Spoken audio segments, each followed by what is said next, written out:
always say we need to go back to the good old days. But may I ask you this question this morning? How far do you want to go back? Do you want to go back to the old days of platform shoes and the bell-bottom shoe pants, the afros? Do you want to go back there? Do you want to go back even further, saints, when you and I could not worship together in the same place like this? How far do you want to go back? Do you want to go back to those days when even in our own general conference, the cafeteria was being segregated? How far do you want to go back? Do you want to go back to the days when the African slaves were being punished with their backs open while the white man says they're lazy? How far do you want to go back? I don't think we are able to go back. We can't go back. But not only socially, think about your own life. Do you really want to go back where you came from?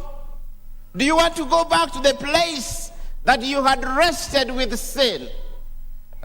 Do you want to go back to the place where God brought you from?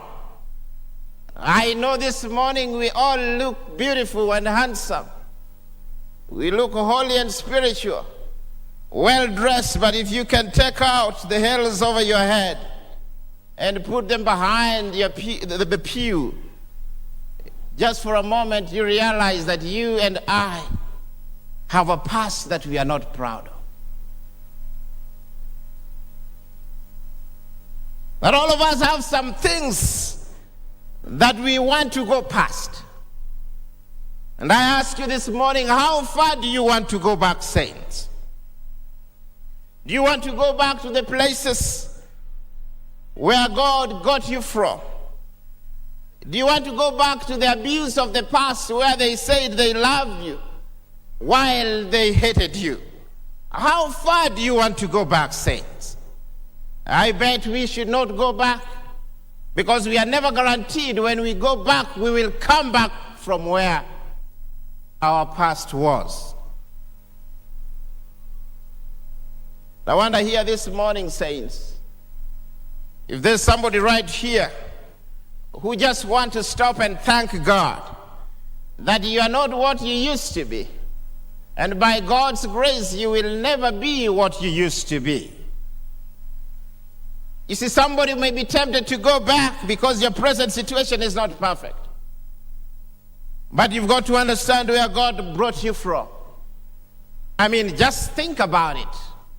What you are doing when God found you. Who you are with when God found you. Your spiritual life before God found you. Somebody should begin and praise God, because if it were not for God, saints, on your side, you will never be where you are this morning. I know we all got doctrines, I understand. I know we all know prophecy, I understand, but you got to know that none of those saved you. It was just the grace of God that has saved us. Oh yeah, we can't go back, saints, because there's no guarantee that we will make it back if we slide back to our past. You see, these lepers' analysis, saints, is keen, because they say we can't go back to the city because the famine is there. The famine can't feed us. And they say that they will die a dramatic death. But then I like what they say when they say, if we stay here, we will die also. They say they cannot go back to the city. But at the same time, they bring this conversation when they say that if we stay here, we will die also. I want you to listen to me, church, this morning. But there's something so dangerous about us being delivered from our past. Because the subtle danger is that if you are not careful, then you can mistake your present situation for your destiny. I will say that again. There's something so dangerous for us being delivered from our past. Because the subtle danger of being delivered from our past is that you can get that religious and spiritual arrogance and confuse your present situation to your destiny. But what I like about these 4 leper saints is that they realize that even though they can't go back, they know that they can't stay where they are. You see, saints, the issue that we have is that many of us are way too comfortable at where we are right now. You've got some education, yes. You are smart, yes. You've got some present truth, yes. So you now know everything. And so you find that many of us are too smart to be converted. Because we have studied so much that we think we even know the minutiae of God's will unto our lives. These 4 leper saints are at least humble enough to understand that though their present situation is better than their past situation, it does not mean that's their destiny that God has placed for them. Now, I want you to hang with me here homiletically for a moment, because the analysis of these lepers is something that we should do. Any organization, saints, or any nation that is beyond self-critique and self-evaluation is doomed to repeat the past mistakes. I will say that again. That any nation or any organization that is beyond self-critique and self-evaluation is doomed to repeat the same past mistake. And so shall we evaluate ourselves as a church and as a nation? Because if we are honest, yes, we have come a long way, but we are not where God wants us to be. For the leprosy, we have some leprosy on our skin. We have something that is eating us from inside out. The leprosy of ageism in the church. And that is why you have heard, even in the previous general conference sessions, of the reports that there are so many churches that are dying, especially in the North American, because the children are leaving church in droves. There are some churches that do not even have children's ministry anymore, because there are no children present to minister to, because young people have deemed it irrelevant for their life. And here's the problem, saints. The leprosy eats away slowly but surely from inside to outside. So what you see, in other words, by the time you see the manifestations on the outside, the damage internally is great. And in our church, there is ageism. I always ask myself, how many of our church boards and conference constituencies and the executive committees have young people represented in there? We keep saying that they are the church of tomorrow, but they are really the church of today. And it looks like the corporate world values our young people than we do at church. The ageism is eating away our church. But not only that, the leprosy of sexism is eating away at us in our church. Why is it that even women who are educated the same way as men that give same contribution to have same skills, and they are able to be at par with their counterparts, are still paid less wage than the men. Sexism in the world today, and even in our church. How is it that the majority of our members in our church are women, while the position in our churches are filled by men? Let me come a little closer. You know, they had this same phenomenon even during Jesus' time. You remember the story of the woman who was caught in adultery. Interesting enough that the woman was caught in adultery. Doesn't it take two people to commit adultery? Yet the woman is caught in adultery. They drag the woman up the front door and let the man escape through the back door. And we do the same thing in our church, where we have historically dragged unwed pregnant women into business meetings and disfellowship them, while the homeboy gets away scot-free. Sexism, the leprosy of sexism. And then there's tribalism or racism. It is the unspeakable. It is the unspeakable that we never talk about. And we never talk about these saints because it disturbs all of us. And to some extent it should. But not to the point that we never talk about it. The leprosy of tribalism is eating away our church from inside to outside. Both sides in every culture.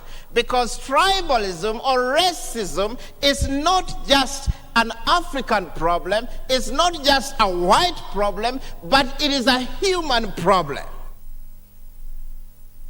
And all of us, in some form, in some fashion, carry our bias, our prejudice, and we bring them even into worship. We don't like the tribal word as it brings discomfort to people. Because in some cultures it makes us immediately defensive. While in other cultures it makes us immediately angry. But I ask you saints this morning, how will we have true unity in our church if we never let the Holy Spirit to bring us together, to have an honest conversation?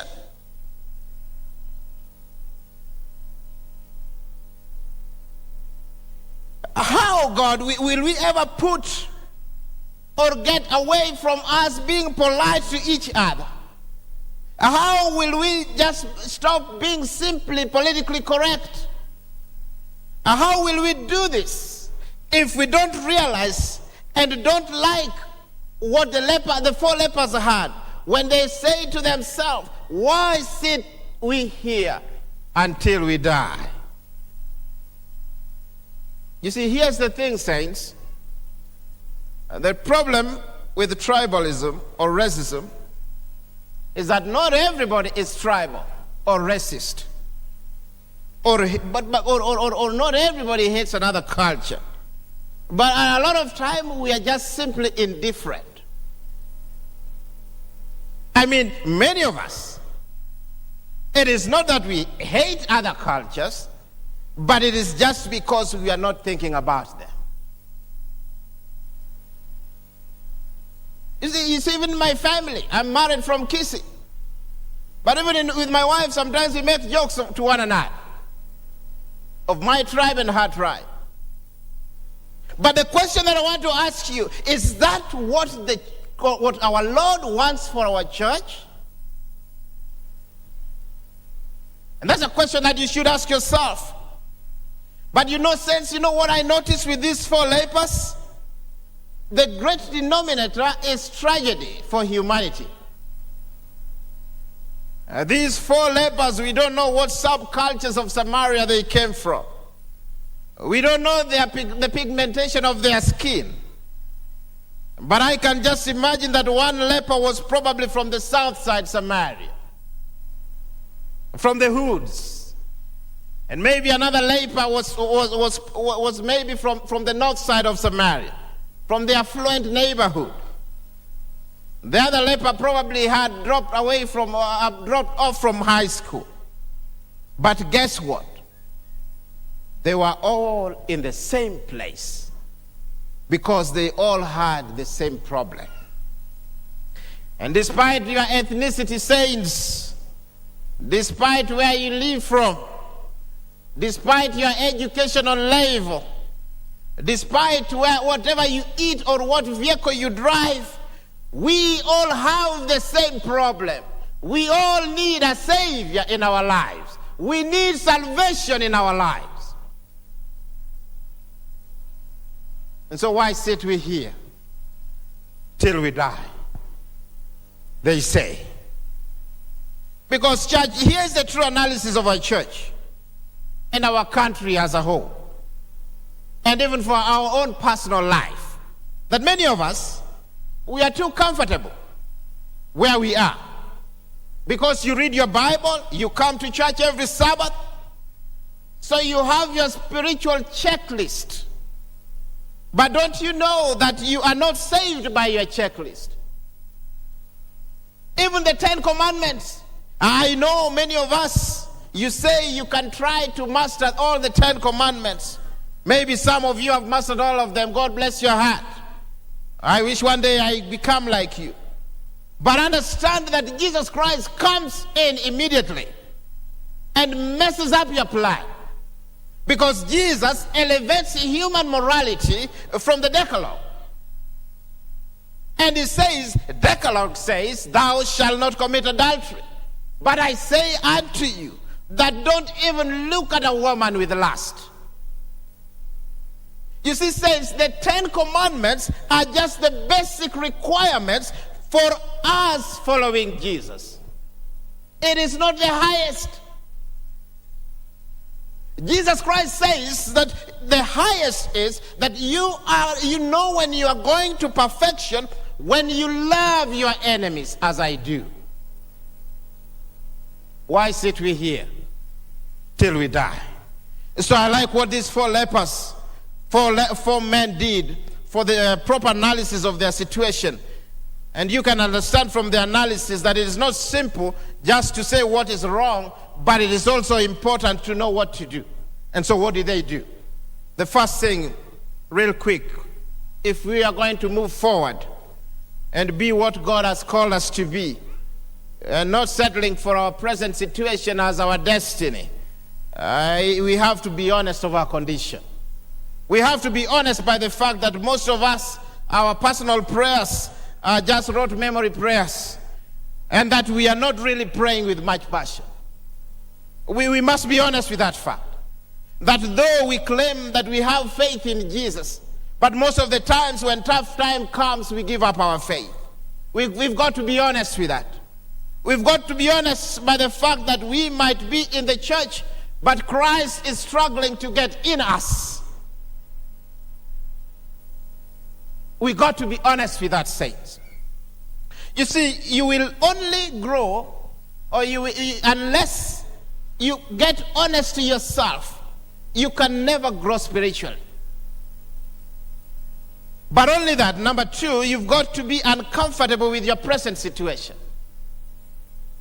You see, church, our main problem is that most of us are concerned about stuff in the church, but we do nothing about them. We are concerned about tribalism in the church until we set up committees to address them. But we never do something about them in our personal life. When is the last time you got upset with your spiritual life? Your condition. Because I suspect that if you never got dissatisfied with your present spiritual life, you will never do something about it. So you show up at your church and do your religious routine, sway your guilty conscience, and then you go back to your life Monday through Friday. So you are a Seventh-day Christian. But church, we've got to be uncomfortable with our present and racial situation in our church, because that is when change will happen in our lives. We've got to be honest, and we've got to be dissatisfied, because you will only move forward and seize the future if you are sick of your present situation that you want to move forward. And so these lepers got up and ran towards the camp, and they realized that the army, nobody was there, because God had made a strange alarm to them, to the enemy, and they ran away thinking that the enemy was coming. Understand, Church of God, that if God is on our side, nobody can be against us. Why sit we here until we die?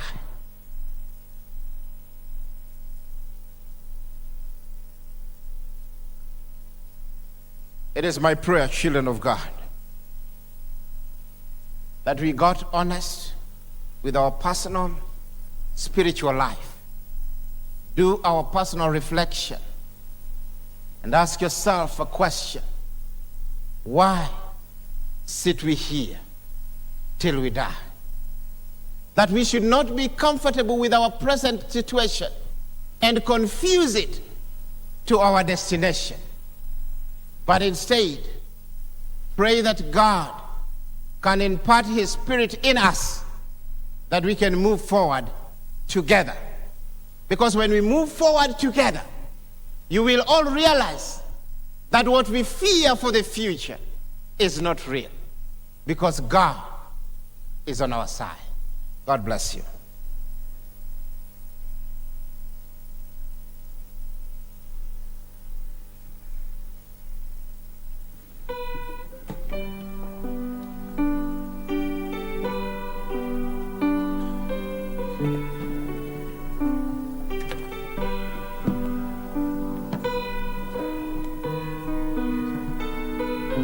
Let's all be standing with our closing song, hymn number 610, Stand Like the Brave.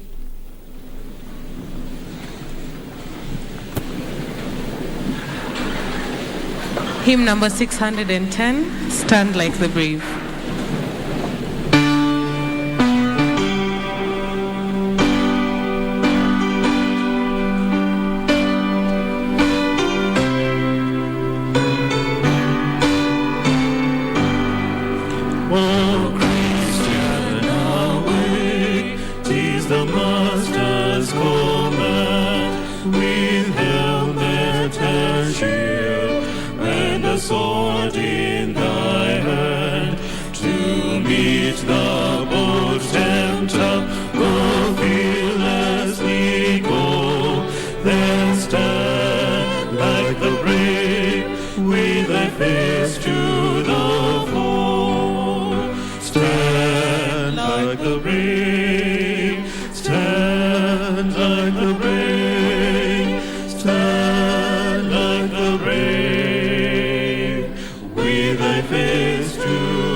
thank you, my God, because of your promise unto our lives.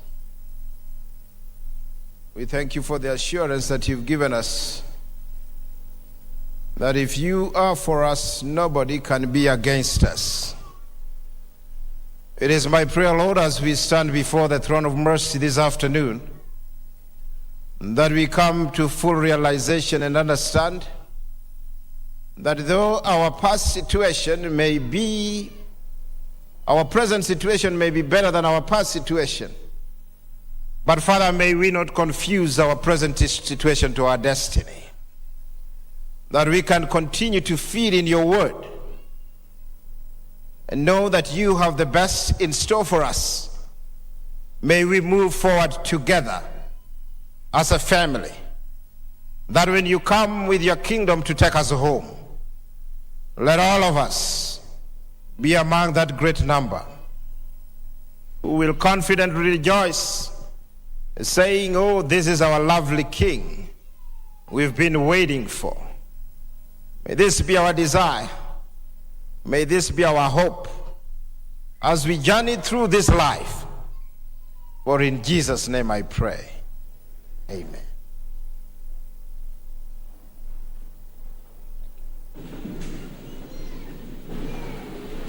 Thank you. You may be seated. God is good, and all the time. We want to take this opportunity to thank our pastor for the inspiring message that he has shared with us. I don't know about you, but I felt so blessed by that message. How many of you join me in saying thank you to Pastor for the great and wonderful message that he has shared with us? Thank you, Pastor, for that. May the Lord continue to bless your ministry. We now come to the end of our morning worship session. And we want to take this opportunity to thank all of you for your roles that has made this occasion run the way it has run up to this point in time.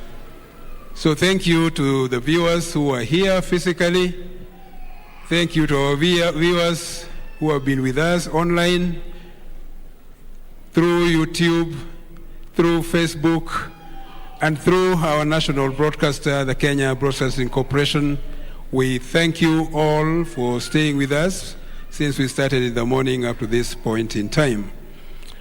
We will shortly be breaking for lunch, but allow me also to extend my gratitude to all those who have played various roles, our elders, the deaconate, the choristers. Beautiful numbers we have gotten from you this morning. We thank the Lord for you. We thank the pianist, Professor, thank you for your ministry on the keyboard. And the sign language interpreter, Sister Joyce, and your team, both here and the KBC studio, we want to take this opportunity to thank you most sincerely for all what you have done from the time we started until this point in time. To our partners, Kenya Broadcasting Corporation, the crew, the management, we continue to praise the Lord for you, for your ministry. Thank you so much for all what you continue to do for us to project this message to various corners of Kenya and beyond. We praise the name of the Lord for that ministry. We'll continue to sing beyond here, and I know in a little while KBC will be moving to the next program. Until then, I think we'll enjoy the singing. But let me also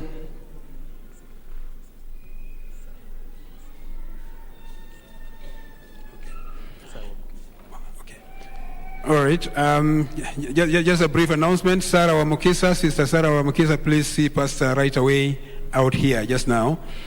May I also take this opportunity to invite you for the afternoon program. We'll have a discussion on evangelism led by our young people. Sister Brenda, I can see you there. I'm sure you are ready for that. And your team We cannot wait for that. Every time we announce that we have the afternoon program, the turnout in the afternoon is normally low.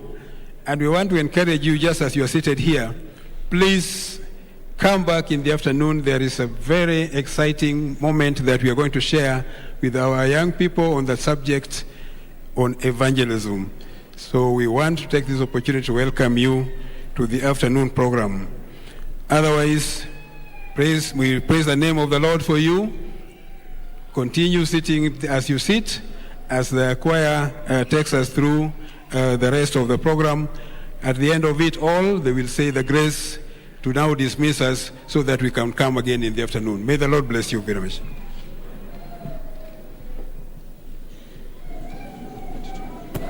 Tutaimba kutoka nyimbo zetu za Kristo namba 32 tangu kuamini.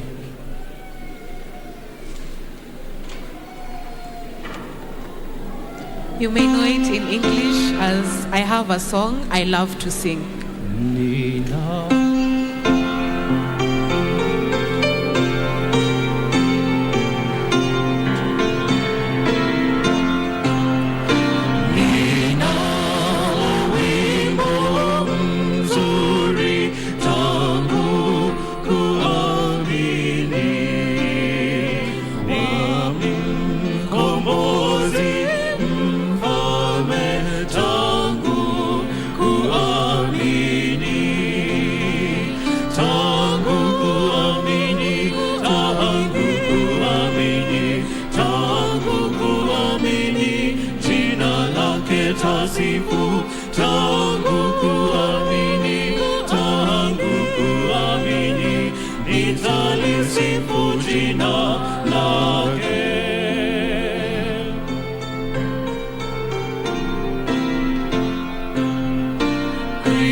once again, Sister Sarah Wamokisa, kindly see Pastor Nyaga outside right away. Wimbo unaofuata ni wimbo 150 katika nyimbo za Kristo, hasha maneno mabaya.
Just shoot the plane. Yeah.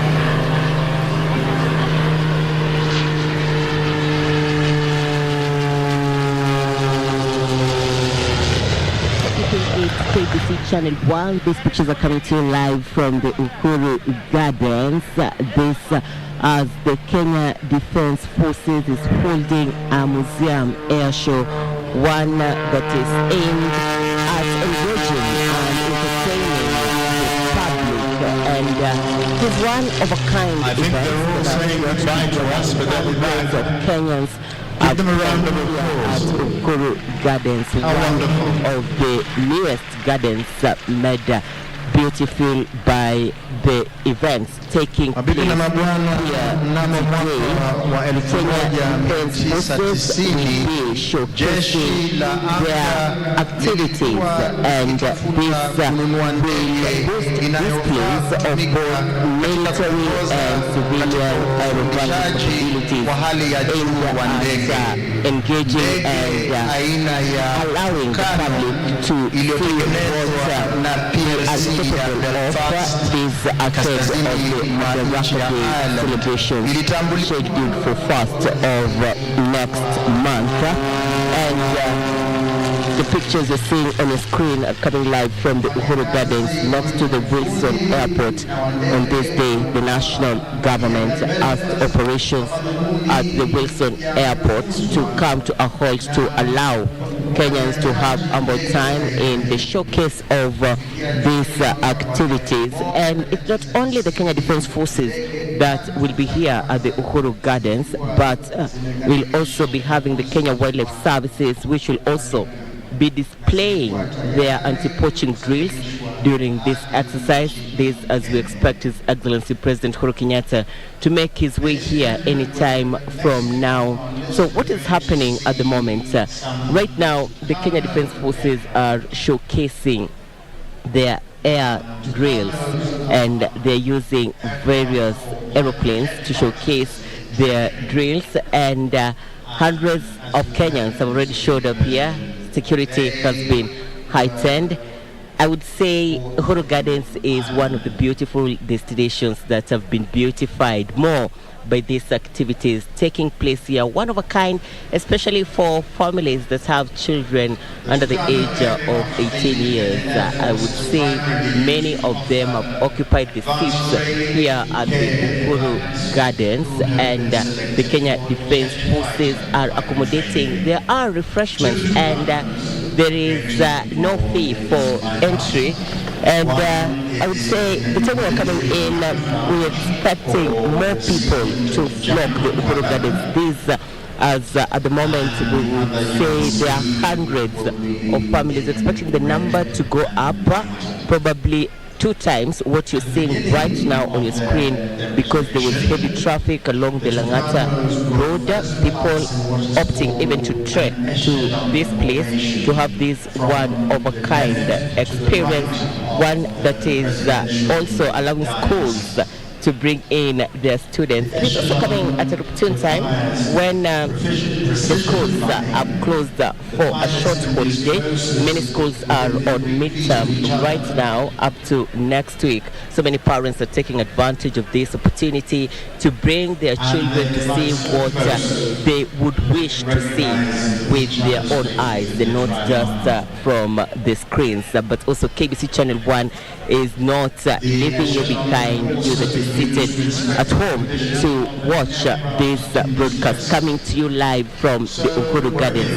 And it's not only the Kenya Defence Forces, we are also having other participants besides the Kenya Wildlife Services.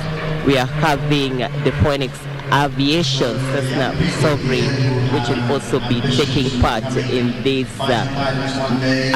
activity, and we'll also be having the Kenya Airways showcasing their skills. Farmland Aviation, firefighting will also display what they can display for us, and there will also be Aerobatics by Marksman from South Africa. And it's one of that day that dignitaries have started to make their way here at the Uhuru Gardens. It's one of the newest gardens under the national government, and a lot of construction has already taken place. At the moment, we are seeing security being on everyone making his way here at the Uhuru Gardens. This as the Kenya Defence Forces is showcasing what is yet to showcase to the president as he makes his way here to the Uhuru Gardens.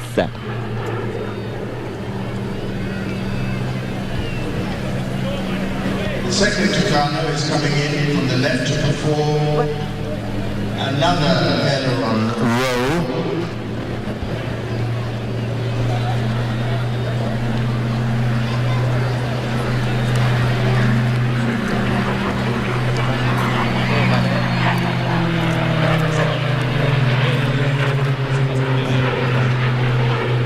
So you can well imagine that when it turns itself around, the pilot also has to spin around.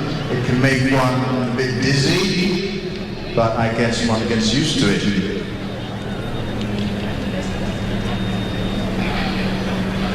Now the first Tucano is turning back to perform a 4-point roll maneuver.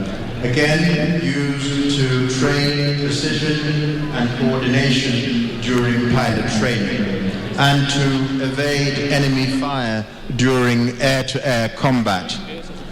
This maneuver is a complete roll, but having 4 steps in between at a desired place and time.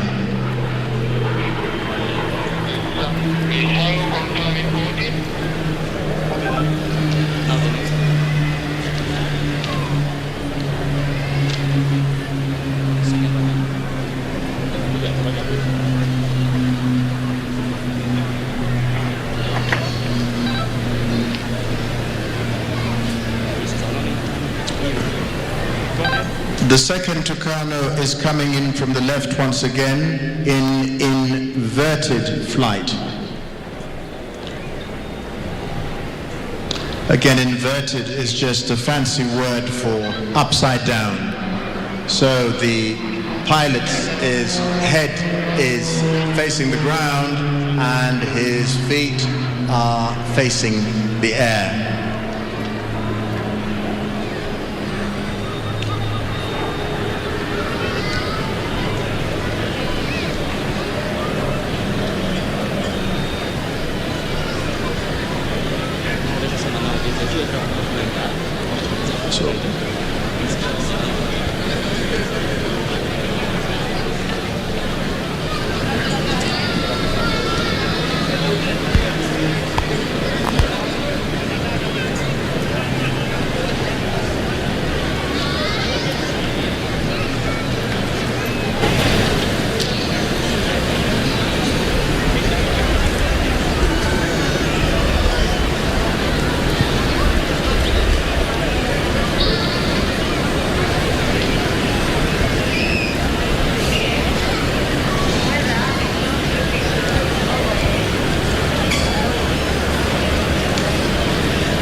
Two aircraft are now flying together from the right to the left in a close trail position, also known as a line astern position.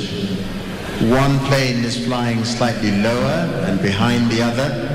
In this position, several operational functions can be carried out, like movement in confined areas and airborne refueling.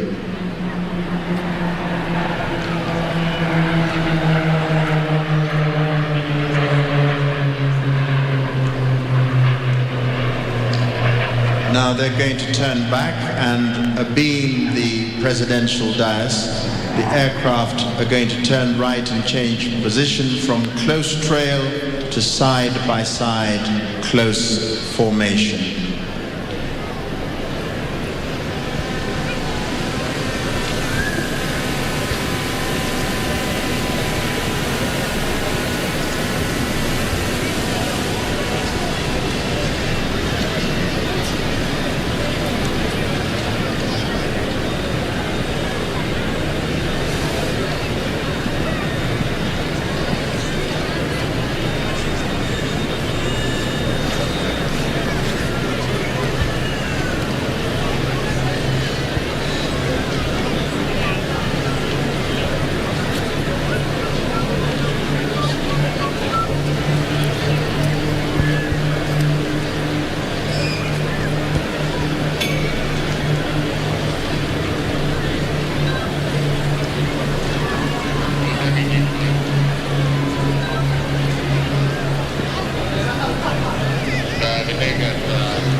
So here they are coming in from the right to the left to form a bomb burst. They will then perform a level split, one Tucano turning to the right while the other to the left. This is intended to separate the formation of individual aircraft from operational necessity.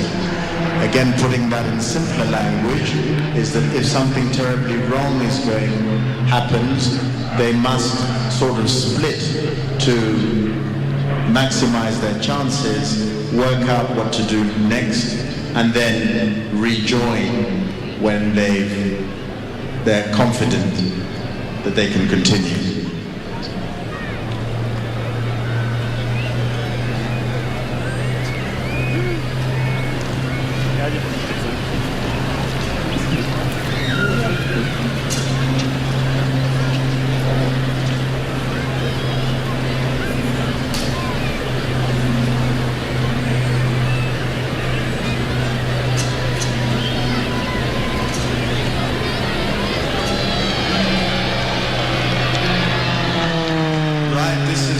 Overhead, upside down, inverted.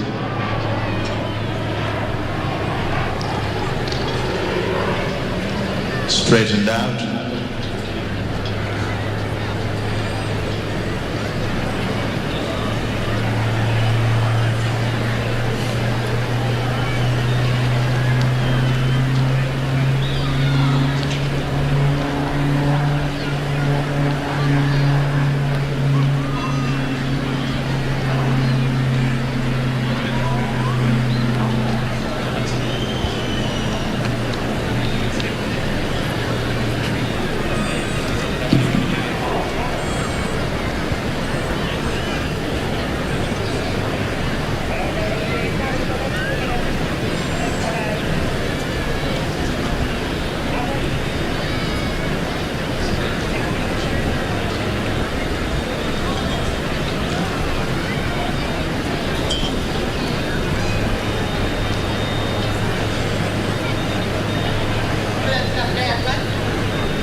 So they'll be coming in from the right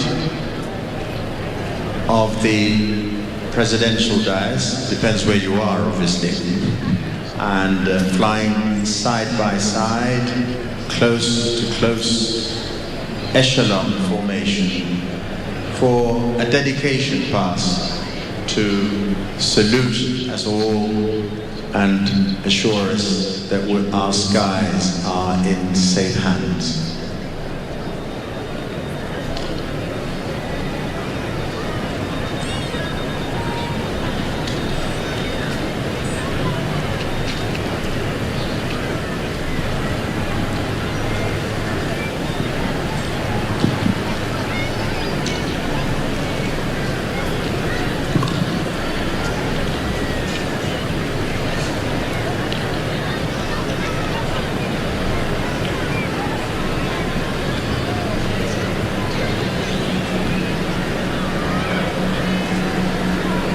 So this is our time to show our appreciation.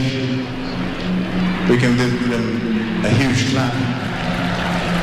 The Tucano trainer craft.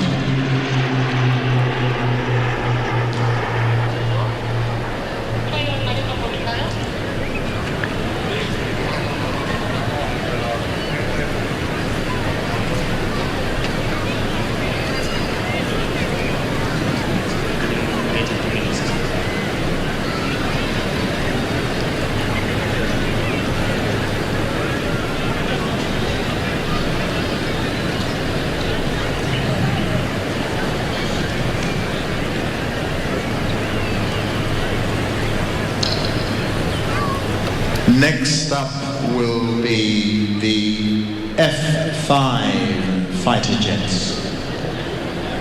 Mabibi na mabwana, mnamo mwaka wa 1976 serikali ya Kenya ilifanya makubaliano na serikali ya Marekani kununua kikosi cha jeti F5E 10 na F5F2 chini ya programu ya amani itakayosimamiwa na jeshi la anga la Marekani. Jeshi la Kenya kwa wakati huo lilikuwa na mwelekeo wa Uingereza. KAF iliundwa na kuendeshwa kulingana na muundo wa RAF. Viwango, mwingiliano, mafundisho, sera na aina ya ndege. Kupata ndege aina ya F5 na anga ya silaha ya Amerika ilimaanisha kuanzishwa kwa viwango, ala, vipimo na kanuni za uendeshaji mpya na taratibu.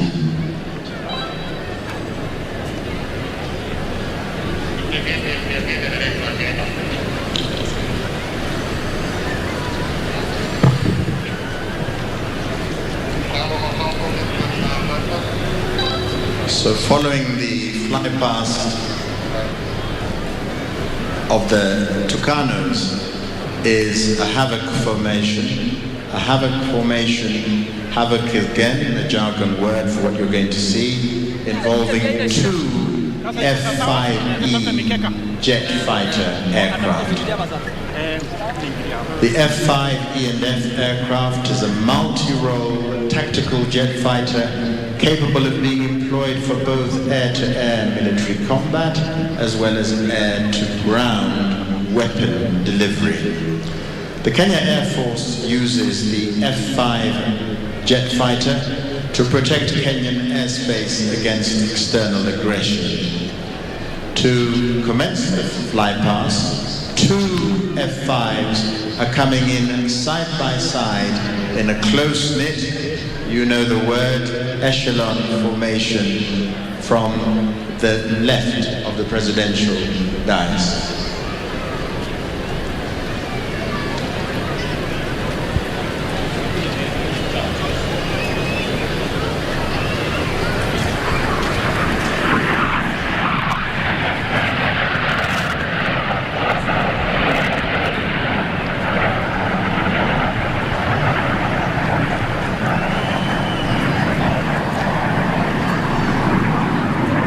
Echelon formation is used to build confidence in pilots during training and is more applicable in moving from one position to another within friendly airspace, free from any enemy activity or aircraft. At this point, the two aircraft are going to simulate combat, with one being the Air Force and the other being the aggressor or enemy. So they're going to split. The one approaching from the right of the dais is the friendly force aircraft, while to the left we will see the supposed enemy. Kama anavyosema mwenzangu usinihukumu, hivi sasa tutatarajia ndege zetu zinakuja, moja kijifanya kuwa ni adui na ingine kijifanya kuwa ni ndugu yetu ya wanaanga. Tazama kwa karibu. So the two aircraft are now involved as what is known as a dogfight, and they will continue like that, sizing each other up. Kisikia vita vya ndege vinapigana.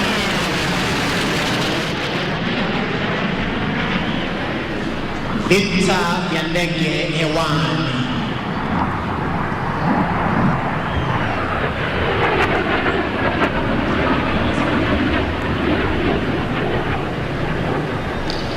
Having sized each other up, they're going to come to the conclusion that nobody is quite better than the other. And having shown you what's what, they will rejoin, marry up in the jargon as the demonstration continues. Rejoining before heading back to base is ideal for mutual support and inspecting each other to see if there's any kind of damage to the aircraft from enemy fire. Hivi sasa tunaona wakirudi kwenye kambi huku mwenzake akichunga mwenzake sija kapatwa na adui tena, lakini tutatarajia hivi karibuni tena watarudi wana F5 wanazidi kutukumbusha kwamba anga zetu ziko salama kabisa. And Watarudi coming in from the left.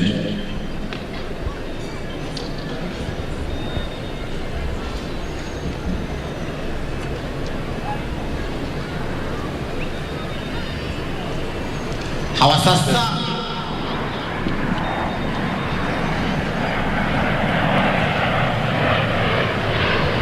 tuwape na kofi marubani wetu. The two F5s are now flying in close proximity to each other with landing gear down. This is a simulation of an approach for landing.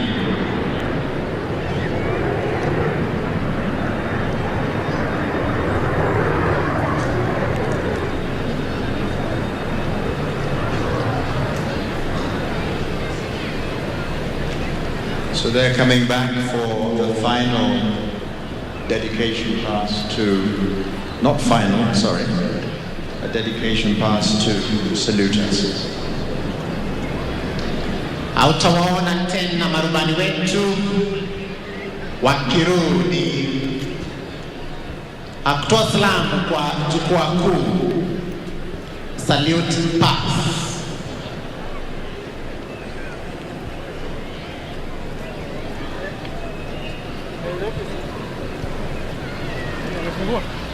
Ndio hao tunaona kutoka pande ya kulia. Here they are coming in from the right.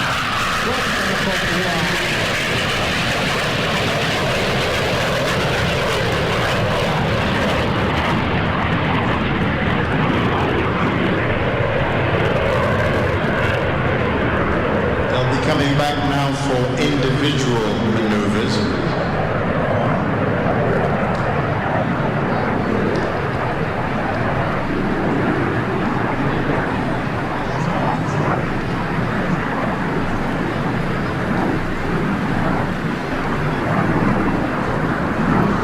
The first aircraft is coming in from the right to make a 4-point roll. Tutaona sasa tena wakirudi wakifanya mizunguko aina, kila ndege ikiwa peke yake.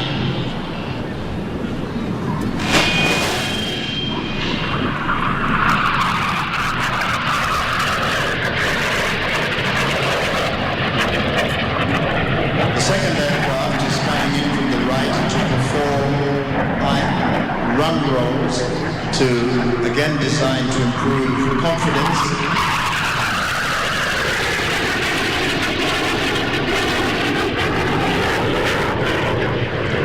It goes without saying that all these maneuvers require tremendous skill after many hours of training. And these pilots have to keep fit, have a nice breakfast, lots of tea, otherwise they wouldn't be able to deal with the pressure on their bodies. Barasibi anatueleza kwamba marubani wetu wamefanya mazoezi ya kutosha.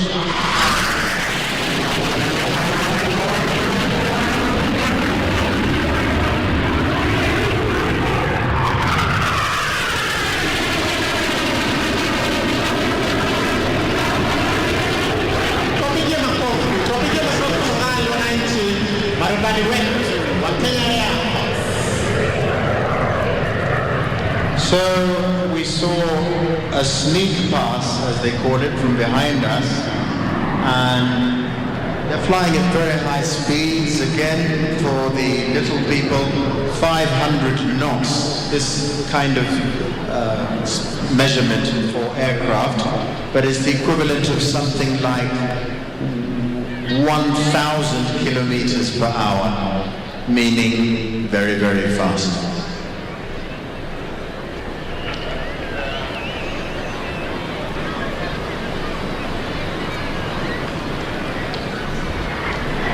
Walivyoshtuka pale ndio adui pia anashtuka akishambuliwa.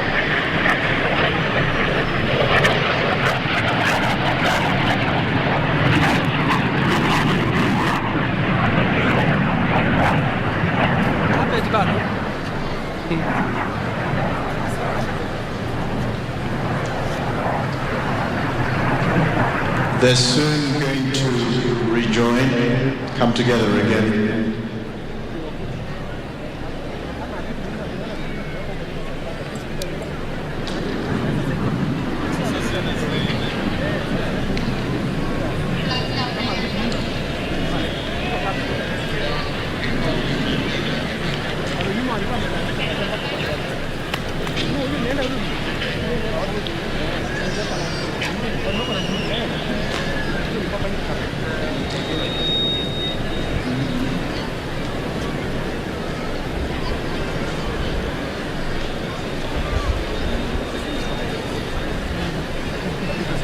Nitakukaribisha mwenzangu pia Angiari atupishe pia kwenye matangazo haya kusaidiana na Bwana CB Hukumu. Karibuni, ndege zetu zitapita tena. So here they are for last for the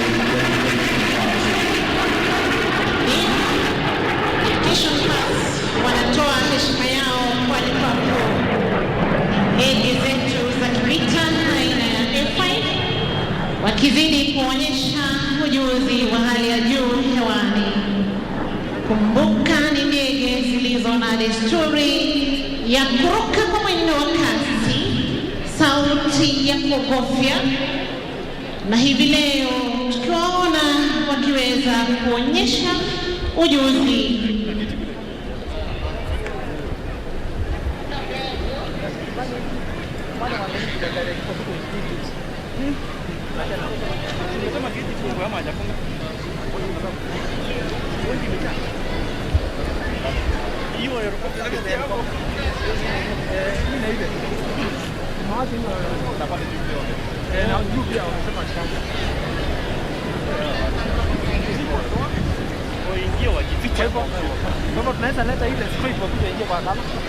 The two aircraft are coming in from the right to left for cross-unders. Cross-unders involve one aircraft changing position from the left to the right of the other and vice versa in a progressive manner to achieve a certain operational advantage in combat and also in training to build confidence. The two aircraft approaching from left to right in close trail formation.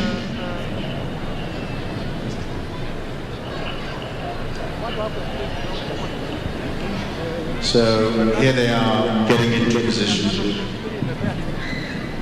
Asante sana mtangazaji mwenza. Kama vile nilikuwa nakupasha ni kwamba ujuzi unaoona ndege hizi zikionyesha kwa anga letu ni ujuzi ambao wanautumia wakati wako kule kwenye vita ili kuweza kukabiliana na adui kwenye anga na vile vile ardhini.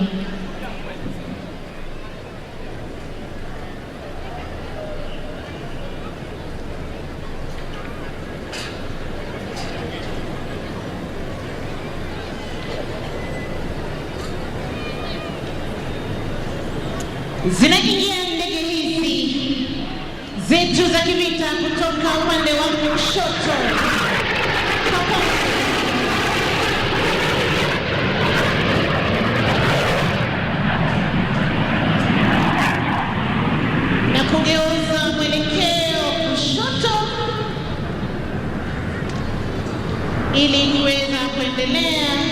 na maonyesho.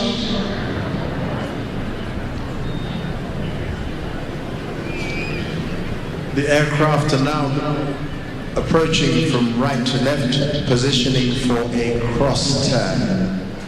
A cross turn is part of air combat maneuvers that involves two aircraft facing each other head-on and crossing their flight paths. We saw these maneuvers earlier from the Marksman from South Africa, and very scary it was to watch.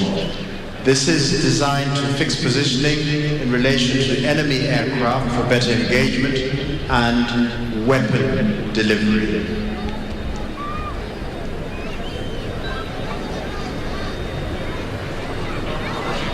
Wanaingia toka upande wa kulia.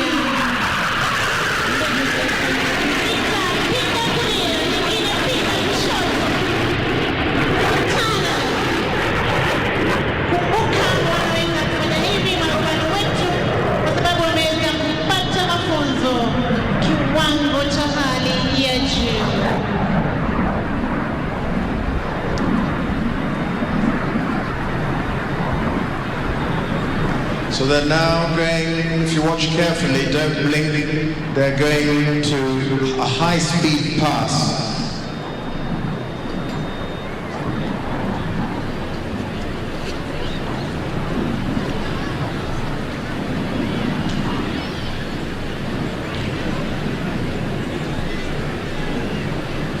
A high-speed pass.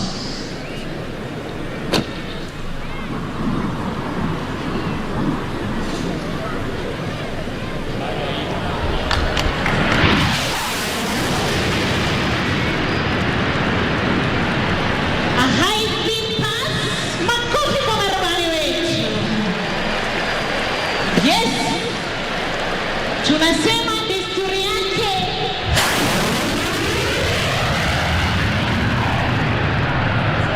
Hivyo ndivyo huwa wanapata adui kwenye ngome zake. Well, when you've stopped vibrating yourselves, you can give them a very big round of applause. Tafadhali tuwape makofi marubani wetu kwa heshima.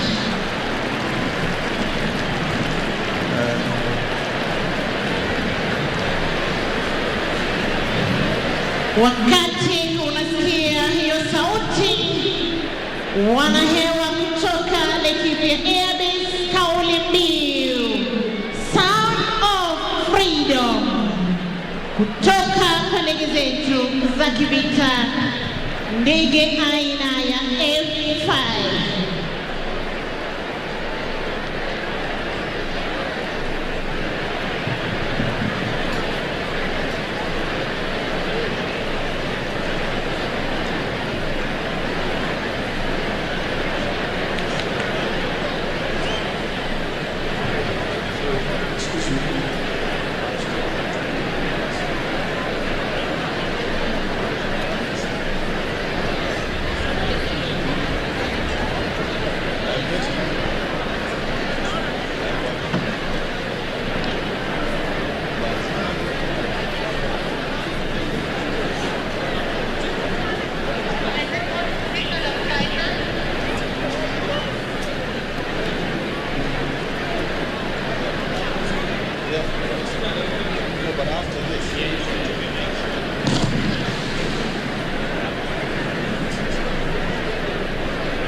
We're next going to see Skytruck, and I'm going to hand over to my colleague Corporal Emmanuel Banzi, but let me tell you something about what's going to happen next.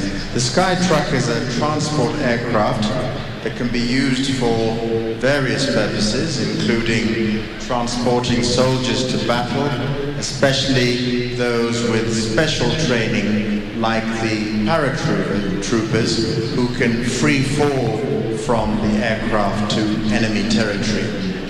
Now, the idea of a military free fall was conceived in 1988 by the then commander of the Kenya Army to address emerging needs in airborne operations. The free fallers have been trained both locally and internationally, and therefore they have a wide range of expertise for gaining entry into enemy territory, no matter what the circumstances. The Skytruck aircraft is going to approach from the front of the dais at 11,500 feet with a group of free fallers. And I'm going to hand over to Corporal Banzi. Asante sana mwenzangu CB Okumu.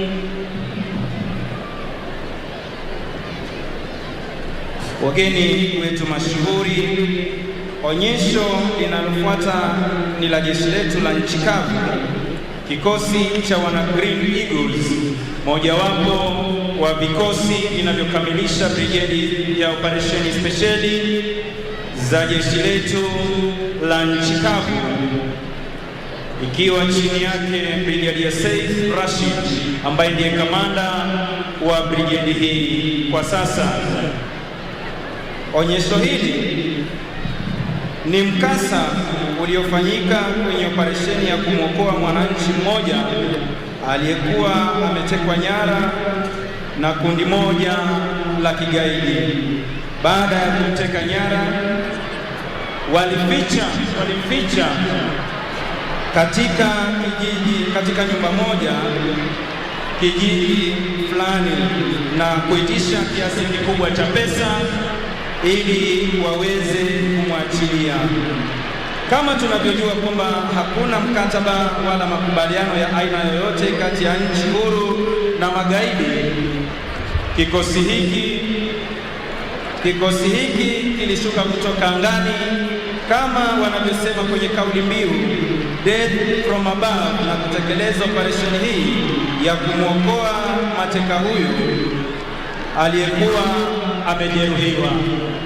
Angani hivi sasa ni wana Green Eagles, ikiwa kuna bendera 5 hewani ambazo zinapeperushwa kwa sasa, ikiwemo bendera ya taifa, bendera ya majeshi yetu ya ulinzi ya Kenya, bendera ya jeshi letu la nchi kavu, bendera ya jeshi letu la wanahewa, pamoja na bendera ya jeshi letu la wanamaji, na hali kadhalika bendera 3 za kikosi hiki cha wana Green Eagles.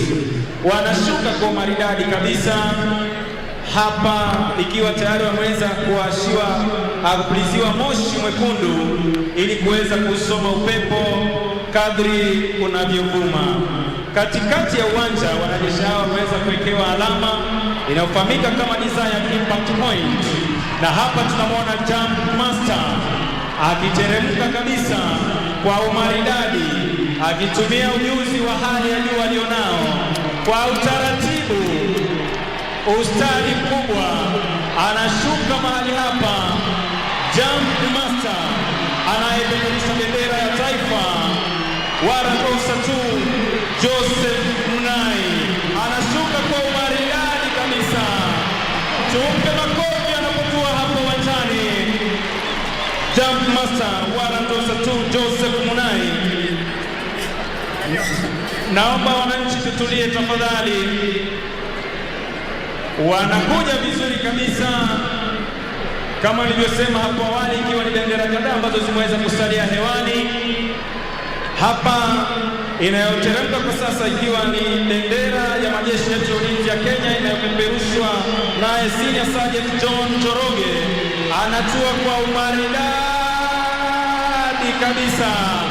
Tumpe makofi mazuri Asanteni. Bendera ya tatu inayopeperushwa hivi sasa ni bendera ya jeshi letu la nchi kavu ikipeperushwa naye Sergeant John Hide. Bendera ya jeshi letu la wanahewa ikipeperushwa naye Corporal Alan Mkanzi. Bendera ya jeshi letu la wanamaji ikipeperushwa na Corporal Gerald Kinywa anayetoa kwa maridadi kabisa mahali hapa. Tuongeze makofi wananchi tafadhali. Zinasalia bendera tatu hewani ikiwa ni bendera zilizo fahari ya kikosi cha wana Green Eagles wakitua mahali hapa. Basi wanakuja kabisa hapa wakiwa ni pamoja na Corporal Boniface Obilo ambaye anateremka kwa maridadi kabisa wakiwa pamoja na Sergeant Steven Irungu, na mwisho atakayetoa mahali hapa mwisho kabisa ni Senior Sergeant Joseph Okelo, anatua kwa maridadi kabisa mahali hapa. Tuongeze makofi wananchi tafadhali. Basi wanajeshi hawa hivi sasa wako katika shughuli yao ya kuweza kukunja parachuti zao ili kuweza kuziweka tayari iwapo zitahitajika kwa dharura.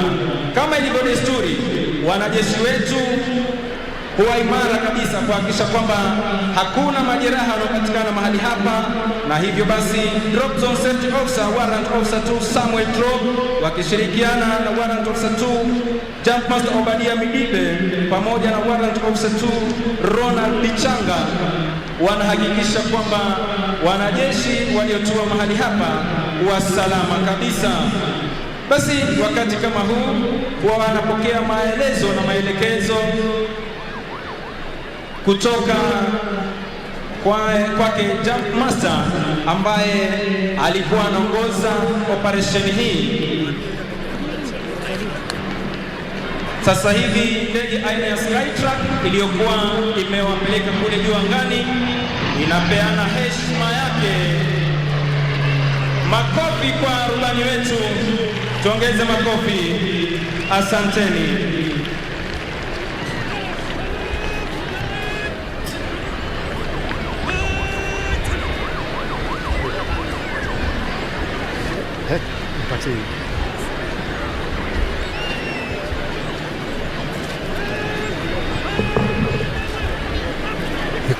Basi wanaondoka uwanjani hivi sasa wakiongozwa naye Jump Master Warrant Officer 2 Joseph Munai aliyetangulia kutua mahali hapa akipeperusha bendera ya taifa. Kama ilivyo desturi, wanajeshi mambo yao ni sawasawa, wanatembea sawasawa, wanavalia sawasawa, na vilevile wanapigana vita kisawasawa. Wakati kama huu wakiwa vitani, wanapeana heshima yao kama ilivyo desturi za majeshi yetu ya ulinzi ya Kenya. Wakati kama huu wameweza kumwokoa mateka yule, kuweza kumweka katika mikono salama. Tuwape makofi tafadhali wananchi wanapoondoka na Green Eagles hapo uwanjani. Hii ikiwa ni furaha yake aliyekuwa akiongoza onyesho hili, Luteni Valentine Eshiwani. Basi nitarudisha, itafuata hivi sasa ndege aina ya Hiwi ambayo hutumika mara nyingi kuweza kuwabeba wanajeshi hawa punde tu wanapotekeleza operesheni yao. Operesheni hii hufanyika usiku wa manane, kwa maana hii ni operesheni ya ukombozi, kuweza kumnasua mwananchi aliyetekwa nyara kutoka mikononi mwa maadui. Basi muda wote kuanzia sasa, ndege aina ya Hiwi itakuwa inatua mahali hapa ili kuweza kuwabeba wana Green Eagles, kuweza kuwasafirisha kutoka eneo hili la operesheni. Tafadhali wananchi wale ambao wamevaa kofia muweze kuzivua, kwa sababu ndege hizi helikopta aina ya hii itaweza kupita chini na upepo mkali utaweza kubeba ile kofia. Tafadhali kwa heshima tuweze kuzivua. Asante sana mwenzangu Senior Sergeant Ankiarie. Basi kama alivyoeleza kwamba tufunge miavuli yetu, alafu tushikilie kofia zetu kutokana na upepo mkali wa helikopta hizi ambazo zitakuwa zinatua mahali hapa muda wote kuanzia sasa, kuweza kuwasafirisha wana Green Eagles kutoka eneo lao la operesheni hadi sehemu nyingine. Kama kawaida, marubani wetu sharti kuweza kupita juu ya eneo lao la operesheni ili kuweza kuhakikisha kwamba sehemu wanayofaa kutua ni shwari kabisa na salama. Basi wameweza kupita kwa utaratibu mahali hapa, wameweza kusoma eneo hili, na hivyo basi muda wote kuanzia sasa watakuwa wanatua mahali hapa. Mwenzangu, kumbuka kwamba ndege hizi helikopta aina ya hii zinakuja zikiwa milango iko wazi. Ukiweza kutazama utaona kwamba milango iko wazi. Basi tukiangalia mkono wa kulia wa jukwaa letu rasmi, wana Green Eagles wanaendeleza operesheni yao kuhakikisha kwamba wanashika doria kwenye eneo hili ili ndege hizi aina hii ama ndege hizi ambazo zimeweza kuwa zimefika mahali hapa kuweza kuwachukua zisije zikashambuliwa na maadui. Na hivi ndivyo operesheni inavyoendelea, wakiwa wanazunguka sehemu hii kuhakikisha kwamba sehemu hii iko salama na iko chini ya ulinzi mkali wa majeshi yetu ya ulinzi kutoka kwa kikosi hiki cha wana Green Eagles. Basi kama nilivyokuwa nimesema hapo awali kwamba punde tu marubani wetu watakapohakikisha kwamba eneo hili ni salama kuweza kutua, wataweza kutua mahali hapa na kuwasafirisha wananchi hawa ambao hufanya mazoezi mara kwa mara kama anavyotuhimiza mkuu wetu wa majeshi kwamba tuwe tunaonoa ule mshale kwa sababu unapata zaidi kupenda sharpening the arrowhead. Kwa umaridadi kabisa, ustadi na tajriba ya hali ya juu kutoka kwa marubani wetu, ndege hizi zinatua mahali hapa kwa umaridadi kabisa. Tuwape makofi marubani wetu wanapotua hapa uwanjani.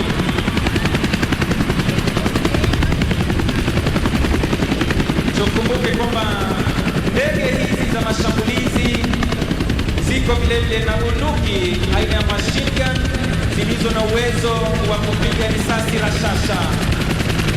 Wanaondoka kijeshi kipindi kinachofahamika kama tactical move. Wawili wakisonga, wawili wanashika doria, wawili wakiingia kwa ndege, ulinzi bado unaimarishwa hadi watu wa mwisho kuweza kuingia kwenye ndege hizi ili kuweza kuondoka mahali hapa kwa kuhofia iwapo watakuwa wameonekana na maadui wasije wakapatikana mahali hapa. Basi tayari wameweza kuingia kwenye ndege hizi na muda wote kuanzia sasa watakuwa wanaaga eneo hili la operesheni baada ya kutekeleza jukumu lao kwa uadilifu.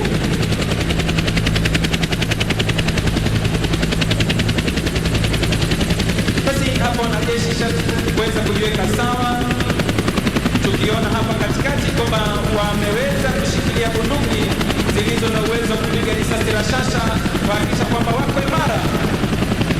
Hata watakapoondoka mahali hapa bado wataweza kutekeleza ulinzi wa kutosha ili ndege hizi zisije zikashambuliwa na adui ambaye labda ameweza kujificha sehemu yoyote mahali hapa.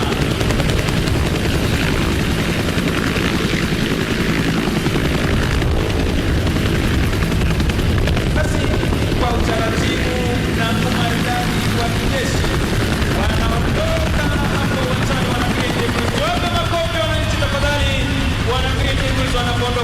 uwanjani. Asanteni.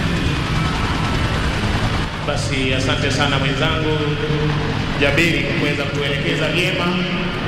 Ningeomba maafisa wetu wa usalama ambao wako upande ule wa pili kwenye lango kuu kuweza kuelekeza wananchi wazalendo ambao wameshawasili kuweza kujumuika nasi. Tuna nafasi ya kutosha upande huu wa kulia ninakotangazia.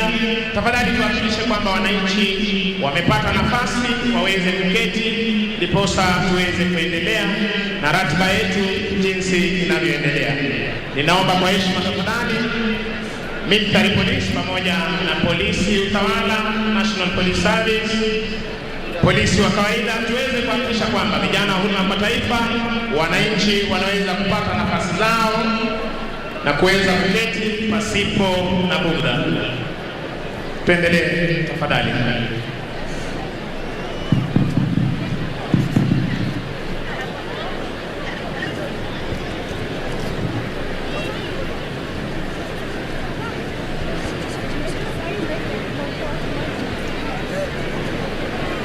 Tafadhali Inspector Levi Rukani, eneo lako la kazi, wale ambao wako pale juu tunaomba kwa heshima waweze kuondoka. Kuna ndege itatoka upande huu wa pili na isiweze kumdhuru yeyote. Tafadhali Inspector Levi Rukani, hakikisha kwamba eneo lako la kazi ama mahali ulikuwa umepewa kutekeleza majukumu yako, hawa wananchi ambao wako kwenye lango kuu la kuingia mahali hapa upande wa juu waweze kuondoka haraka iwezekanavyo. Tunataka kuwa na ndege ambayo itaweza kuja kutoka upande huu wa pili na kutua hapa uwanjani. Military Police, tafadhali tuhakikishe hilo limetekelezwa haraka iwezekanavyo. Wananchi tunaomba kwa heshima wale ambao wamesimama mbele ama juu ya lango hili kuweza kuondoka haraka iwezekanavyo ndiposa tuweze kuendelea na onyesho. Tuharakishe tafadhali. Thank you. Asante kwa wale wametii. Tuondoke tafadhali kwa muda mfupi ndiposa tuweze kuendelea na onyesho. Vijana wa huduma kwa taifa, tuhakikishe hilo linatekelezwa. Tuweze kujaza upande huu wa pili, nafasi ambayo imebaki upande huu wa pili. Tafadhali tunaomba kwa heshima, kwa sababu ndege hizi zinakuja kuweza kutuonyesha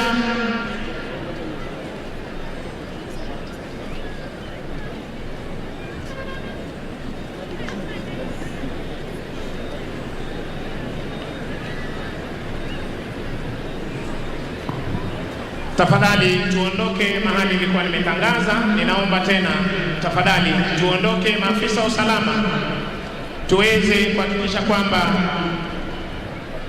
hapo juu kwenye ngazi tunaomba muweze kuondoka haraka iwezekanavyo tafadhali.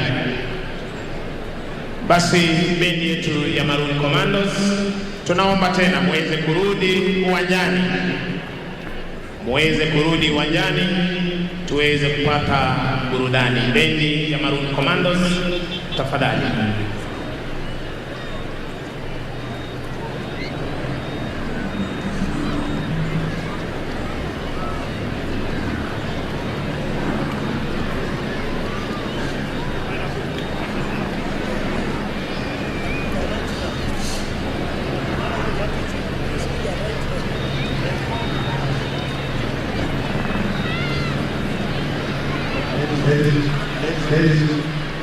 Ladies and gentlemen, this is a firefighter display from Tropic Air Limited. Tropic Air was established in Maroon Commandos, tabidi mtulie kidogo, tutawajuza wakati wa kuleta burudani. Sibi, endelea tafadhali. Just to tell you that Tropic Air Limited was established in 1990 and has its base of operations at the Nyanyuki Civil Airfield in Kenya. The The company operates fixed-wing and helicopter charter services and is also one of the country's leading aviation maintenance providers. Today, Captain Andy Payne demonstrates firefighting operations using what is called a Bambi bucket system. Tropic Air are demonstrating one of their Airbus H125 helicopters for us today. The H125 outclasses all other single-engine helicopters for performance, versatility, and low maintenance costs, whilst excelling in hot, high, and extreme environments. Kuzima moto kutumia ndege aina ya helikopta. Basi tutaweza karibisha bendi yetu ya Maroon Commandos waweze kutuletea burudani. Maroon Commandos, uwanja ni wenu.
Captain Andy Payne is coming back second time, and this time look a bit more closely, because as the helicopter flies past, you will see suspended from its belly an orange bucket. This is Tropic Air's Bambi Max, and it has a capacity to hold up to 820 liters of water or fire retardant. Filling the bucket requires the pilot to place the bucket over a water source with a minimum depth of 1.6 meters. This can be a dam, a tank, a lake, or even a swimming pool. Once the bucket is lowered into the water, it will automatically tip on its side, submerge, and fill up. The pilot will lift the bucket out of the water and fly to the location of the fire. On reaching the fire, the pilot will establish the necessary line of attack, or the part of the fire to be suppressed, before setting up on the bombing run. When the aircraft is well placed over the identified area, a simple push of a button drops the water. On target, always, one assumes.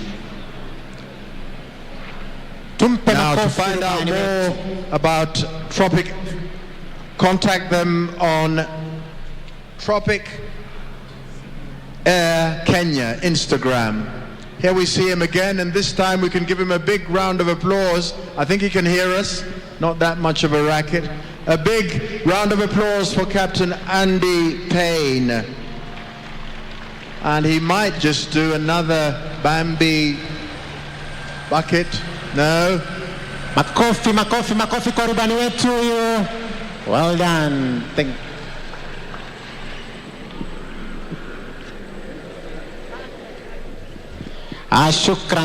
Shukran sana wana Sibio Kumo waliokuwa kwenye Green Bridge, waliokuwa kwenye lile daraja letu sasa wanaweza rudi. Tulikuwa naogopa msije mkomogikiwa na maji, lakini sasa mnaweza rudi kwenye Green Bridge. Maroon Commandos, kazi kwenu.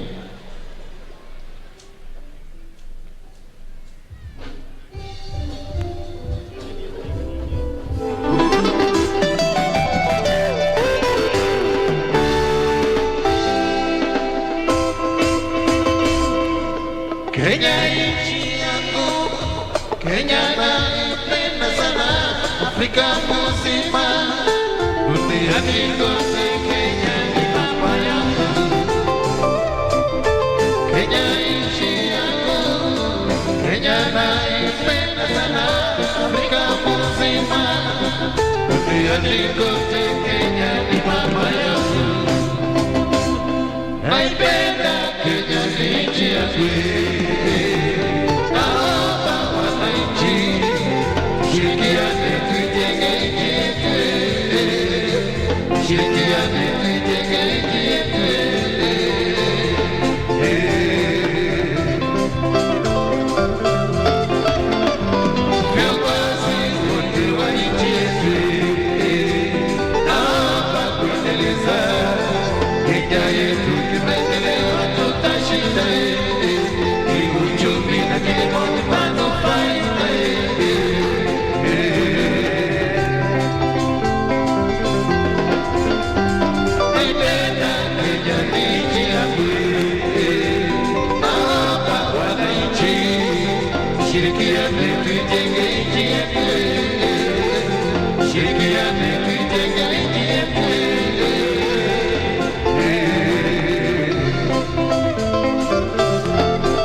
Asanteni sana Maroon Commandos kwa mziki wa mtamu kabisa.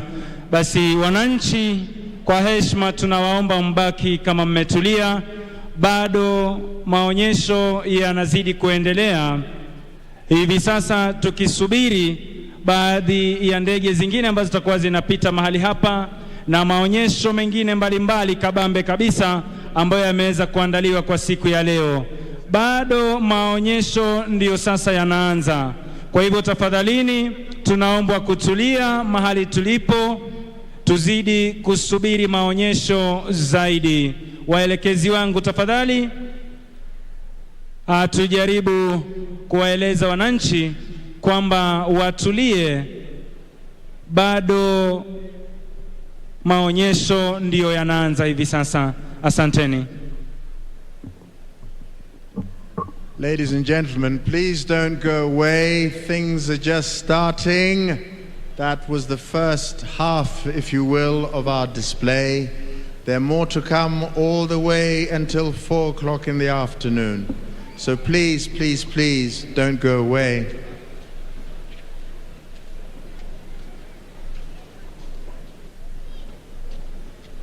Basi asanteni sana kwa tangazo hilo. Tutarudi tena kwa Maroon Commandos tuweze kuendelea na burudani. Maroon Commandos tafadhali.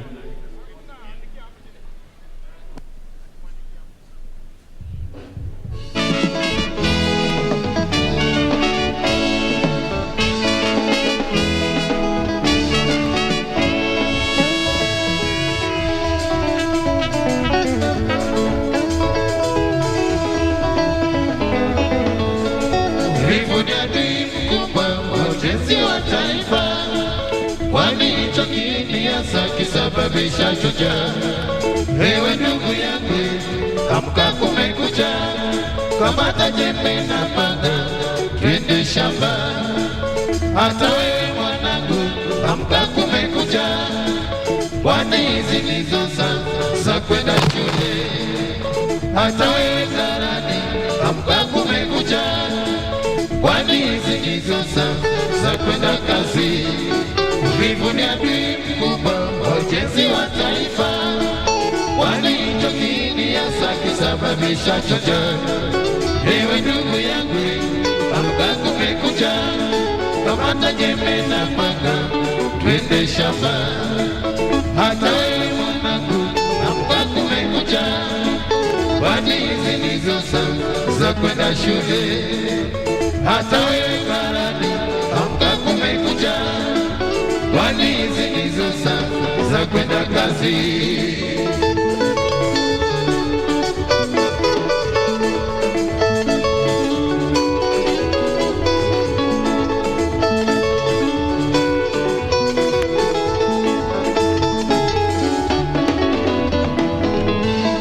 Uvivu ni adui mkubwa ujenzi wa taifa, kwani hicho kiini hasa kisababisha chocho. Ewe ndugu yangu, amka kumekucha, kamata jembe na panga, twende shamba. Hata wewe mwanangu, amka kumekucha, kwani hizi ndizo za kwenda shule. Hata wewe karani, amka kumekucha, kwani hizi ndizo za kwenda kazi. Uvivu ni adui ujenzi wa taifa, jiepushe na uvivu, tujenge taifa. Ndugu yangu, kumekucha, amka uende shamba. Jiepushe na uvivu, tujenge taifa. Mwanangu, kumekucha, amka uende shule. Elimu ndio msingi wa maendeleo. Karani, kumekucha, amka uende kazi. Jiepushe na uvivu, tujenge taifa. Uvivu ndio adui ujenzi wa taifa. Jiepushe na uvivu, tujenge taifa. Ndugu yangu, kumekucha, amka uende shamba. Jiepushe na uvivu, tujenge taifa. Mwanangu, kumekucha, amka uende shule. Hiyo elimu ndio msingi wa maendeleo. Karani, kumekucha, amka uende kazi. Jiepushe na uvivu, tujenge taifa.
wana Maroon Commandos, kidogo tushikilie kidogo tafadhali. Kuna tangazo hapa, tukiangalia kwa screens zetu kuna watoto watatu ambao tunaweza kuwatazama pale.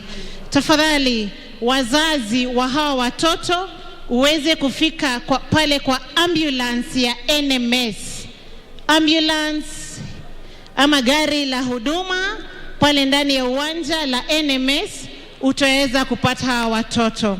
Na pia tunahimiza wazazi, tafadhali tuweze kuangalia watoto wetu, na kama imekuwa ni kwamba watoto wanahitaji lishe, pale unapoingia upande wa kulia kuna mahali ambapo utaweza kupata chakula cha watoto hawa. There is the DEFCO canteen, iko pale, utapata maji, utapata chakula, tuweze kufikisha watoto wetu pale wapate chakula. Asanteni. Maroon Commandos 2.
Ina inakoibana chini pinana yuandikia barua.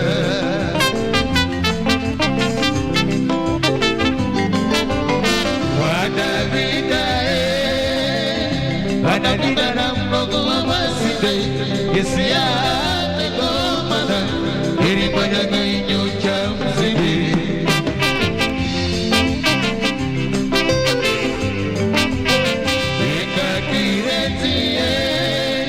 Eka kiretie la msendiliwe Inakoibana chini pinana Nuandikia barua.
Asanteni sana Maroon Commandos kwa wimbo huo mtamu kabisa.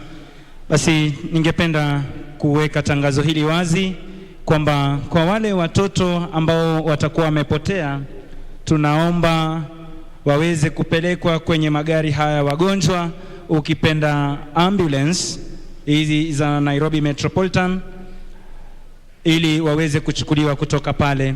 Tafadhali, iwapo umempata mtoto ambaye amepotea, tunaomba kwa heshima uweze kumpeleka mahali magari haya ambulance yalipo, na wazazi wao wataweza kuwachukua sehemu ile.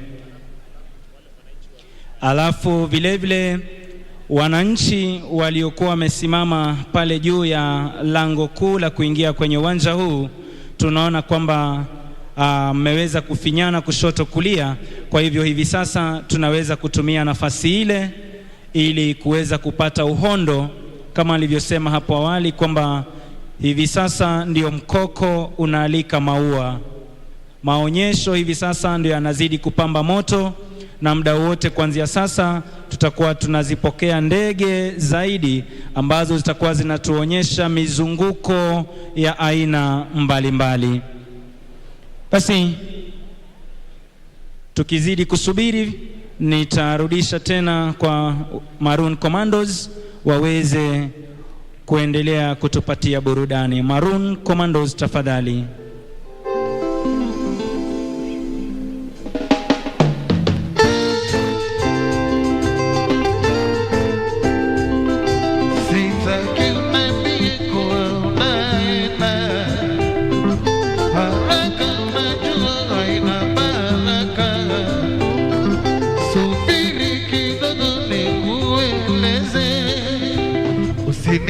Chini bakina wasi mpenzi, sikia mambo yangu, naumia sana juu yako mama. Sitaki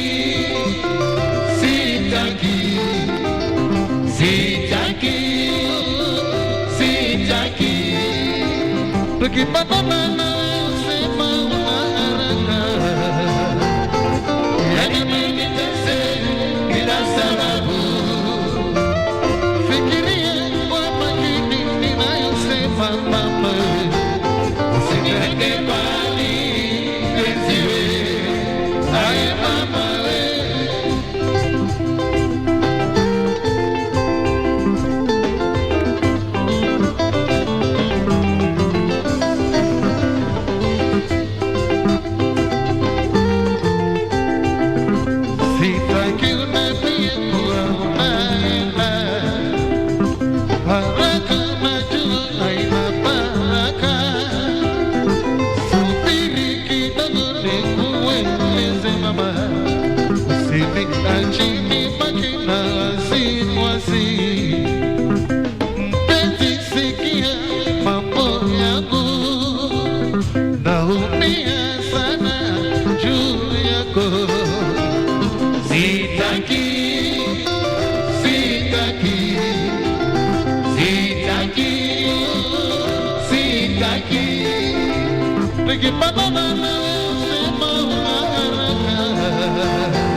unabaki na nane.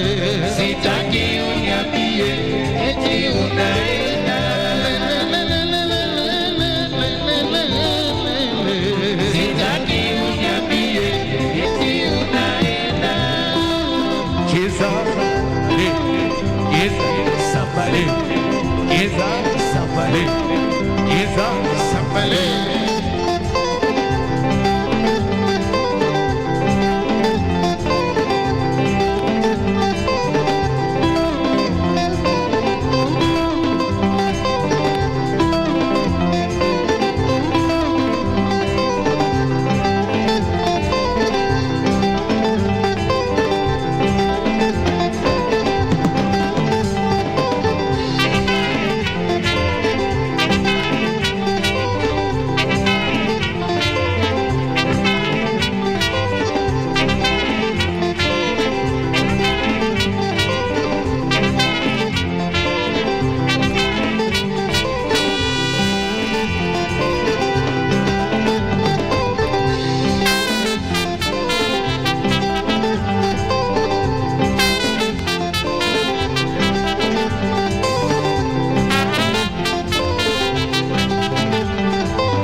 Asante sana Maroon Commandos kwa wimbo huo mtamu kabisa. Basi nitarudisha kwa mwenzangu Sidi Okumu aweze kuendelea na onyesho linalofuata. Na hilo ni skydiving. So very soon in front of you will be a jump aircraft Cessna Caravan flown by Captain Godwin Washira, approaching from the right, and he has 6 skydivers. The jump aircraft is operated by the FTC Flying School based at Wilson Airport, right beside us.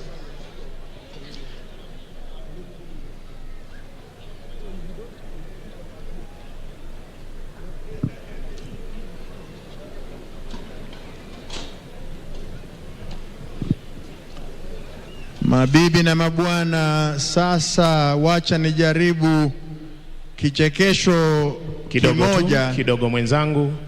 Tafadhali wananchi wazalendo, bado tuna onyesho chungu nzima, tusiweze kuondoka. Tunaomba kwa heshima tuweze kurudi. Ndege zetu zinapojitayarisha kuzidi kupita mbele yetu na kuweza kutuonyesha mizunguko tofauti tofauti, na hali kadhalika wananchi waliokuwa pale juu waruhusiwe hivi sasa kuweza kurudi mahali pale, waweze kutulia na kutazama onyesho hili moja kwa moja toka bustani la Uhuru. Kwako Sibi. Ilikuwa na kichekesho kimoja tujaribu kuona vile itakuwa. Ukiona mtaalamu gari imefungia gari ya mkubwa na inataka kutoka.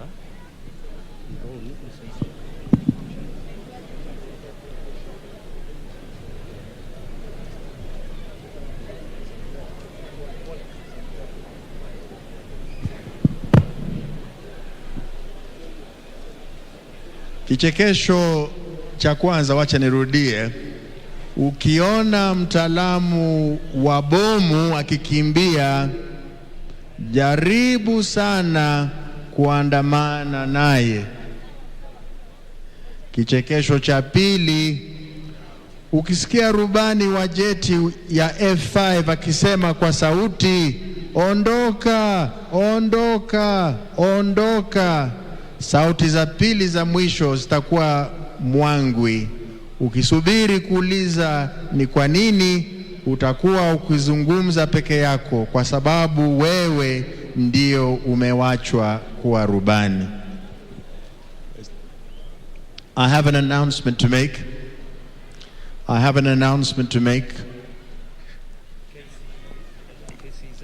The driver of KCZ 748A, would you please remove your vehicle so that a special guest can leave?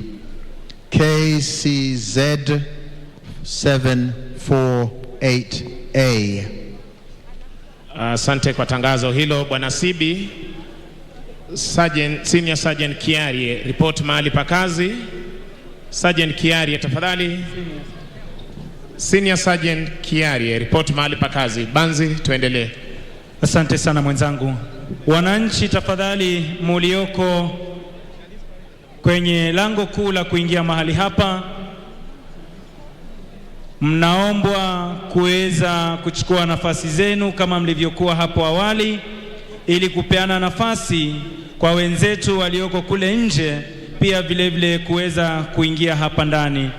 Tunaposongamana kwenye lango kuu, tunapeana wakati mgumu kwa maafisa wanaotuelekeza kuingia mahali hapa. Kwa hivyo tafadhalini wananchi mlioko mahali pale, tunaomba kupunguza hiyo movement ili tuwapatie nafasi wenzetu walioko kule nje ambao wako na hamu ya kuingia hapa ndani kujiunga pamoja nasi kujionea maonyesho haya yanayoendelea ya wanaanga. Waelekezaji tafadhali munisaidie kwa jambo hilo ili tuhakikishe kwamba pale kwenye lango kuu watu wameweza kutulia na wamechukua nafasi zao, ili tupeane nafasi kwa wenzetu walioko kule nje kuweza kujiunga nasi hapa ndani. Najua kwamba kuna wale ambao labda walikuwa wanaenda nje pale kuweza kujinunulia maji na vinywaji mbalimbali, lakini kwa sasa naomba tafadhali tuweze kusitisha, manake muda wote kuanzia sasa tutakuwa tunawapokea wana skydivers. Na tukiangalia katikati ya uwanja tayari alama inayofahamika kama desired impact point imeweza kuwekwa, ishara kamili kwamba muda wote kuanzia sasa skydivers watakuwa wanatua mahali hapa. Basi wananchi na wazazi ambao wameweza kupoteza wana wao, tunaomba muweze kupiga ripoti mahali ambulensi ya NMS upande wangu wa kushoto na kutangazia kuweza kuhakikisha kwamba mwanao yuko pale ili uweze kuunganishwa na mtoto wako. Nitarudi upande wa pili wa studio tuweze kupata burudani kutoka kwa Yellow Wagoners, bendi ya Kahawa Garrison. Yellow Wagoners tafadhali.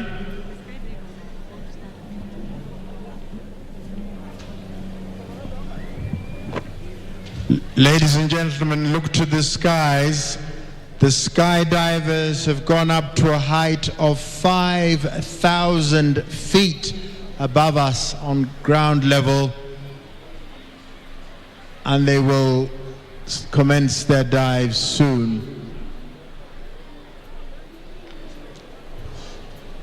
So if you look very high, there's some Kenya flags, maybe 1, 2, 3 above the presidential dais.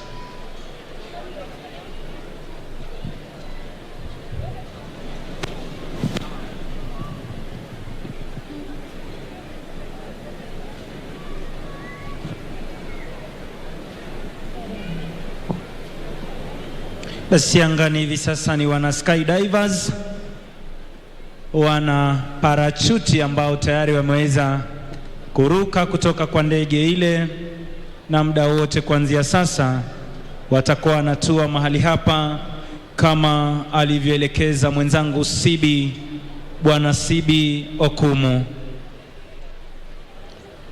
There's another group with us called Skydive Swahili, and they are based not at Wilson Airport right next to us, but in Diani Beach at the coast.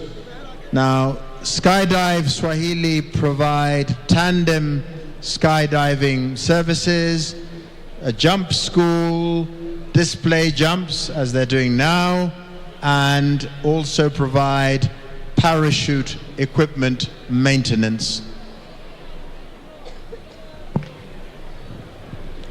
Hapa tukiona wa kwanza kabisa ambaye nafikiri atakuwa anatangulia mahali hapa, ameweza kupuliza moshi wa kijani kibichi ili kuwapatia nafasi wenzake kuweza kujua jinsi upepo unavyovuma.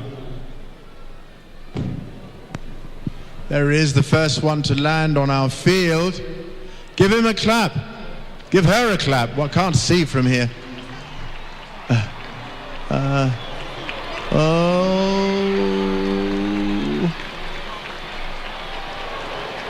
There we go.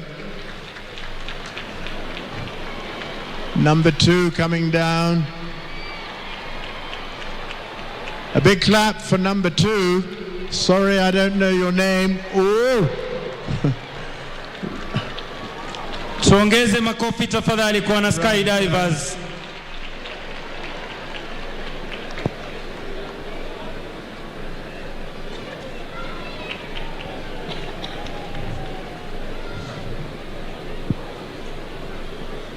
Number 3 coming down all simultaneously, quite a few.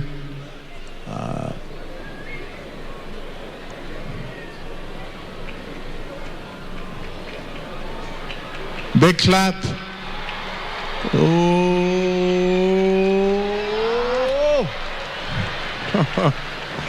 I think tuongeze makofi tafadhali kwa wana skydivers.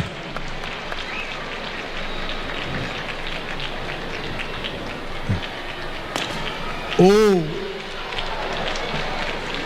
I think a significant investment in knee supports is necessary over time.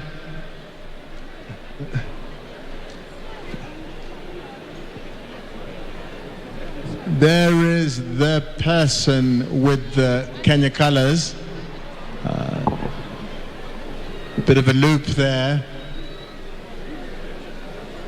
Basi angani hivi sasa akiwa amesalia mwana miavuli mmoja ambaye anaipeperesha bendera ya Kenya, akishuka mahali hapa kwa utaratibu kabisa.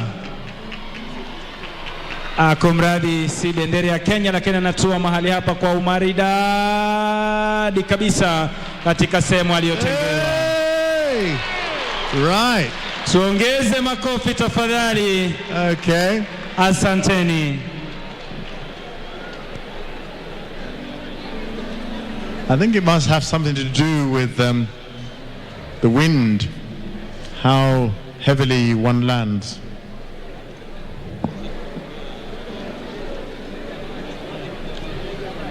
Basi bado tuna onyesho lingine. Kwa hivyo wananchi, tuzidi kujivunia wana miavuli ambao wanashiriki katika onyesho hili. Tuweze kuongeza makofi tafadhali, kisha niweze kuwarejesha moja kwa moja kwa bendi ya Yellow Wagoners, bendi ya jeshi letu la nchi kavu, Kahawa Garrison. Twende kazi.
semalo sikiza, idana siona wala sitojibiza, wenyewe nasema langu nitatimiza, nasikati tamaa kiumbe nitaweza.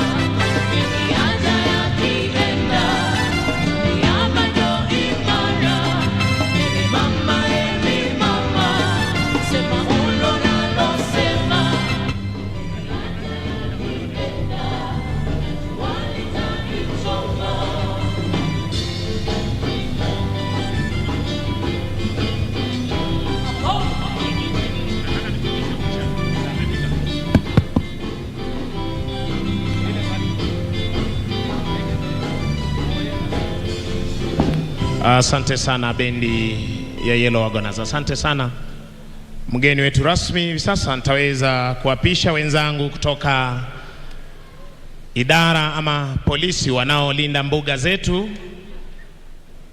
Ranger Eric Mwandawiro pamoja na Warden 2 Edward Mburu, waweze kutuelekeza jinsi wanavyolinda mbuga zetu. Asante sana mwenzangu.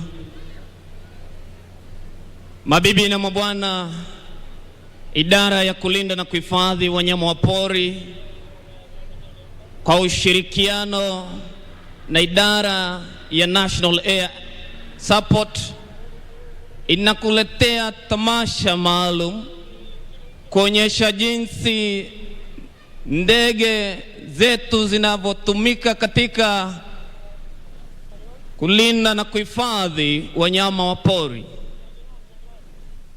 Kwa mbele yetu kunayo ndege aina ya fixed wing aviat husky ikiwa na rubani John Tepar. Mabibi na mabwana, kikosi hiki kiko katika mbuga ya Tsavo Mashariki, ambapo mbuga hii inajulikana kama the theater of the world, kauli mbiu. Vile vile mabibi na mabwana,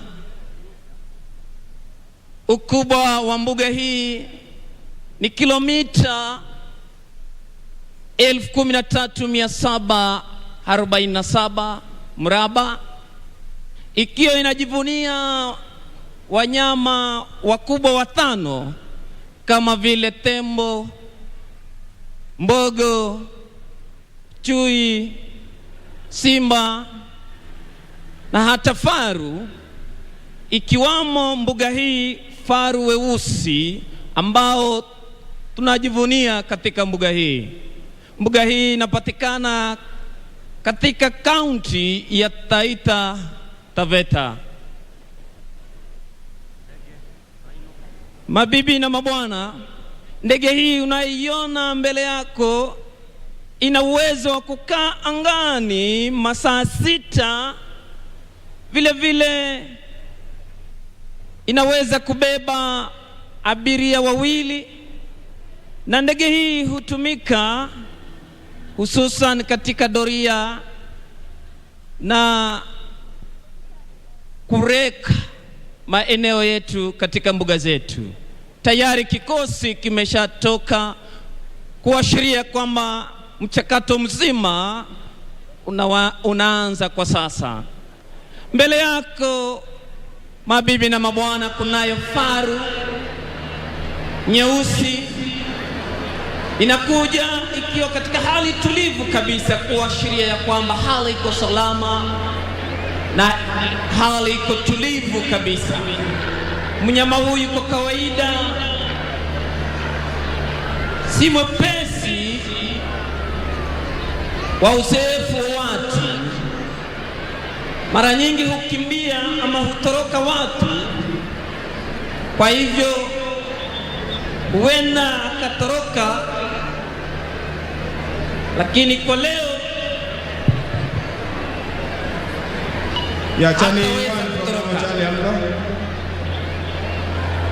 mabibi na mabwana, mnyama huyu ni mmoja wa urithi ambao tunaojivunia katika taifa hili la Kenya, ikiwamo tukikumbuka miaka ile ya 70 ambapo haswa uwindaji haramu uliweza kwenda juu sana, lakini kwa juhudi ya kikosi hiki mabibi na mabwana, tujivunia kwamba takwimu za wanyama hawa zimeweza kuongezeka. Hebu tusikie. Uniform Tango Mike 19805200 over. Ya Famariv nimepata moja ile ilitupotelea last time. Hebu kujeni mweze kusoma tuone kama ni ile tulipotelea over. Mabibi na mabwana, tayari ndege aina ya Aviate Husky imeshaweza kumwona mnyama huyu, na tayari wameshajulishana kikundi ama kikosi kinachojulikana kama monitoring team, ambapo kwa sasa kwa umbali tunawaona wakija kwa upesi kabisa, ndege ikiwa angani ikiwahakikishia kwamba mnyama huyu hawezi kutoroka. Kono wangu wa kulia kunao majangili wawili. Tayari tunaona mnyama yule ametoa kinyesi, anazidi kutoa kinyesi mnyama yule, na mara nyingi huwa anahakikisha eneo lile ameliweka alama ambapo hataweza kusahau mahali pale.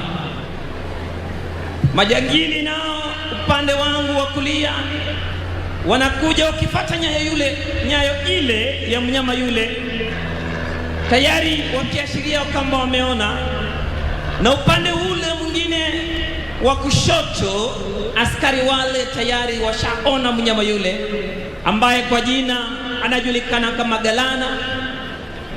Tayari washamuona, amechukua nakili zake, afya yake, ni nani, anafanya nini, ili iweze kusaidia katika makavazi ya mnyama huyu ambapo atakuwa anafuatiliwa kwa karibu. Tayari washamaliza vijana wale na wanaelekea katika hali yao ya kushika doria, shughuli yao ya kila siku. Tayari majangili washaona na wametoroka. Asante sana zangu Warden 2 Edward Mboru, unaweza endelea.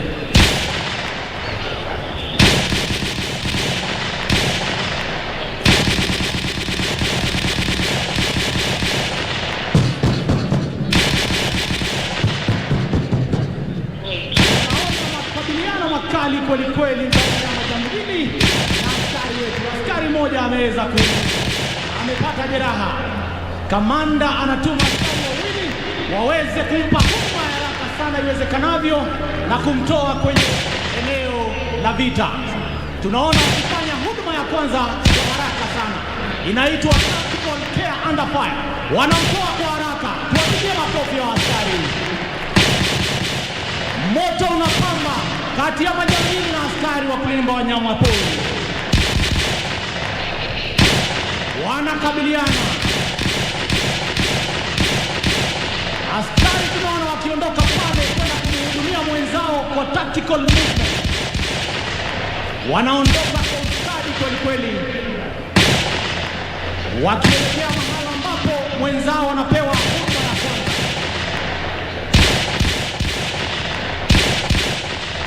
Kumbuka majangili hawa pia ni watu ambao wanatumia silaha. Kwa hivyo haya ni masaibu ambayo askari wa kulinda na kuhifadhi wanyamapori wanaweza kukabiliana nao. Tunaona tayari mmoja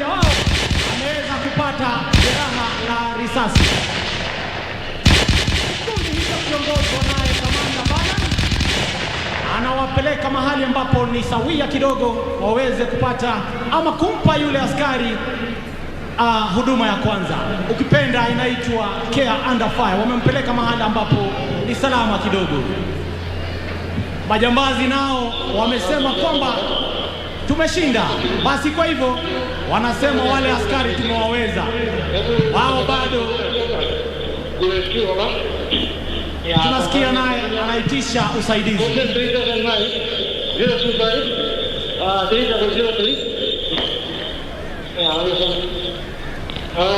Unit of Compromise 9I 50145.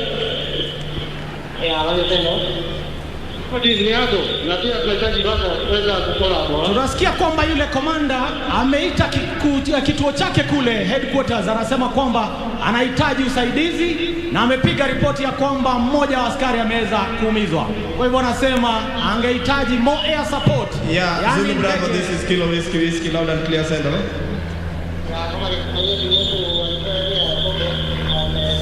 Anaitisha usaidizi, tusikize. Yeah, wamepata contact pande gani over? Wanapatiana eneo ambalo wameweza kupatana na majangili. Yeah, uniform tango Mike. 9850145. Anaweza kupatiana coordinates. Niko na reinforcement team, I'll be there in the next 2 minutes, over.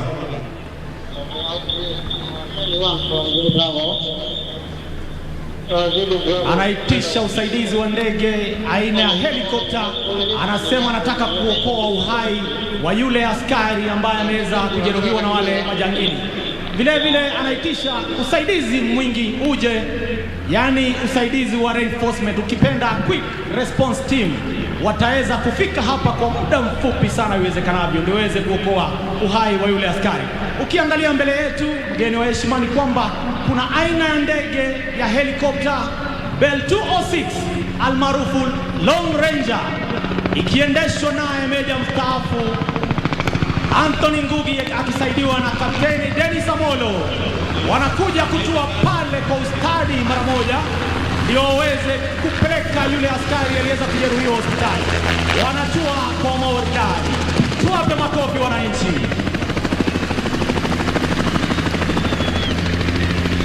Pale ndani tunaona kikosi cha QRT, Quick Response Team, kinashuka haraka sana na kuchukua doria 360 degrees. Wanahakikisha kwamba mgonjwa wako salama akiingizwa pale.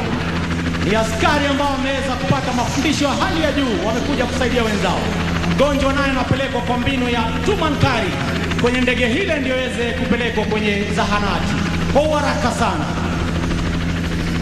Ni dhahiri shairi kwamba rubani wetu wamepata mafunzo ambayo inawezesha kufanya operesheni kwa muda mfupi sana, na ndege hiyo tena ilekea hewani. Tuwape makofi jameni. Askari kaweza kuokolewa. Kumbuka mada ya leo ni kwamba kuoneshana namna ndege zetu zinavyotumika kuweza kusaidia kuhakikisha mbuga zetu za wanyama ziko salama salmin. Wanaondoka, kwa hivyo askari hajapoteza maisha, kaweza kupelekwa hospitalini na quick response team nayo imeweza kuwadia. Wale majangili nao wamejua kwamba ndege imekuja imechukua askari wameenda, basi bado wanaendelea na pilika zao, wanafuata nyayo za ule mnyama. Kumbuka ule faru mweusi ana dhamana kubwa sana.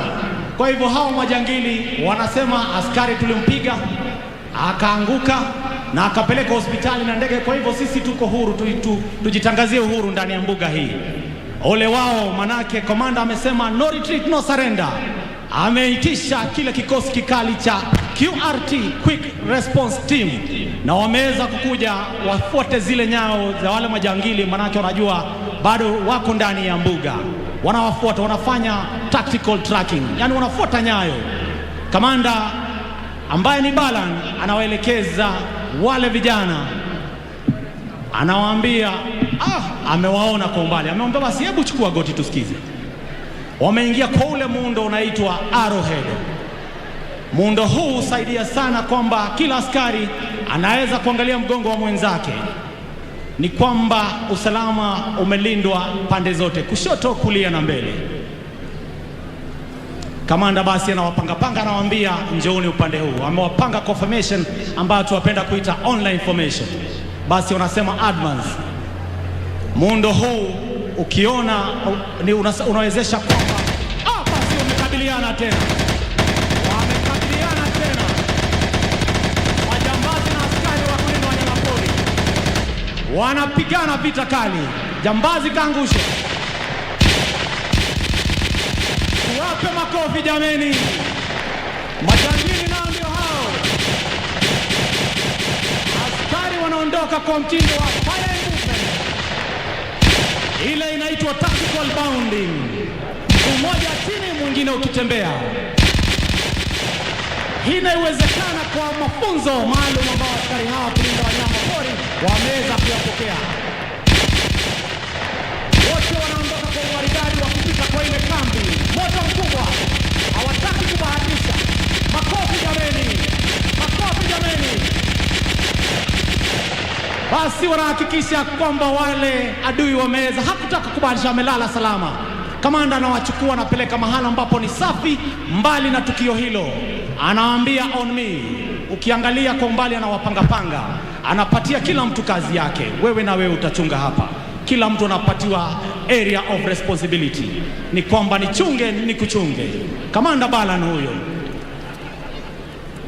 Wameingia kwa ule muundo wa mviringo, ukipenda all round defense 360. Mwenzake anaangalia mwenzake.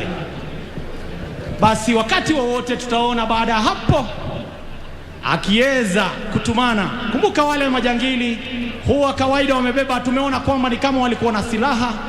Wako pia na vitu kama simu za rununu ambazo tukiweza kuzipata zinatusaidia sana kwenye upelelezi zaidi, kujua ni akina nani hawa wanahusika, na basi tukiweza kujua namna hiyo tunaweza kuangamiza uwindaji haramu ndani ya mbuga zetu.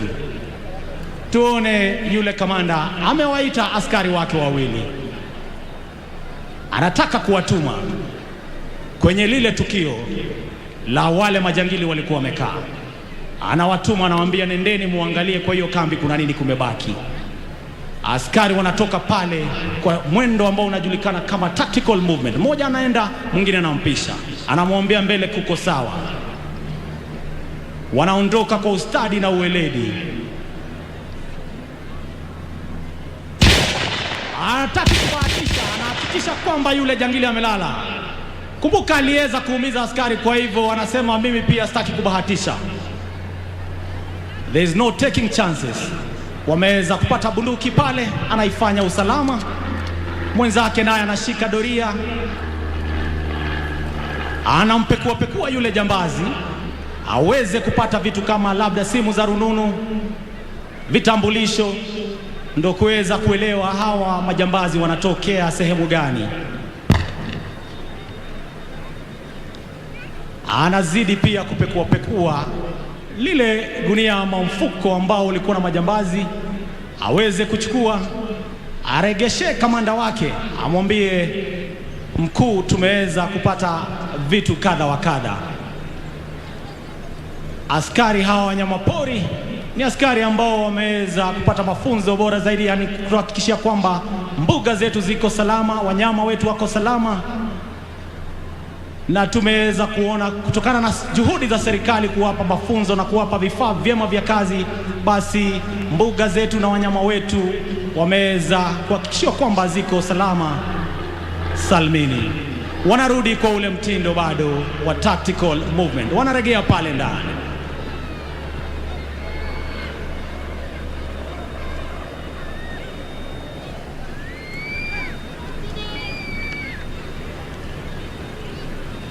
Basi wameweza kurudi ndani na kila mtu kuchukua nafasi yake. Pale ndipo ambapo sasa wanaambia kamanda, tumeenda kweli, wale jambazi tumeweza kupekua, tumeweza kupata vitu kadha wa kadha, naye ndio aweze kupiga ripoti kwenye kituo chake kikuu na aeleze ni nini ambacho amekipata na nia yake ni gani, tena kama ako na nia ya kuendelea na operesheni ama itakuwa ni vipi. Tutawasikiza muda kidogo wakiweza kupatiana ripoti hiyo.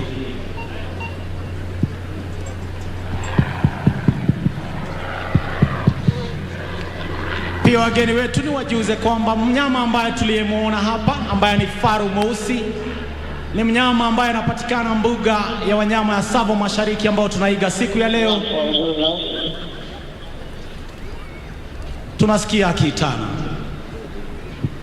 Vile mnyama huyo ama wanyama hao faru weusi wanapatikana mbuga ya wanyama kama Tsavo West, Tsavo East National Park ambayo ndio hii leo tumeiona, Meru National Park.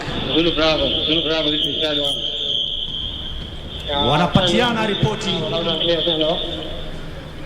Properties tunaweza kupa tu hiyo nyayo na tukakutana na hawa jomba. Bravo. Aendelea. Tunasikia yule komanda akiweza kupatiana ripoti kwamba waliweza kufuata ile nyayo, wakakutana na wale majangili na wakaweza kuwamaliza, na pia anasema kwamba wameweza kupata bunduki na vitu vinginevyo. Niwakumbushe kwamba awali nimesema kwamba wanyama hao ambao ni faru weusi wanapatikana mbuga zetu za wanyama kama vile Tsavo Mashariki ambayo tumeiga siku ya leo, Tsavo Magharibi ambao ni Tsavo West, Meru National Park ukitembea pia utawapata, na hapa karibu jirani yetu Nairobi National Park wanyama hao wanapatikana vile mbuga yetu ya wanyama ya Lake Nakuru National Park. Tusisahau pia mbuga ya wanyama ambayo iko kaskazini mwa nchi ambayo ni Ruma National Park. Faru hawa weusi pia wanapatikana.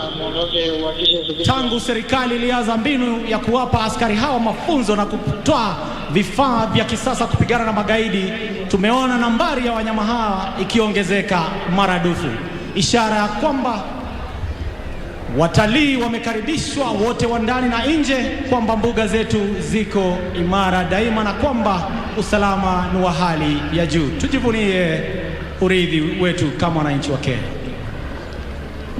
Nimkaribishe mwenzangu Mwandawiro, tafadhali. Asante sana Warden 2 Edward Mburu. Mabibi na mabwana, Tsavo Mashariki, kauli mbiu Theater of the World. Hakika mbuga hii inajivunia wanyama hawa ambao kwa sasa wameongezeka maradufu. Kwa hivyo wakati kama huu tunachukua fursa hii kutoa shukrani zetu haswa kwa serikali yetu ya taifa letu la Kenya, Wizara ya Utalii na wanyama wa pori ikiongozwa na Waziri Mheshimiwa Najib Balala, mkurugenzi wetu mkuu Brigedia mstaafu John Waweru ambaye haswa ndiye anayeongoza kikosi hiki cha kulinda na kuhifadhi wanyama wa pori. Tawasi wananchi watukufu wa Kenya tuzuru mbuga zetu katika nchi yetu hii nzuri ambayo iko na mandhari ya kuvutia kila pembe zote za nchi hii. Tona tayari wamekwisha maliza pale na wako tayari kuomba ruhusa yao ili waweze kutoka katika uwanja huu. Tayari Assistant Warden 3 ameshaomba ruhusa ya kuweza kutoka katika uwanja, kuashiria ya kwamba kwa sasa tamasha hii imekamilika. Mabibi na mabwana, taomba tuwapigie makofi, wapigie makofi. Tuwape makofi tena jameni, tuwape makofi vijana wa kulinda na kuhifadhi wanyama pori. Asanteni.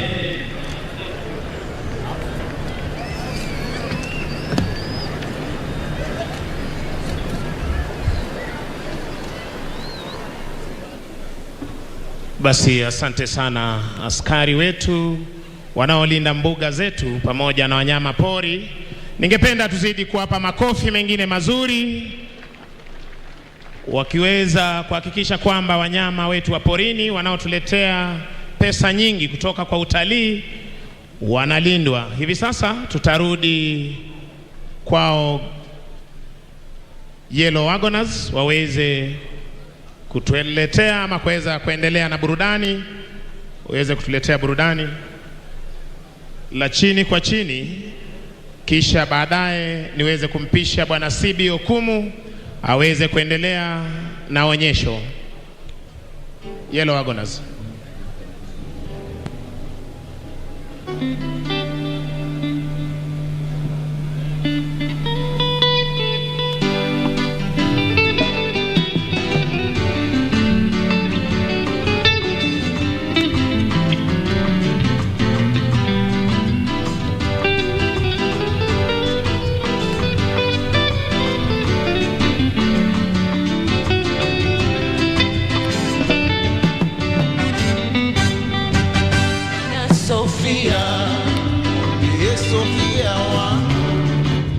Shikilia kidogo tu Yellow Wagoners.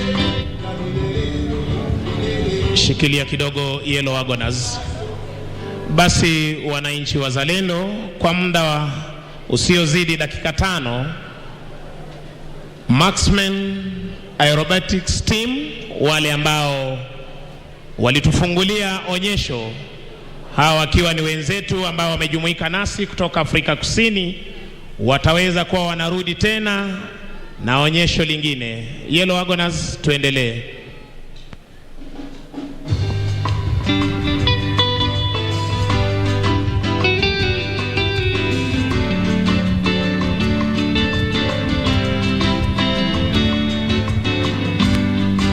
Akina Sofia, mwambie Sofia wangu, naye atamke vile na milele milele. Akina Sofia, mwambie Sofia wangu, naye atamke vile na milele milele. Baba we, mama we, mwambie yule wangu, naye atamke vile na milele milele. Mama we, baba we, mwambie yule wangu, naye atamke vile na milele milele. Munda alinyimwa pembe, akapewa masikio, akapewa na The pictures on your screen are coming live from the Uhuru Gardens, where the Kenya Defence Forces is hosting an air show, and this is being led by the Kenya Air Force to boast displays of both military and civilian aerobatic capabilities aimed at engaging and entertaining the public. We have seen hundreds of families thronging the grounds here at Uhuru Gardens, and during the early morning hours we have seen the Kenya Defence Forces showcasing their skills. Also the Kenya Wildlife Service has come on board, but in the afternoon session we're expecting the Phoenix Aviation Sister Sovereign, the Kenya Airways, the Farmland Aviation Firefighting Display, and Aerobatics by the Marksman from South Africa to showcase their skills. For now, we are taking you back to the broadcasting house for the lunchtime news with my colleague Nisi Imano. We'll be back on this side in the afternoon. Good afternoon. My name is Irene Nchuma Udin.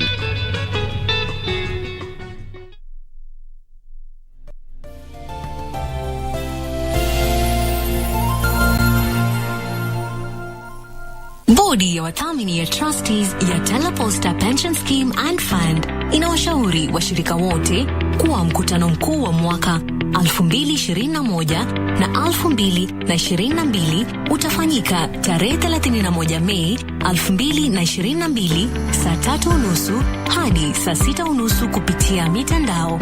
Tazama tukio hili moja kwa moja kupitia runinga ya KBC Channel 1.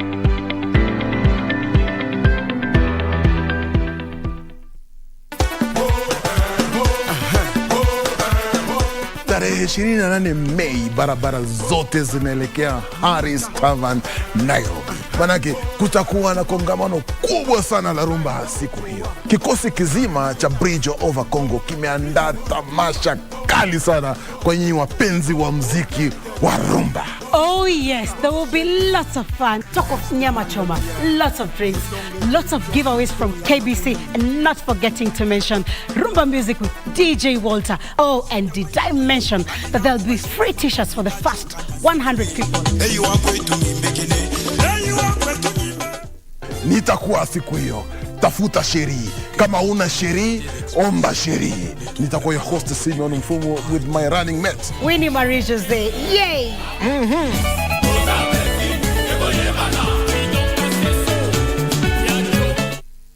Mpambe Gibson Gadho Mbugwa almaarufu prosecutor kwenye kipindi Ukipendacho Vioja Mahakamani kwenye runinga ya KBC Channel 1 anaomba usaidizi wako kudhibiti gharama ya matibabu ya figo. Jamaa na marafiki wameandaa mchango mnamo tarehe 11 mwezi ujao wa 6 kwenye ukumbi wa Charter Hall, jumba la City Hall jijini Nairobi. Waweza kutuma mchango wako kwa paybill number 247247, nambari ya akaunti 777626. Gibson amekuwa mwanani wako na wangu kwa muda usiopungua miaka 40 sasa. Ni zamu yetu nasi tuwe wandani wake wakati huu mgumu. Kupata lazima nishike kama sikiza tune yako. Bonyeza *811 *962 hash. Lazima nishike mapema. Nisiposhika simu mapema utakasirika. Unajua mimi nikiwa mtu ya marathon najua niko na experience kabisa. Niko na experience. If you don't hurry, you will not break the record. Okay, wacha nishike simu. Kupata lazima nishike, bonyeza *811 *962 hash. *811 *962 hash.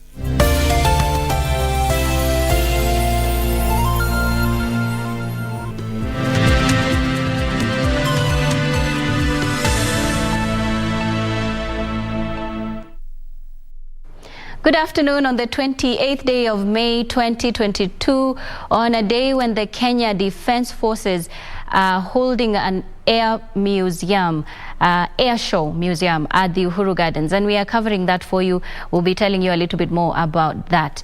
I am Nisi Imano. Lucy Maura is our sign language interpreter. Many thanks for joining us. All right, now Deputy President William Ruto says if elected, his government will set up a fund to support micro and small-scale enterprises. The Deputy President, who toured parts of the Rift Valley, said his leadership will seek to uplift the standards of living in the country. The Deputy President, who is leading the Kenya Kwanza troops in a series of meetings in Nyandarua, Narok and Nakuru counties, claims the former Prime Minister cannot account for the years he has been in government. The Deputy President says while he can account for his service to Kenyans while serving as Minister and Deputy President, Raila, on the other hand, has no record in service delivery. Mimi nikiwa naibu ya rais ya Uhuru Kenyatta, si tumejenga barabara kilomita 400 hapa Nyandarua pamoja na hii, si tumeunganisha stima, watu wamefika saa hii 1120. Si tumejenga colleges zingine mpya ikiwemo yenu ya hapa Kinangop. Si tumeweka equipment kwa hospitali yenu hapa ya milioni 500 ya Olkalau na engineer 1300. Ruto has called on Kenyans to support his presidential ambition as he had a plan to alleviate economic hardships through his bottom-up economic model.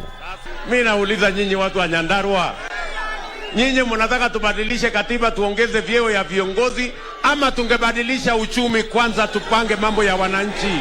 Ruto says his administration would bail out small and micro enterprises by setting up a 50 billion shillings bailout fund.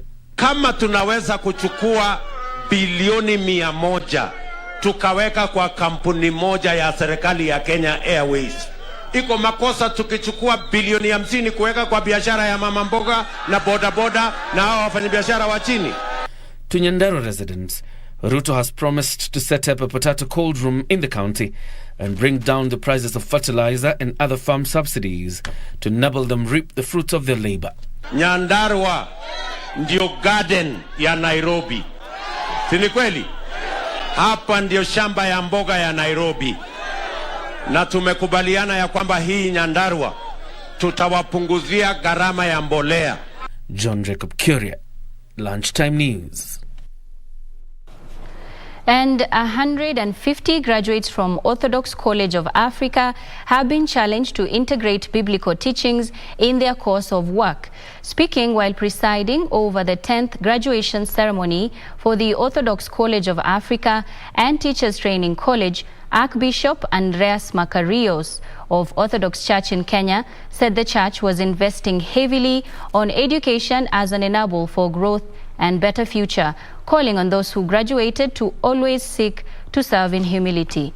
Nairobi woman representative Esther Passaris, who attended the graduation, called on the graduates to make use of their training to serve Kenyans and always think of going beyond the borders. Passaris promised to support women graduates get jobs and offer bursaries for those pursuing technical, vocational, educational and training courses. Money for bursaries, it's 20 million shillings a year. But now these are the graduates, they've already finished. What we can talk about is the ones that are in school. So long as they bring a fee structure, they bring a result slip and the ID of the parents or their own IDs if they're over 18, then we'll be in a position to give them bursaries. We only have bursaries for 20 applicants per ward per year. But the MP has about 25 million for the whole year. So tap into wherever you can to be able to get assistance, right? We should never tire from trying to make sure that students complete. Our institution here, in this place where we are, together with the primary, of course, is assisting a lot our area and especially the needy ones, because ourselves, as I have been saying always, we are giving priority to education. And we are assisting the less fortunate young children and the boys and girls. And in Isiolo, a section of leaders have faulted the ongoing police operation in Com area in Chari ward of Merti sub-county. The leaders say that the operation has barred locals from proceeding with their usual mining activities for fear of harassment. The leaders now want the operation called off on the 5th of June once the 30 days curfew period ends.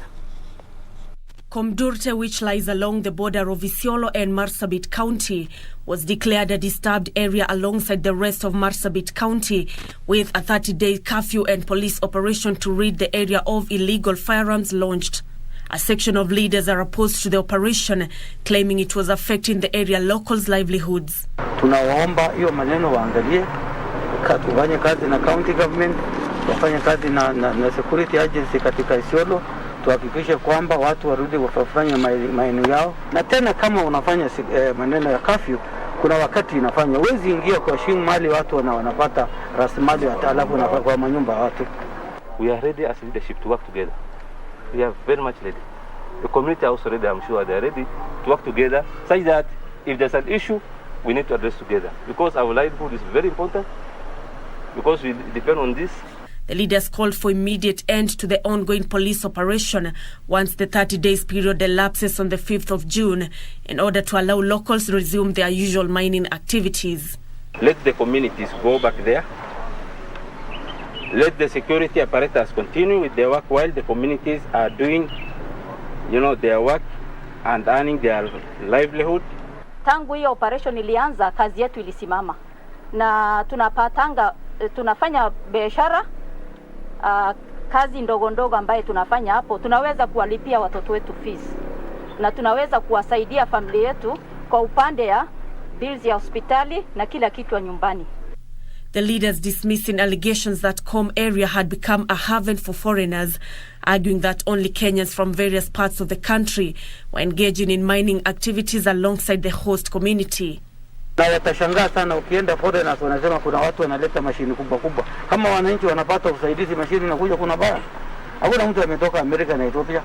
Kama jamaa wako na pesa ametoka Nairobi ama Isiolo, wengi investors hata politicians wako na mashini yao huko. Nancy Okware, Lunchtime News. Moving on, a 9-year-old boy in Ruiru, Kiambu is appealing to well-wishers for support so that he can access medical care that will enable him walk again. Dixon Otieno, who was hit by a vehicle, sustained head injuries, later developed backbone problems that have forced him to drop out of school to undergo various medical checks. Dixon Otieno did not manage to complete his basic education after the accident that left him sickly and hopeless. His hope to continue with school is diminishing since he can barely move. Alikuwa anapumua na mpira, anakula na mpira, alikuwa anafanya kila kitu na mpira. Alikuwa kama mwenye amekufa. Sasa unajua ime-infect huyu kijana sana. Dixon says he has undergone major operations to try and control head cancer, which destabilized his mobility. A boy who used to do everything on his own now depends on his parents for entirely everything. Huyu mtoto wangu hawezi tembea, hawezi enda hata haja ndogo, hata kuenda nje hawezi enda, ni kubeba anabeba, anapelekwa hata kufalisha chimo chakula, mimi ndio nampea chakula hawezi kula. To facilitate restoration of titanium mesh 10 by 10 centimeters, Dixon is required to undergo robotic psychotherapy and another surgery at Kenyatta National Hospital. This, he says, is very costly and his family cannot afford. According to his father, Joel Otieno, who is jobless, his son has been growing weaker as some of his body organs continue to lose functionality, and is appealing to well-wishers to help him raise 1 million shillings for his treatment at Kenyatta National Hospital. Wanaweza kunisaidia kwa hiyo mesh ili mtoto arudishwe hiyo mfupa. Mtoto ako tu hivyo, haizi tembea, inabebwa tu ikipelekwa kwa kitanda, tunatumia tu pampa. You can send your medical donation to his father through M-Pesa number 0727 759441 or 0708 199293. Beatrice Gatonyongetich, Lunchtime News. Elsewhere, Council of Elders from 6 sub-counties in Wajir County have endorsed former Chief Administrative Secretary for Environment and Forestry Mohammed Ibrahim Elmi for Wajir County gubernatorial seat and Nairobi businessman Abdi Rahman Adan for senatorial seat, respectively. The elders, led by Sultan Ahmed Muhammad, says Elmi and Ado were best suited for the 2 seats. Speaking in Wajir, the Council of Elders stamped the 2 aspirants as visionary leaders who can bring change and development in the area. The former Chief Administrative Secretary for Environment and Forestry, Mohammed Ibrahim Elmi, who was endorsed by the elders for the gubernatorial seat but on an independent ticket, pledging his administration will focus on reviving the livestock sector, among others. We want a functioning health sector, we want a functioning water sector, we want agriculture and livestock sector, we want to, even environment. Our environment is getting degraded in a very serious way. But let's pick the livestock. Wajir is one of the most endowed with the livestock. We have a goat population of millions. Yeah, we have an international airport here. We have an habitat that should have been finished a long time ago. If we form livestock cooperatives, we make sure that every ward, because we have big land, have 1,000 acres of, we produce fodder for our livestock. We want to change the vice in this country. We want to uphold the progress and development. We are dedicated. I know Honorable Elmi, I have been a friend to him for a while. He's a very committed person, and I believe we are going to make Wajir great. On his part, Nairobi businessman Abdi Rahman Adan Abdi Kadir, who will contest for the Wajir County senatorial seat under UPIA ticket, challenged area residents to vote for the team, which he said was development-oriented. People, by the people, and for the people. A government that is going to serve the interests of the larger people of Wajir, regardless of his ethnic background, for the sake of our people, for the sake of our great county of Wajir. Please, let's join hands and support Honorable Elmi and his team to salvage the situation. Because as we speak now, The situation is we are in a dire situation. What needs to be done? Books have been written, plans have been drawn. Like, for example, when I was the Minister for Northern Kenya, we came with ending droughts from becoming emergencies. It is a shame that 10 years later, when we should have ended that, we have people who have died because of that, because people did not implement the plans. We do believe we can implement those plans with the current level of funding that we get. We believe we can bring private sector. We have land, we have energy, we have lime, we have a lot of mineral resources. We can bring private sector by creating peace, by ensuring our area is peaceful and making sure that the infrastructure is working. Elmi is expected to face incumbent Wajir Governor Mohamed Abdi and former Wajir Governor Ahmed Abdullahi, among other aspirants who have declared interest in the seat. Universities and Colleges Central Placement Service (KUSAPS) has decried low universities and college placement uptake by eligible candidates from the northern region. The KUSAPS CEO, Dr. Agnes Masi Wahome, during her tour at the Garissa Huduma Center, said that most students in the region might have low access to the information on placement. While announcing KUSAP's partnership with Huduma centers across the country to offer placement services, Dr. Wahome said that they will work with the county commissioners and local administrators to make sure that they reach every student who needs to further their studies. So I'm here, one, to work with the government, that this is the county commissioners and the local government, so that we are able to mop up all these students who did their exam. Likewise, KUSAPS has partnered with ICT Authority to provide free internet services in Huduma centers to allow students to access online services and make the applications by June 2nd. Application process is online. Then we have partnered with Huduma. For the last 3 years, we have partnered with Huduma Kenya, so that we have our services devolved to the Kenyans.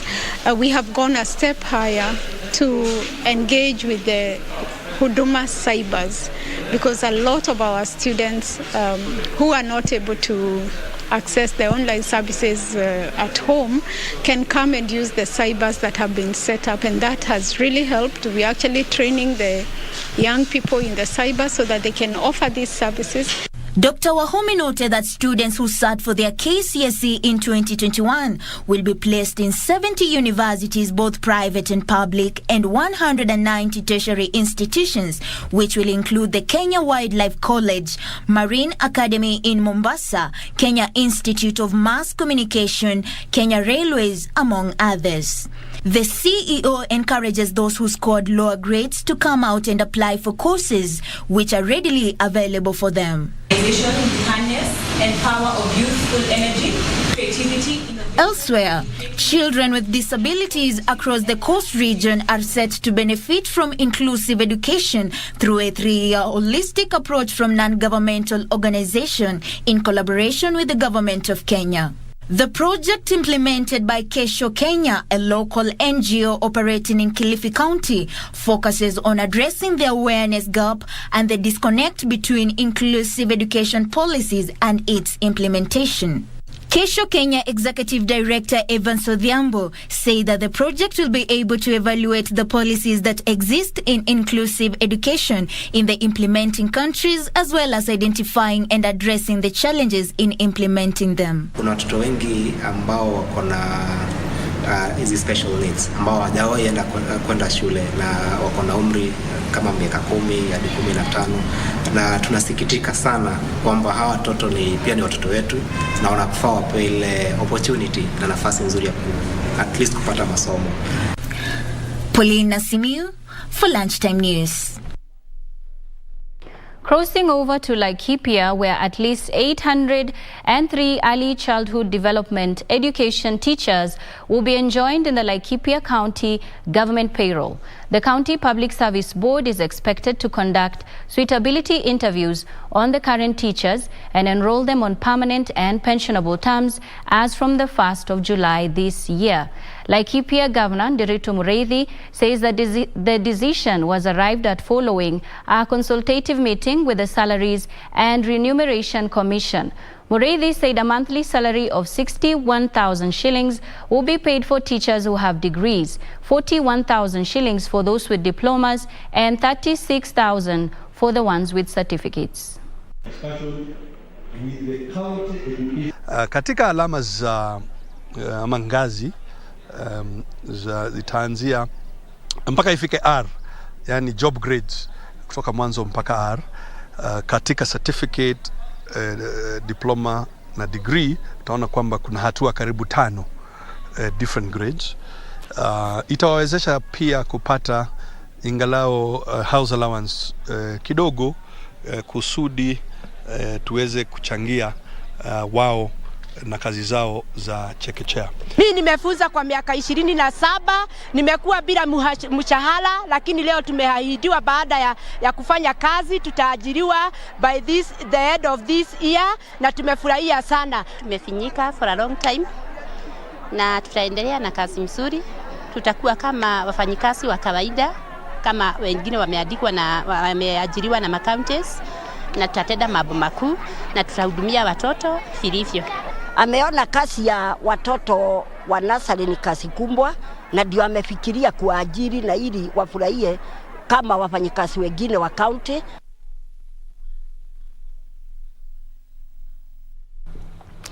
The Kenya Primary School Head Teachers Association, KEPSHA, Nyanza region has expressed concerns over poor infrastructure development in schools as the new curriculum is set for a major transition phase. Speaking during the union's annual convention at Isebania in Migori County, the region's chairperson, Meshak Roche, noted that poor school infrastructure for especially schools in remote areas is a major hindrance to good learning outcomes compared to their counterparts in urban areas. On his part, Director of the Teachers Service Commission, Stephen Ajanga, said the government will take teachers through several trainings to help them handle those transitioning to junior high school. Poverty level is so high, and some of the parents are not able to provide some of the requirements that we need in order to implement the system successfully. So that is one area. Another area is about ICT, especially it's a challenge even to our teachers, because ICT, the world is now digital, but you see there are certain analog aspects of us that are not going away yet, because some of us were trained in the older system. You will realize that as far as primary school is concerned, most of our teachers now are CBC compliant, and as we transition from primary to junior secondary, the people who are going to interact with these learners are the secondary school teachers. So last holiday, we did take some secondary school teachers through this training. That was just the beginning. As we move forward, more of them will continue going through this training. It's an ongoing process. Moving on, a 9 million shillings center to assist victims of gender-based violence has been opened in Lycopia County. The center is a joint effort between the National Police Service, British Army Training Unit Kenya, and a United Kingdom-based organization. The center will serve victims from Lycopia and neighboring counties of Samburu, Isiolo, and Meru. It is a sigh of relief for victims of gender-based violence in Samburu, Isiolo and Meru, as they will now get services closer to them. Nanyuki Polycare Center, the first one-stop center for tackling sexual and gender-based violence, has been opened outside Nairobi. Speaking during the handing over, Brigadier Ronnie Westman from the British High Commission said that the facility will help eradicate violence against women and girls. We don't have a huge budget, but what we do is try and spread the love and try and help some of the communities in the areas that we train. Sentiments echoed by Jackie Mbogo, the Reinvent's chief of party, who noted Polycare brings dignity to recovery by centering police and justice response into the healing and recovery process. Changamoto za shule yetu, tumekuwa na shida nyingi sana ya maji. Shida ya maji imekuwa changamoto sana, na ndio tulianza na huo mradi wa maji, na nafikiri tumeagana pia wanaweza kuendelea kutusaidia na huo mradi kwa sababu hatuna matangi ya maji, na pia tulikuwa na changamoto ya madarasa kuwa yamechakaa, na mpaka hapo sasa tunaona tumesaidika kiasi fulani. Shukuru sana kwa sababu ya Mheshimiwa Sara ameweza kutuletea hii jeshi la Uingereza PATUK, na wameweza kutusaidia mahali ambayo tulikuwa tumekwama.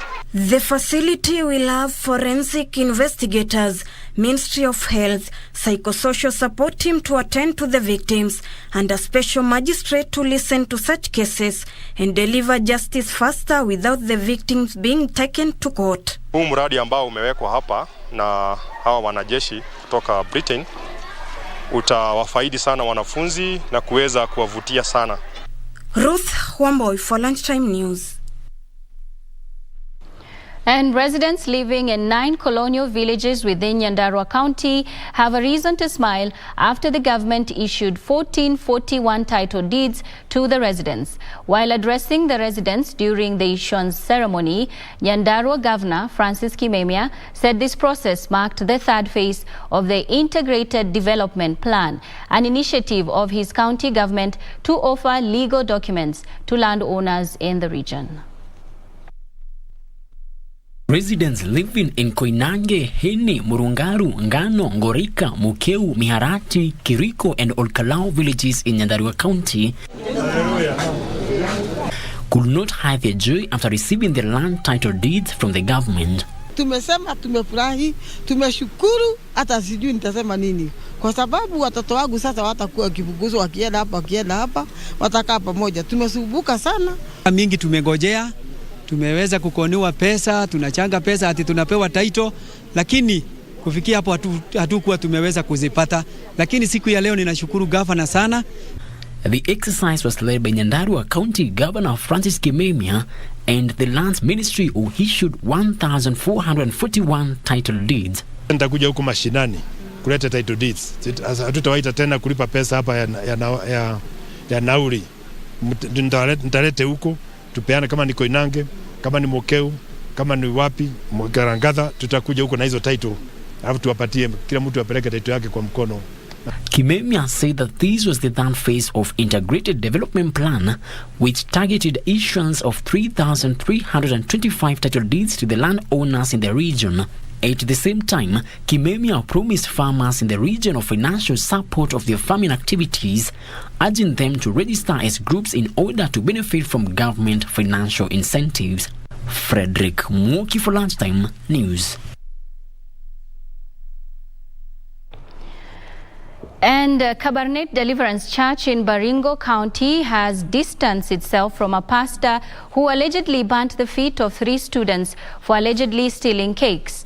The church condemned the heinous act meted on the minors, saying Pastor Joseph Muduma was a choir leader who left 2 years ago, adding that he was not their pastor. Muduma allegedly burnt the feet of the students who were fighting for their lives in Baringo Referral Hospital for stealing in his bakery. Ordained ministers. This man is a pastor, he has not been ordained. We ordain ministers. We install ministers.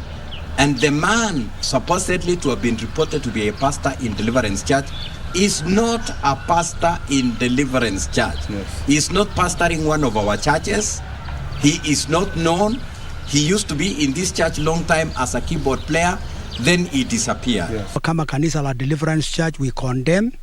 Haturuhusu vitu kama haya atendeke, na tunailaani hicho kitendo tukisema kwamba kitendo kama hicho hakiko katika suala la kanisa.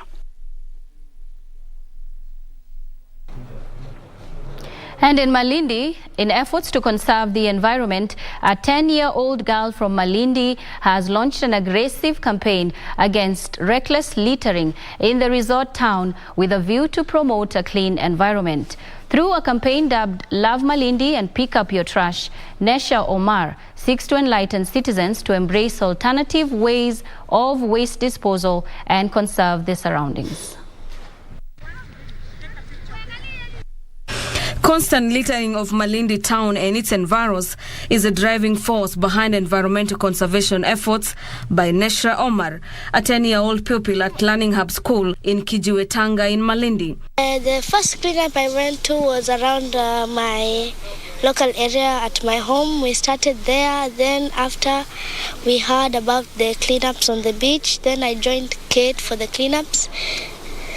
And from now these days, I've been doing cleanups around my local area and at the beach. Nesha, who started environmental conservation plans at the age of 3, says it's responsible for people to throw litter everywhere as it contributes to a dirty environment, and wants to use the campaign to enlighten citizens to use alternative waste disposal. With slow uptake of conservation methods, Omar says she'll now make more posters and put more messages on social media for wide reach and further influence people to embrace environmental conservation efforts. People are still littering. Like a few days ago, I did a cleanup. The next day, I found the place like it was still the same. It was still dirty and it still had trash. Then I decided to make a campaign called Pick Up Your Trash. Charity Beduli, the mother of the 10-year-old, says the move is now instilling discipline as people know about taking care of the environment. And we hope that everybody will join in the campaign. It's trying to make everybody responsible for their own trash, because all this trash is not being dumped by animals. Cleaning is like a symbol, not only cleaning the city. This is a symbol of climate change is approaching, and our children will be suffer on that issues. So they must learn this, and the best thing to do our children is to show what to do, and showing by doing by themselves, by the adults. Kate Mwikali, the chairperson of the Malindi monthly cleanup campaign organized by the Progressive Welfare Association of Malindi, says the association was inspired by the need to raise awareness of nature and environmental conservation. They came to clean. It just speaks about their courage. It speaks about they have hope. It speaks about their love for humanity. It speaks about their love for life on land and life under water. For Lunchtime News, I'm Gladys Mungai.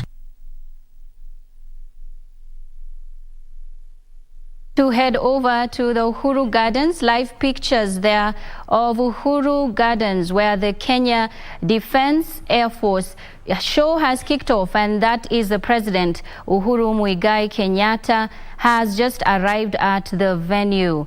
The KDF have started this air show earlier this morning, and just now live pictures from this venue.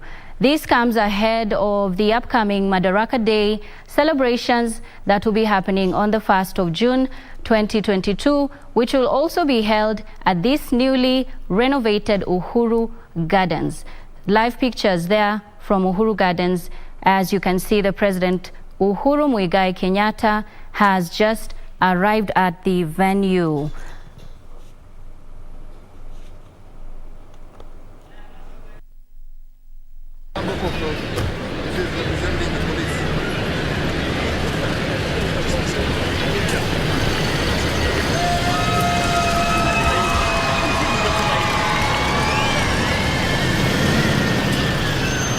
Sisi tunakuwa tutapita mbele yao.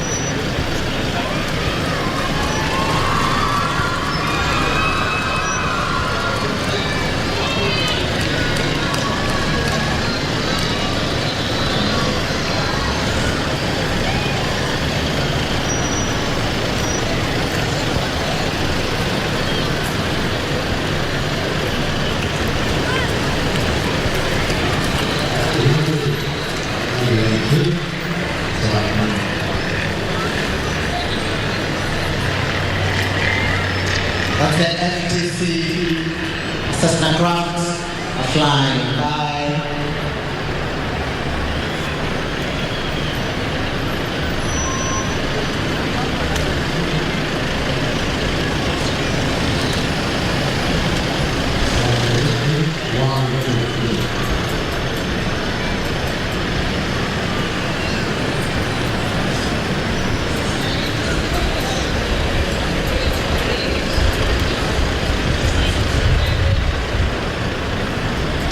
The Flying Training Center would display us two Cessnas, a Cessna 152 and a Cessna 172, and also a Magnus Fusion 212. Now, Cessna 152 is the two-seater aircraft. It was piloted, if we see him again, by Captain James Nganga and operated by the Flight Training Center Flying School for the training of pilots as well as charter services. The Cessna 172, the registration here is 5YBYZ.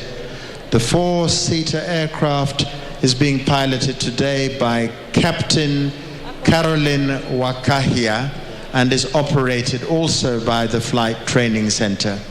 It is also used for training pilots and charter services. The Magnus Fusion 212 is a two-seater Garmin aircraft and the only one in Africa. It can use both avgas and petrol, and the aircraft is being piloted today by Captain Jacqueline Kipto. So a little bit more as you see the planes whiz by. The FTC is a flying school based at Wilson Airport and provides pilot training and charter services. It specializes in training curricula. There we go. Is that the...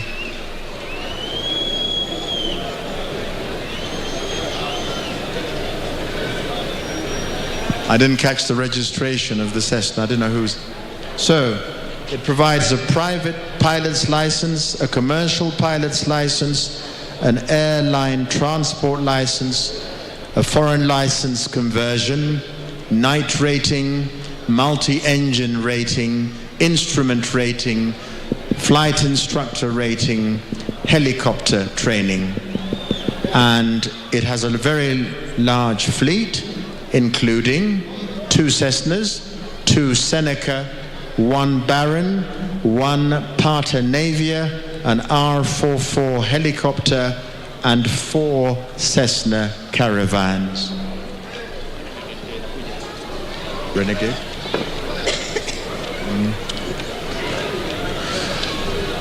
This is from Renegade Air, a Dash 8. Renegade Air is a business aviation company that was incorporated in Kenya in 2012 to provide safe, dependable, and cost-effective air transport solutions to a diversity of clients. Its vision is to be Africa's most loved gold standard business aviation company. Currently, it flies to Wajir and Kisumu daily from Wilson Airport.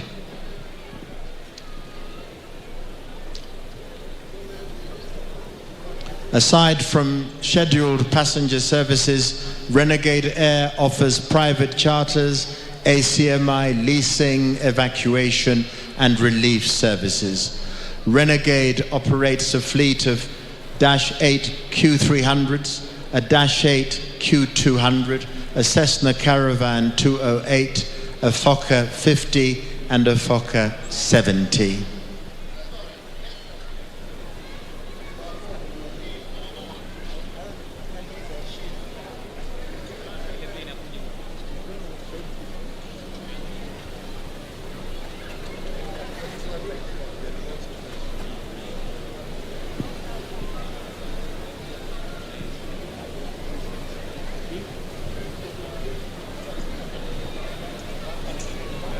Open your WhatsApp, Nani.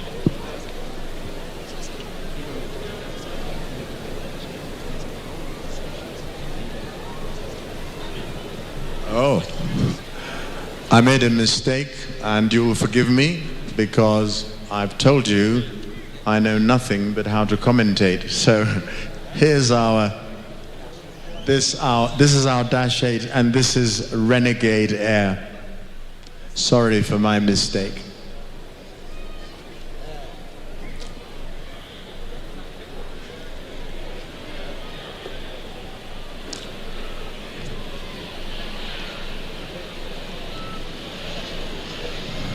It's a big plane.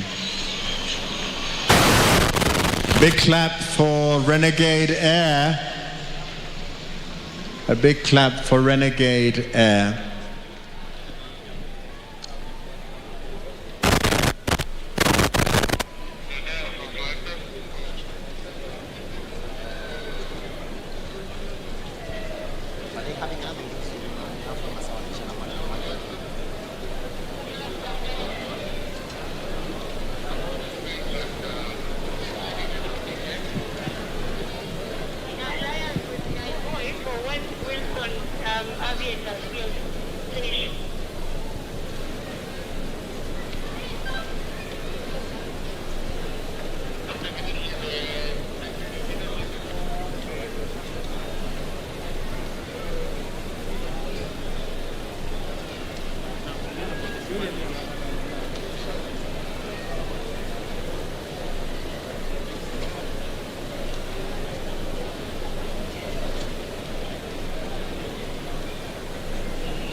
Excuse me, sir. Just torch on this.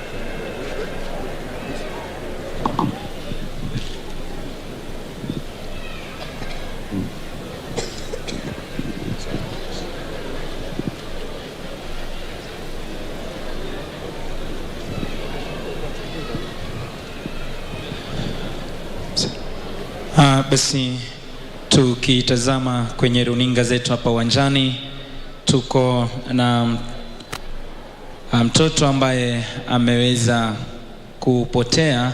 Kwa hivyo naomba tafadhali baba ya mtoto huyu aweze kufika kwenye ambulance ile nyeupe mkono wa kushoto kutoka kwa jukwaa letu rasmi, ili aweze kumchukua haraka iwezekanavyo.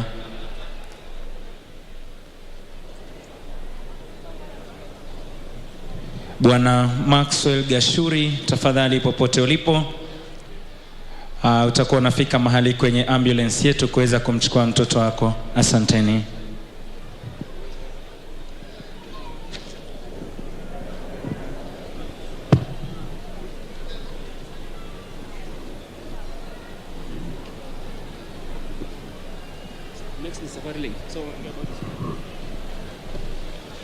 The next display is from Safari Link. I have described it in some detail. So we'll wait to see them appear. And why not give the young people here some information about the Kenya Air Force, which they are about to join shortly. The Kenya Air Force was... Oh, there's Safari Link. And I described it as the largest passenger carrier by numbers out of Wilson Airport.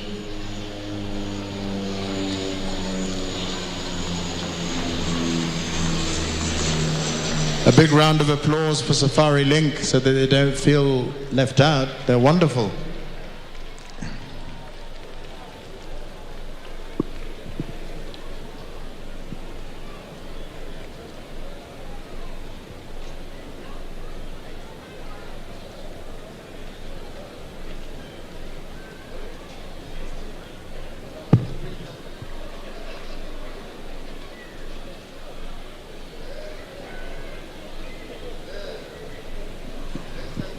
The inauguration parade of the present-day Kenya Air Force, and prepare yourself to listen carefully and clap because there's a birthday coming up soon. The inauguration parade took place at Harambee House in Nairobi. A rehearsal was carried out early in the morning, and after the break, it was the real thing. The Kenya Army and the General Service Unit flanked the new service. At the end of the speech by the Prime Minister, Mzee Jomo Kenyatta, the Kenya Air Force flag was unveiled for the first time, and a fly-past of the flying training unit was made in planes called chipmunks.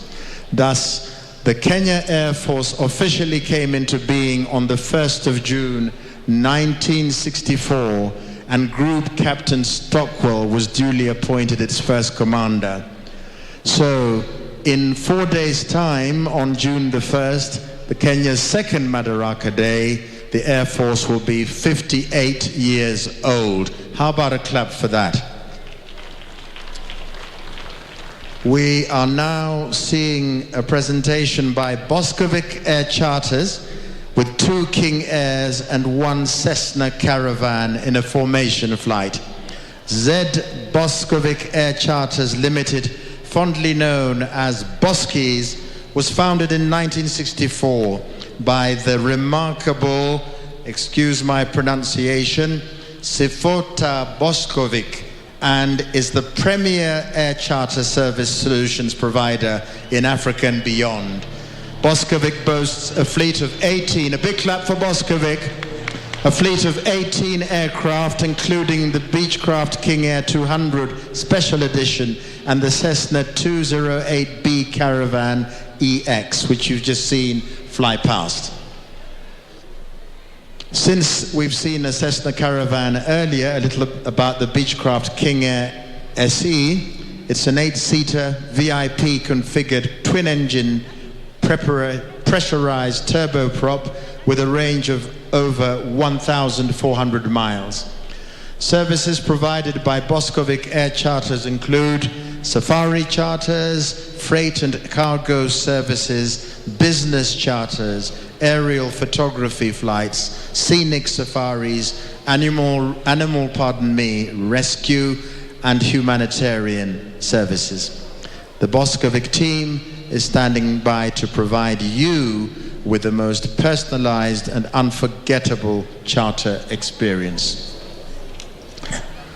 Next to in the fly past formation will be ALS Limited in a dash 8. ALS Limited is an organization that has a wide reach. They have a fleet of over 30 aircraft. Currently, their core business, and it's been so for over 30 years, is to support humanitarian agencies, provide medevac and scheduled passenger services. Their scheduled services are under the brand of Fly ALS, and they operate a fleet of Dash 8s, Beechcraft 1900s, and Cessna Caravans with a seating capacity between them of between 12 and 50 seats. ALS Limited flies to the Masai Mara, Diani, and Vipingo, but they're looking forward to expanding their routes and services. The aircraft you're about to see is part of the core fleet, the Fly ALS fleet, a Dash 8 100 series.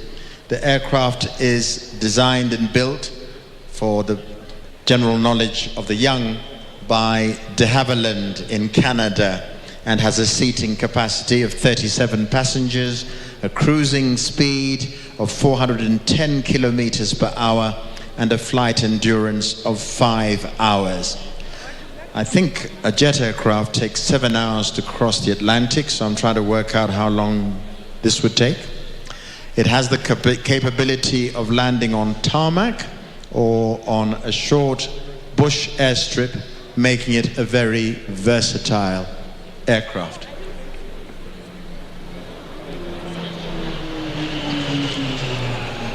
A big clap for ALS. Makofi. Wengine mtaacha. Kila mtu apigiwe makofi tafadhali.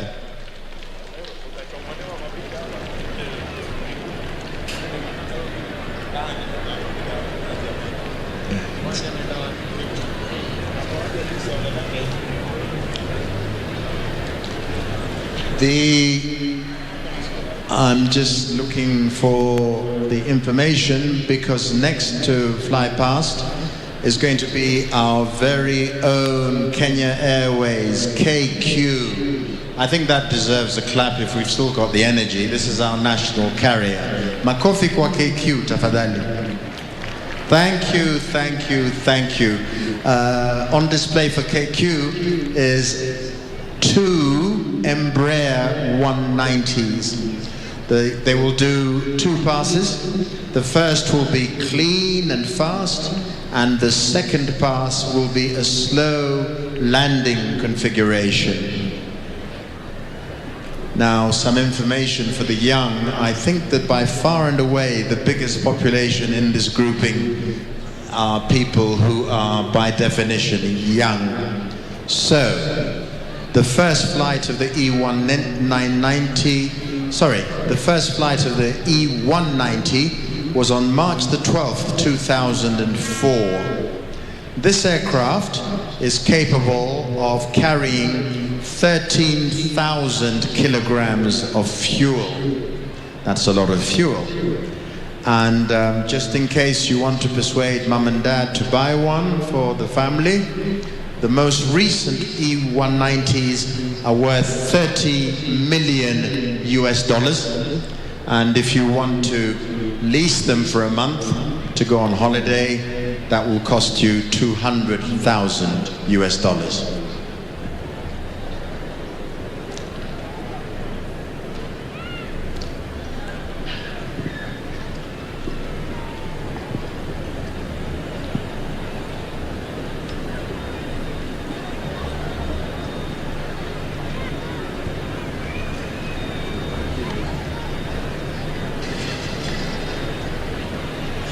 Now, back to the Kenya Air Force, our hosts very much today.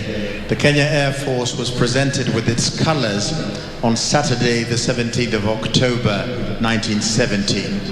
At this ceremony, which was provided over by His Excellency President Mzee Jomo Kenyatta at the City Stadium in Nairobi, the parade commander for the colorful parade was Major Dedan Njuguna Gishuru, then 30 years old. He was later promoted to Lieutenant Colonel when he became Kenya's first indigenous Air Force commander 3 years later in August 1973, taking over from Group Captain DJ Edwards of the United Kingdom. The Air Force on that day did a colorful fly past consisting of planes called beavers, chipmunks, and caribou, which formed the letter A. After the parade ceremony at the City Stadium, President Jomo Kenyatta viewed Kenya Air Force aircraft and equipment at KAF Eastleigh operational area before proceeding to the officers' mess for a luncheon.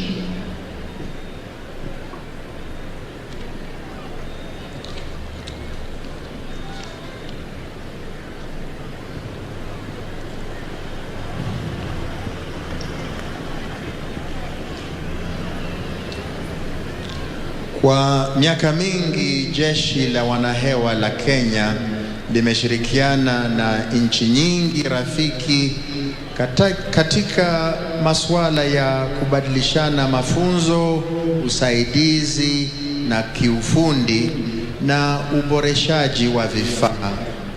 Kuanza mwaka wa 1960, jeshi la wanahewa la Kenya limekuwa likijuhisha mara kwa mara katika kudumisha usalama katika anga yetu na kusaidia nchi yetu wakati wa dharura na maafa. Kwa mfano, huduma hiyo imekuwa nguzo kuu katika usaidizi msaada katika maeneo ya nchi yasiyoweza kufikiwa kutokana na mafuriko au njaa.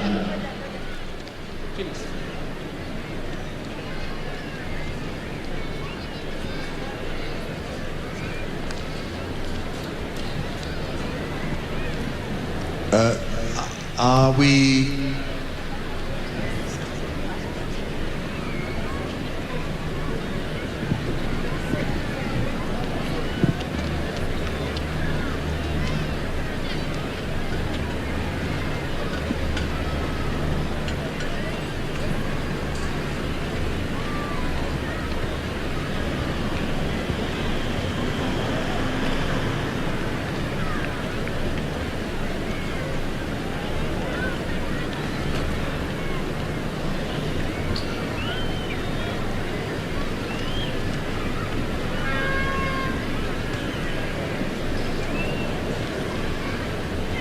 In case we missed it, we have a repeat performance by the ALS aircraft.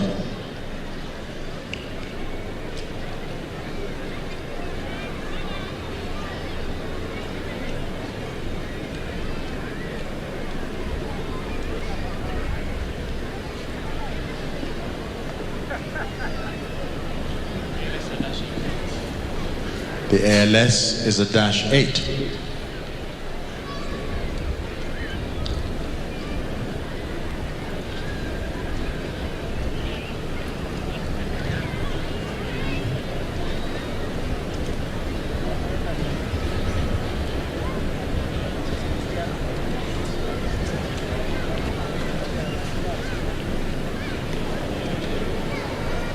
The ALS Dash 8.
So, a bit of a delay, but we are going to see Kenya Airways Embraer 190 in 2 passes.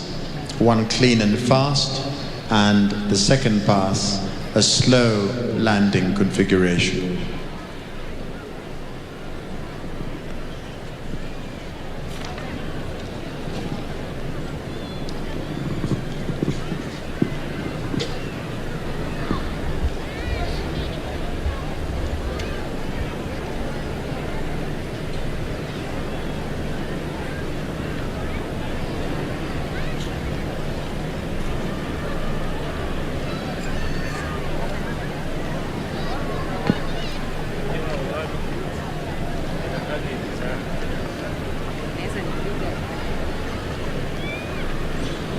I think it's time again for one of these military jokes which I've managed to dig up. We heard first off that if you see a bomb technician, I said this in Kiswahili, if you see a bomb technician running, try to keep up with him. The second one is if you hear an F5 pilot yell, eject, eject, eject, the last 2 will be echoes. If you stop to ask why, you will be talking to yourself because you are now the pilot. And the last 2 go something like this. Flying isn't dangerous. Crashing is what is dangerous. And the last one says, when in doubt, hold on to your altitude. With the words of wisdom, no one has ever collided with the sky.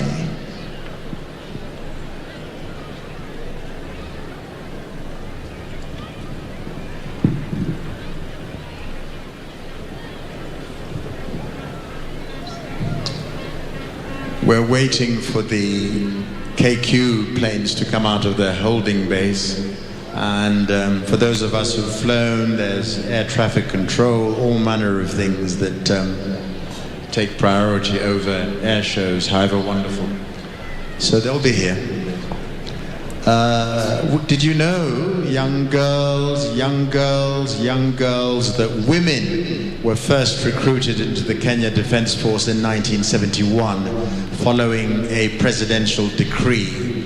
These women were recruited to create the Women's Service Corps to replace its colonial equivalent.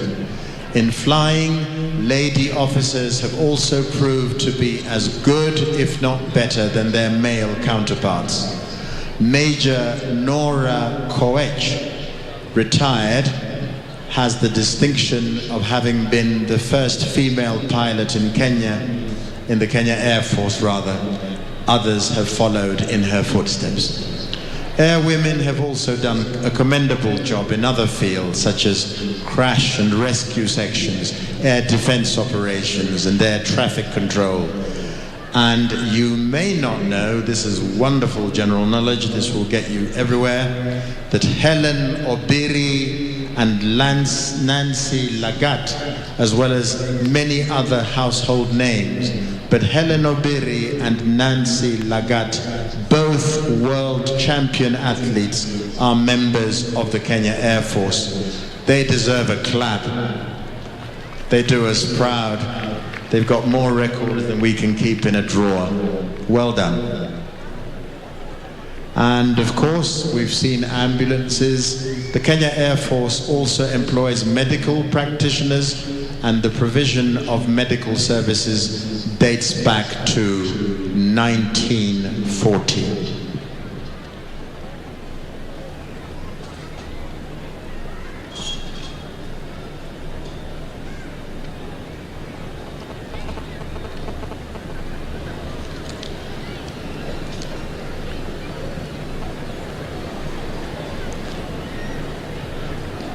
Yafaa kueleza kuwa wanawake walichaguliwa kwa mara ya kwanza katika jeshi la ulinzi la Kenya mnamo mwaka wa 1971 kufuatilia agizo la rais. Wanawake hawa walichaguliwa kuunda msingi wa huduma ya wanawake. Katika kupaa ndege, maafisa wanawake pia wamethibitisha kuwa wao pia wana uwezo kama wenzao wa kiume. Meja Nora Koech, mstaafu, alikuwa rubani wa kwanza mwanamke katika jeshi la anga la Kenya, na wengine wamemfuata. Kundi hili la marubani wanawake pia wamefanya kazi ya kupongezwa katika nyanja zingine kama vile ajali na uokoaji, shughuli za ulinzi wa anga na udhibiti wa trafiki wa anga. Na huenda hujui kuwa Bi Helen Obiri na Bi Nancy Lagat, mabingwa wa riadha duniani, ni wanachama wa jeshi la anga la Kenya. Hongera na tuwapigie makofi tafadhali. Thank you, ladies and gentlemen. KQ has made it at last. And there they go. This is clean and fast.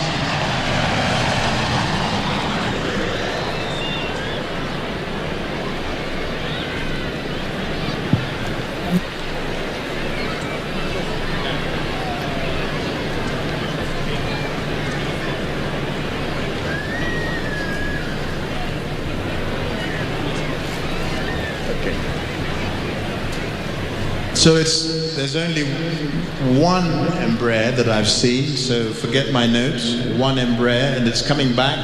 And this time round, we must show a dash of nationalism and give out the biggest draw of the day, particularly as our president and his guest are watching.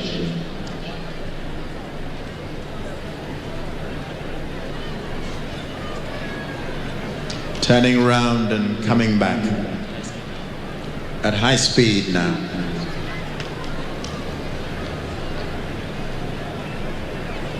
So remember, if you want to buy one of these, I think only governments can do it really, it will set you back $30 million.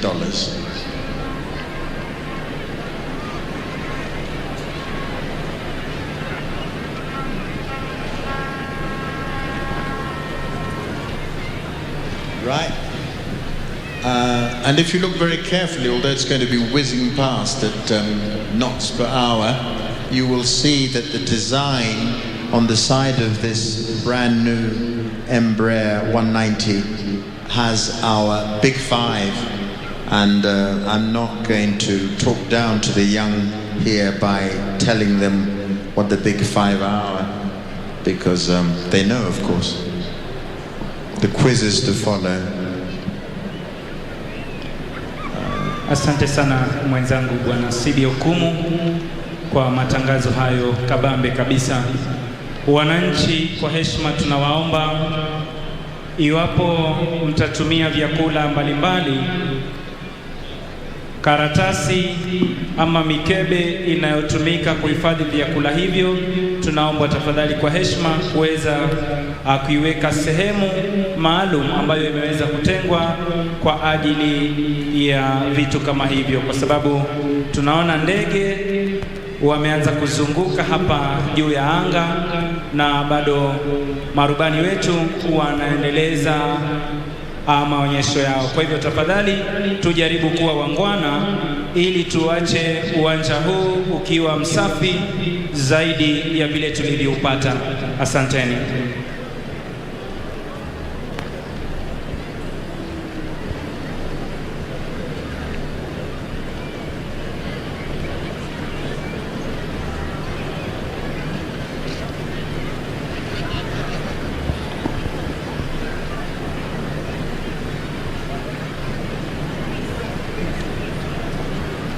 Vile vile kuna kijana ambaye ameweza kupotea kwa jina Chris. Kwa hivyo tafadhali cameraman wangu, tafadhali naomba uzoom kwenye studio zetu ili mzazi wa kijana huyu aweze kuja kumchukua, na atamchukulia sehemu ile ambayo iko na gari ile la wagonjwa, ukipenda ambulance, kama tulivyokuwa tumetangaza hapo awali. Kijana huyu kwa jina Chris ameweza kuwapoteza wazazi wake, na hivyo basi tunawaomba wazazi kwa heshima waweze kumchukua kwenye ambulance ile iliyoko mkono wa kushoto wa jukwaa letu rasmi. Asanteni. Kwako Bwana Sibi Okumu. Thank you. I'm working out what to say next. I'm brewing some wonderful bit of information about our Air Force, which will come up shortly.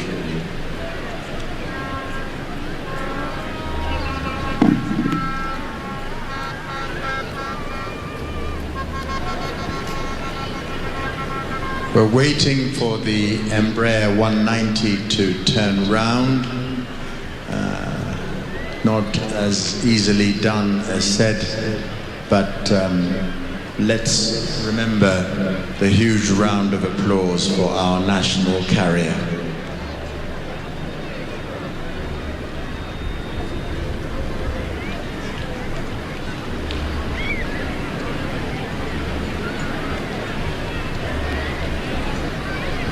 Did you know that during the colonial period, the British Royal Air Force had its East African headquarters here in Nairobi? It controlled not only the territories of Kenya, Uganda, and what was then Tanganyika before the union with the island of Zanzibar. Here it comes. Here it comes. Here it comes. Here it comes. Lights on. Makofi, Makofi, Makofi. KQ Embraer 190. Doesn't it look superb in our colors? Can we see the Big Five? There's a lion. Yes.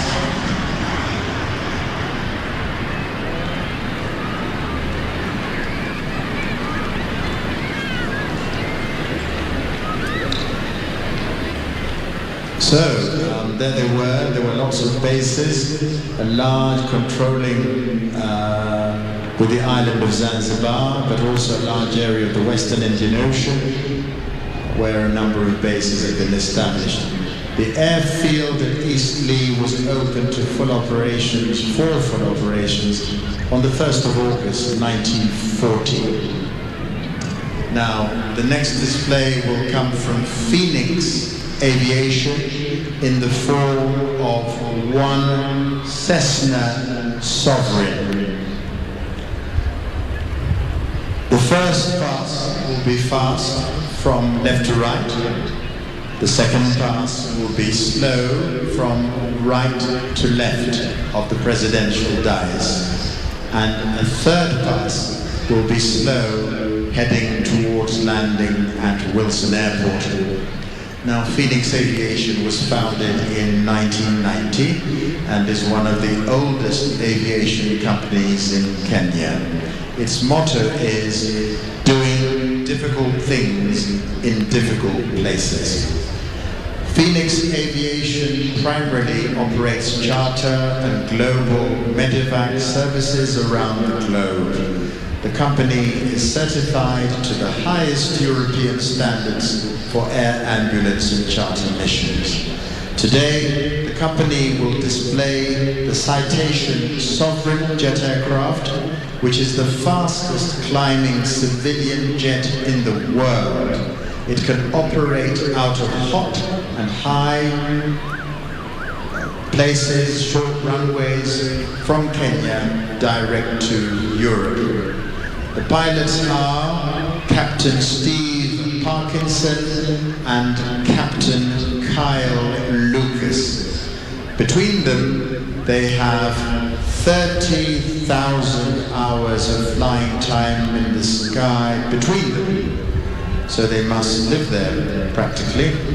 The aircraft will approach from the city and fly past in a right bank at 110 knots with flaps down, then carrying out and climbing left turn and come back with full flaps and gear down, making a right bank and cleaning up the gear and flaps to make an approach and go round for a high-speed run downwind, I'm told, for a landing. Phoenix Aviation in the Cessna Sovereign. Here it is, rounding. It's gone behind us and is going to emerge from our right. And let's retain our courtesies and give the pilots, a very big round of applause when we see them. Phoenix Aviation.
Wacha niseme kwa Kiswahili. Wakati wa ukoloni, Royal Air Force ya Uingereza ilikuwa na makao yake makuu hapa Nairobi. Ilidhibiti sio tu maeneo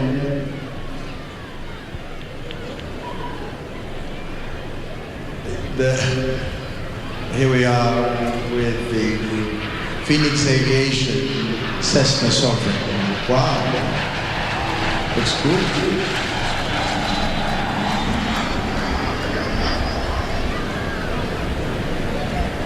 I do believe that she will turn and come back.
Our last flight past in the civilian category is going to be one pass only, a Dash 8 operated by Skyward Express.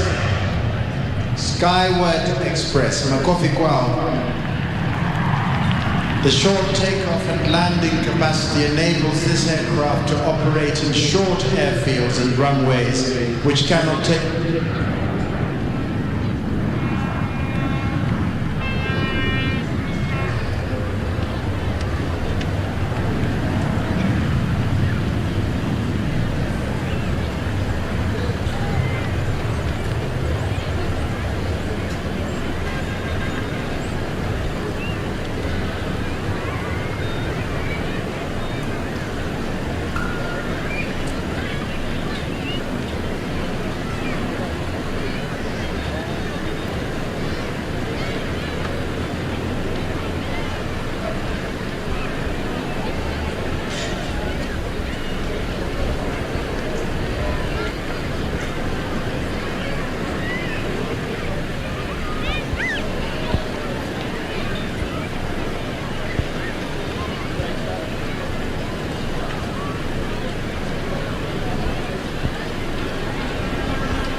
Sorry, that was the last fly past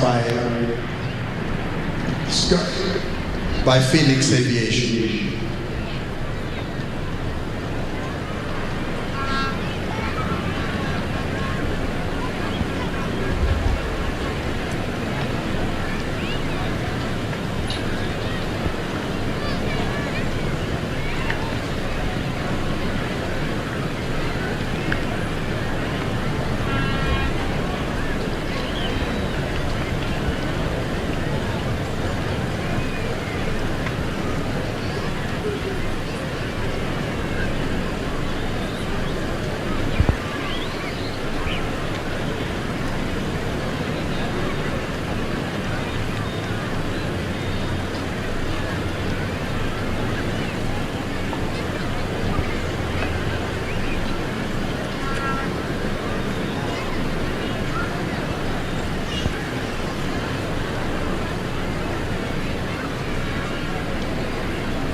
The last in the civilian category is going to be one pass only from right to left for the Dash 8 100 operated by Skyward Express.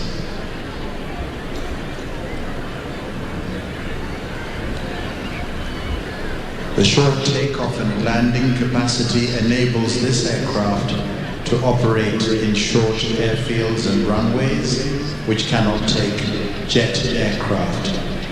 These Dash 8 perform well even in hot climates and high altitude conditions and can carry a large amount of luggage.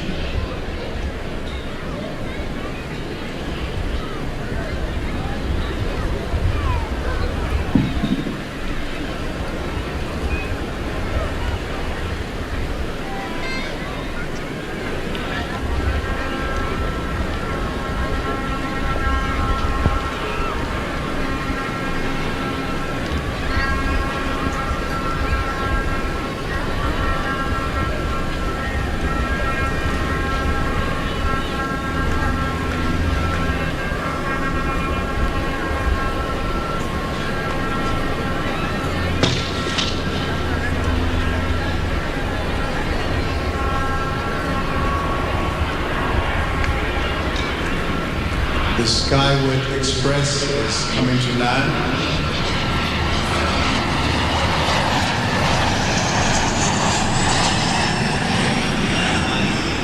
Still in front of us, but behind lots of you. It's coming in from the right of the presidential dais.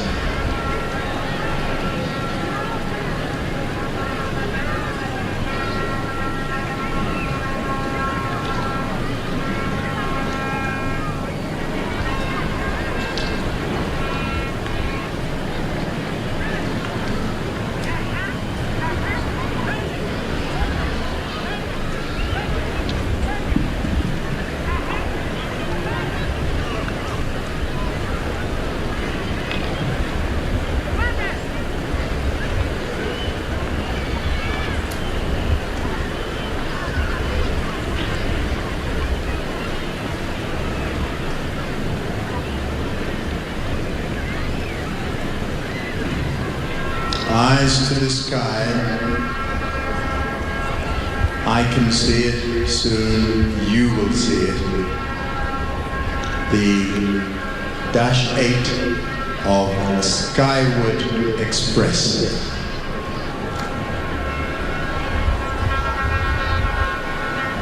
Now the thing to do is to note its colors.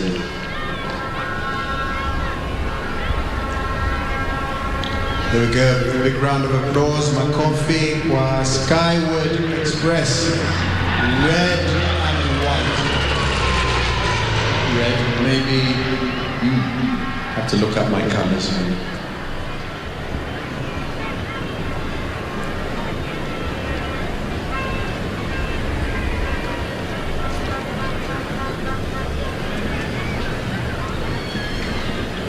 Now, I'm sure you're all going to be very excited when I say that we're going to see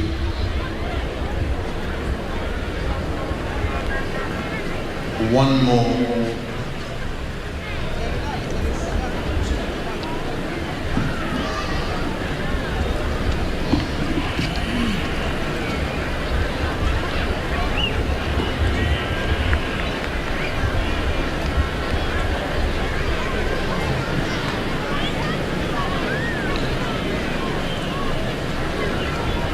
Ladies and gentlemen, we are about to see once again the marvelous display by Green Eagles, Freefall and Skytruck Flypast.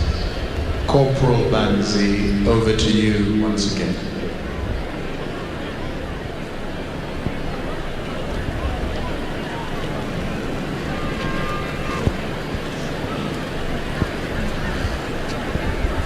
Asante sana mwenzangu Bwana Sidi Okungu.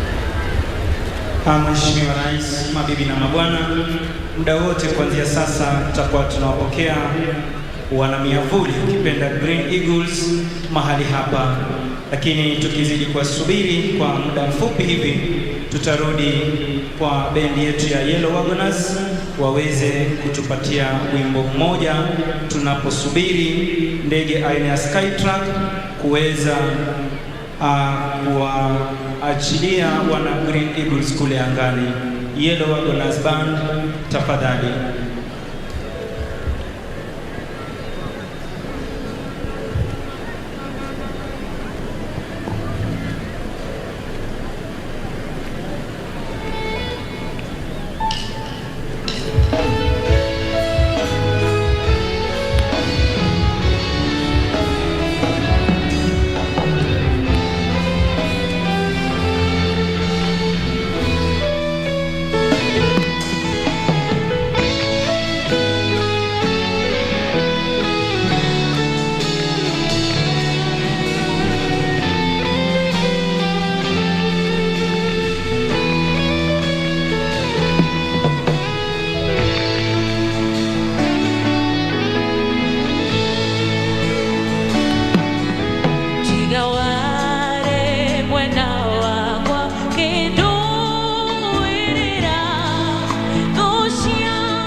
Asante sana, asante Yellow Wagoners Band kwa wimbo huo mtamu.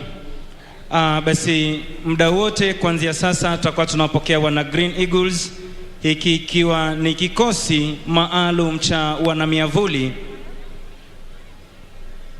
wanamiavuli, wanajeshi wanaotumika kutekeleza operesheni mbalimbali kama vile kuwaokoa mateka wakati wanapotekwa nyara na maadui, kuweza kufichwa kwenye maeneo fulani, na punde tu habari za kijasusi zinapowafikia wanajeshi wetu huchukua hatua haraka iwezekanavyo kuhakikisha kwamba mwananchi huyu aliyetekwa nyara hapati madhara ama kudhulumiwa na maadui hawa kwa njia yoyote. Kama tunavyojua kwamba hakuna mkataba ama makubaliano yoyote baina ya nchi huru na makundi ya kigaidi, hapa wanajeshi huingilia kati mambo kama haya, mamikasa kama hii, kuhakikisha kwamba wananchi wanaotekwa nyara wanaokolewa kwa muda mfupi iwezekanavyo. Angani hivi sasa ni wana Green Eagles ambao tayari wameweza kutoka kwenye ndege ile aina ya Skytruck, na hivi sasa wanasoma eneo lao la operesheni, ambapo si mahali pengine ila hapa uwanja huu wa bustani la Uhuru. Mheshimiwa Rais, hivi sasa angani ni bendera, kuna bendera 8 ambazo zinapeperushwa na wana Green Eagles. Ya kwanza ikiwa ni bendera ya Jamhuri yetu ya Kenya, ya pili bendera ya majeshi yetu ya ulinzi, ya tatu bendera ya jeshi letu la nchi kavu, ya 4 bendera ya jeshi letu la wanahewa, ya 5 ikiwa ni bendera ya jeshi letu la wanamaji, na bendera 3 zikiwa ni bendera zilizo fahari ya kikosi hiki cha wana Green Eagles. Basi hivi sasa tayari Jump Master ameweza kuwatangulia wenzake akipeperusha bendera yetu ya Jamhuri ya Kenya, akiteremka mahali hapa kwa utaratibu. Mkono wangu ama mkono wa kulia kutoka kwa jukwaa letu rasmi, Mheshimiwa Rais, kumeweza kupulizwa moshi wa kijani kibichi ili kuwawezesha wana Green Eagles kusoma upepo kadri unavyovuma.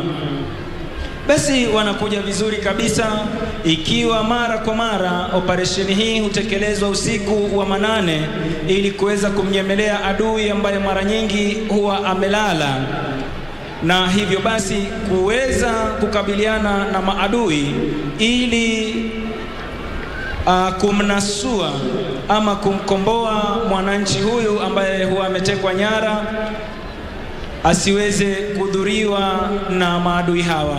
Anakuja vizuri kabisa akitumia tajriba alionayo, ujuzi wa hali ya juu, akipeperusha bendera yetu ya taifa.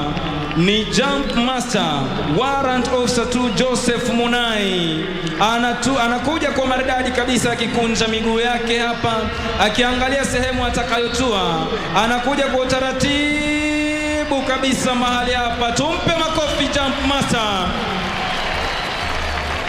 Ameweza kutua vizuri kabisa mahali hapa, ikiwa hili ndio eneo lao la operesheni, ambapo kama ilivyo desturi wanapokuwa vitani, hapa ndipo atakaposhika doria kuweza kumkomboa mateka ambaye kwa hivi sasa huwa ako kwenye mikono ya magaidi hawa.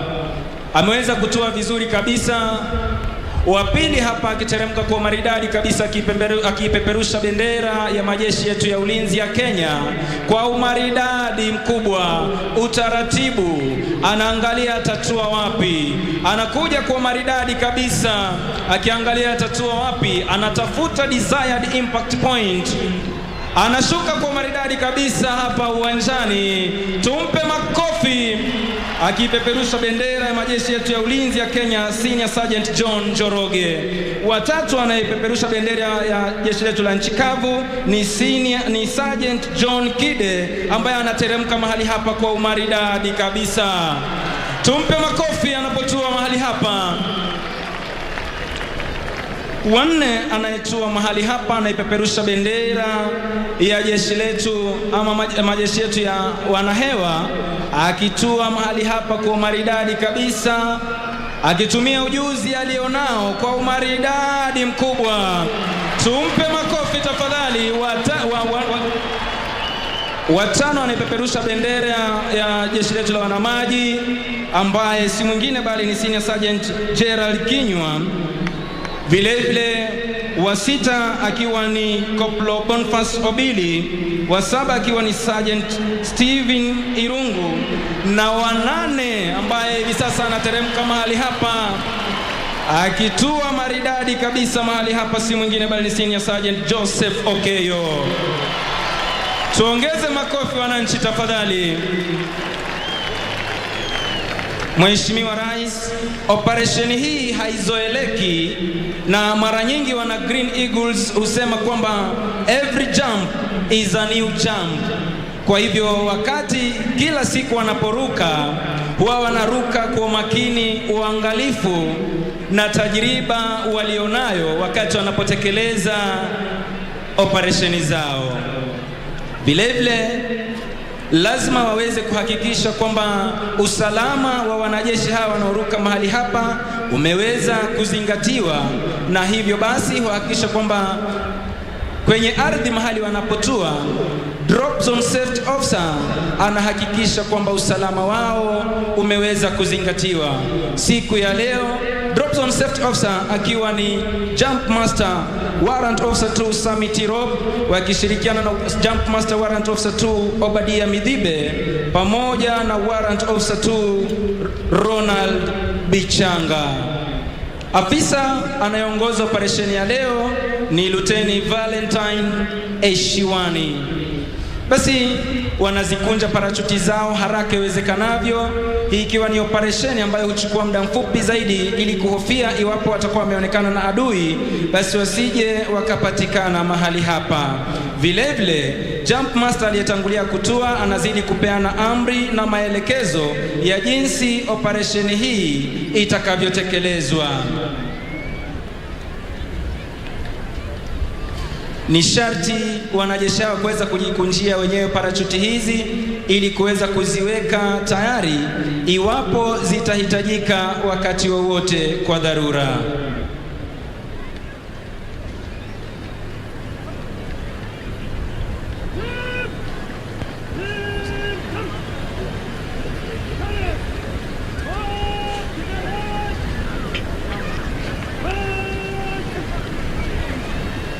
Basi wanajipanga hapa uwanjani ili kuweza kupeana heshima yao kwa mgeni wetu rasmi siku ya leo.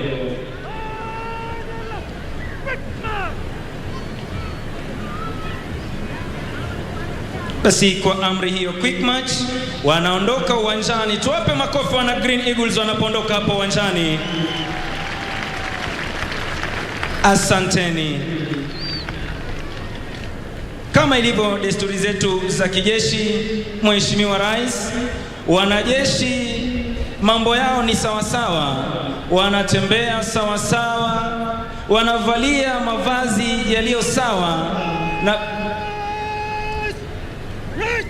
na vile vile wanapigana vita kisawasawa. Wanaondoka uwanjani wakiongozwa na aliyetangulia kutoa mahali hapa, Jump Master Warrant Officer 2 Joseph Munai. Tuwape makofi wananchi tafadhali wana Green Eagles wanapoondoka hapa uwanjani. Asanteni. Hiki kikiwa ni mojawapo wa vikosi vinavyokamilisha brigade operesheni speciali za jeshi letu la nchi kavu.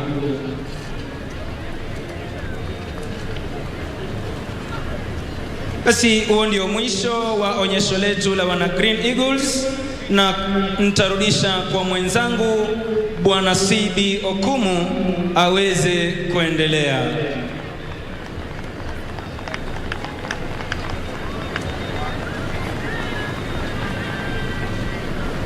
Thank you very much, Corporal. Your Excellency, you are going to be mesmerized, is a good word, by the next performance.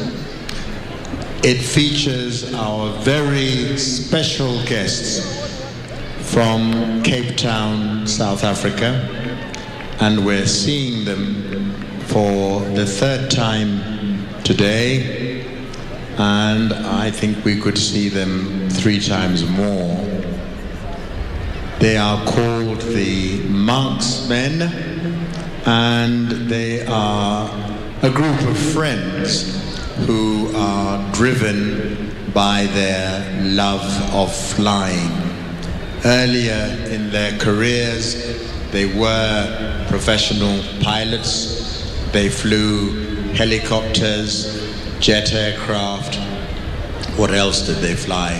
Everything between them. And then they decided to come together and just fund their love of flying as a display group that performs all over the world in a category called the unlimited category.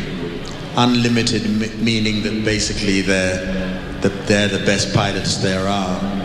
And we shall soon see that for the third time.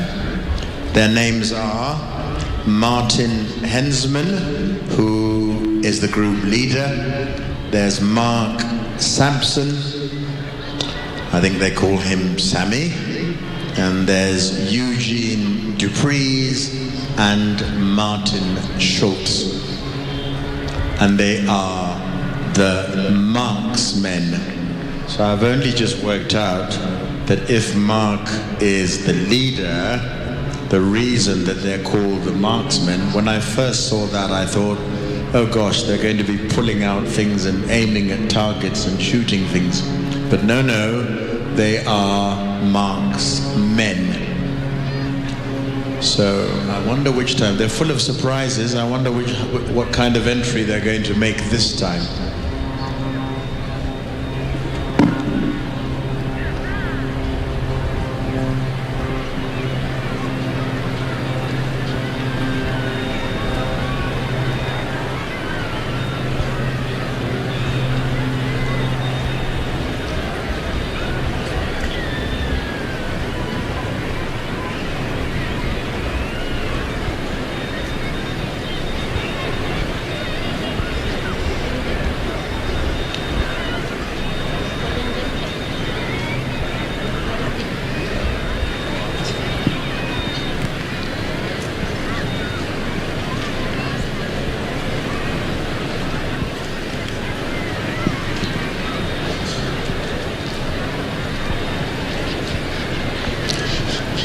So, Your Excellency, last time round, not knowing quite what it all meant, I just read the notes given to me by the team, and then we tried to piece together what was happening in the notes.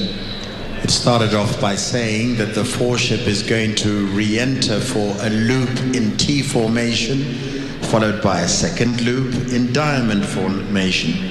At the top of the second loop, the formation is going to bend 90 degrees to the left to finish parallel to the display line. Next is... This was their intro, just to say we're back. They came in from behind the presidential dais.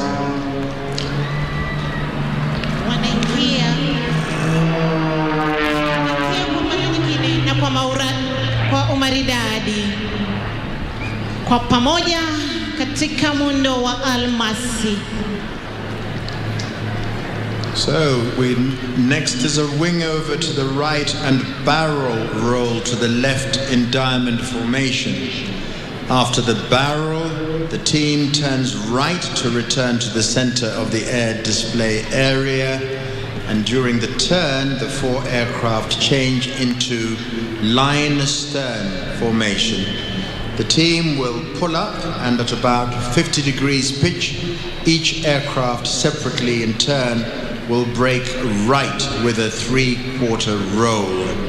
The smoke draws a pattern in the sky as the aircraft separate. At the bottom of the rolling break, the four aircraft rejoin into diamond formation and turn back for a loop, followed by a low, steep turn to the left, after which the team position head-on, and this is one of the really good bits, Mr. President, to perform the Switchblade. So let's go for that. You'll recognize it when you see it, the Switchblade.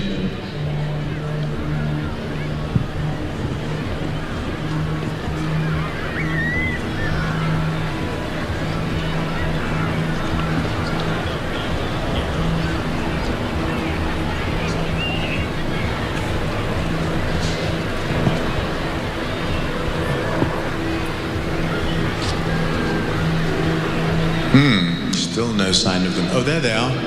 High up in the air. Straight above you, Your Excellency.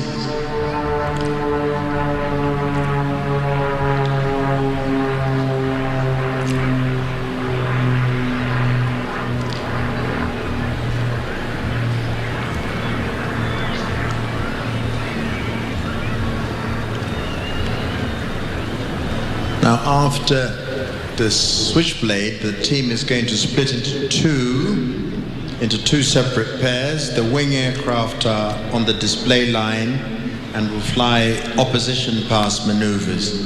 The lead and 4 aircraft will pull up from the Switchblade, each 30 degrees off vertical. Planes 1 and 4 will turn out through 270 degrees to oppose each other along the show line. At the same time, 3 and 4 are flying their opposition passes. 1 and 4 will pull vertical just before they cross and roll 90 degrees on the vertical line. That's also a really good bit.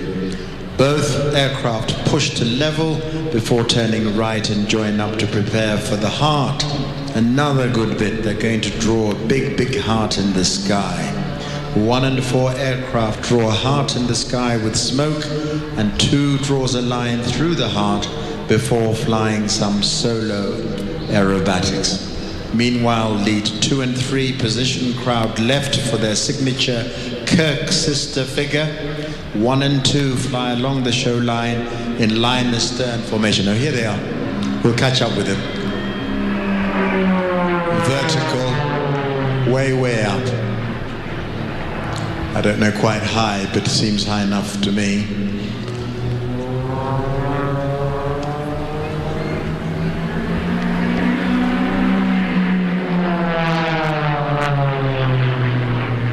Wanakuja chini kisha kupaa juu na kunukuu mambo ya kiajabu.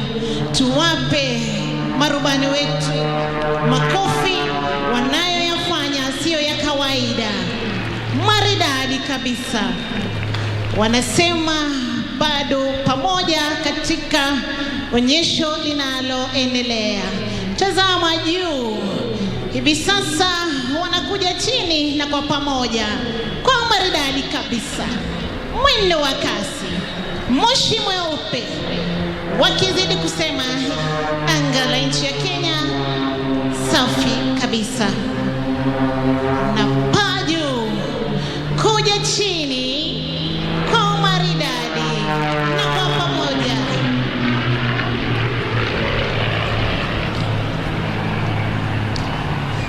Again, Your Excellency, the consummate skill required to fly so close together, need I not say, without bumping into each other.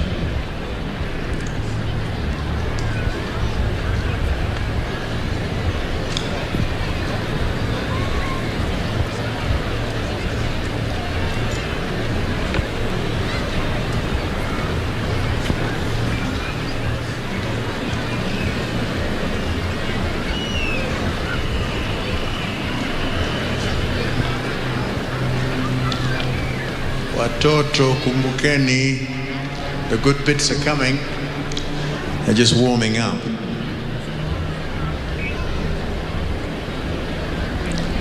Tazama wanavyokuja moja mbele ya nyingine kwa pamoja, chini mwendo wa kasi, paa juu, kila mmoja kivyake, lakini pinda, geuza mwelekeo kushoto. Haya, tazama moja moja, safi maridadi kabisa.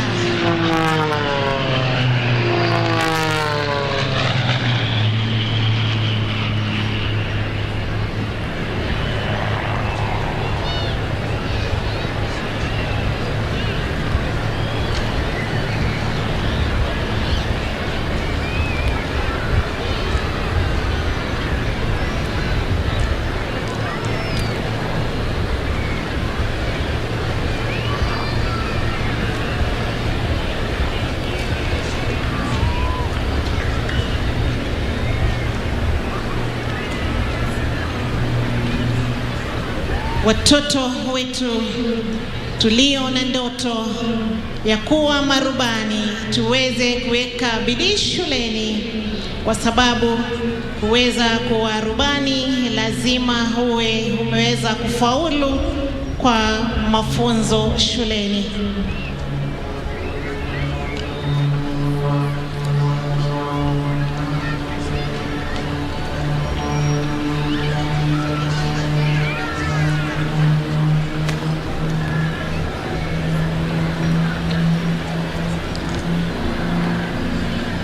Zinaingia ndege hizi kwa umaridadi. Tuwape makofi wanapokuja kukamilisha onyesho. Tazama, stadi maridadi kabisa pamoja.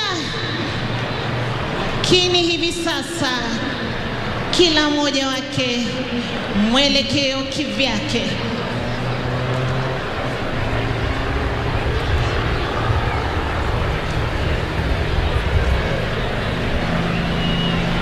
Wanalete onyesho la moja, mwingine akitazama. That was the Switchblade, I think, Your Excellency. Quite impressive. And dare I say it, not for the faint-hearted. Nakupaju. Your little sort of balletic pirouette in the air there. Tazama wengine wanakuja, alafu wanasema nipishe nikupishe. Maridadi kabisa. Tafadhali kwa heshima tuwapigie marubani makofi. Wanavyofanya si kawaida, lakini wana ujuzi wa hali ya juu. At the end of the Kirk sister pass, the team rejoin in diamond formation, then turn back for the bomb burst. This starts off as a loop, and the three-quarter point, the team splits into 4 separate aircraft, all perpendicular to each other and aligned at 45 degrees to the display line, creating a chandelier effect. No. Yes, but we still have to see a heart drawn in the sky. There is the heart being drawn. There's the heart, big heart being drawn in the sky. Look at that. Upendo, alama ya upendo. Kwa sababu ya upendo tuwape marubani makofi. Wamenukuu. A big round of applause for them, ladies and gentlemen, boys and girls.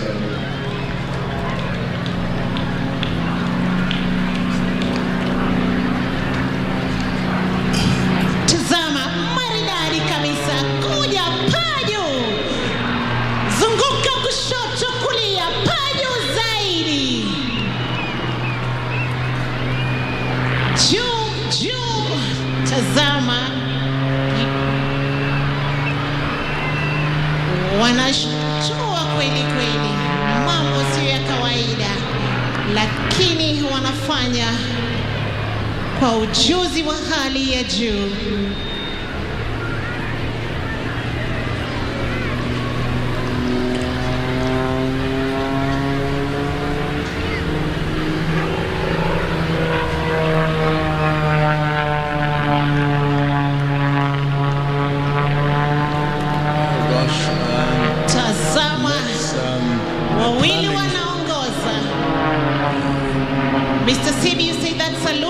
Yes, I do. Wanashona wawili mbele, moja nyuma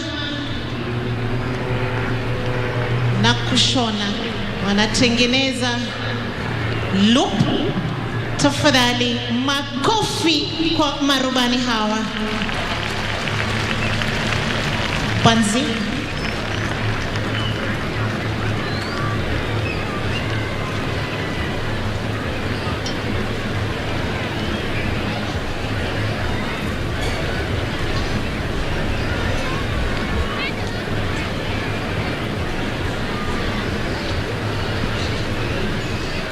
Towards the end, all the aircraft separately and in sequence from opposite directions will pass in front of us to say goodbye.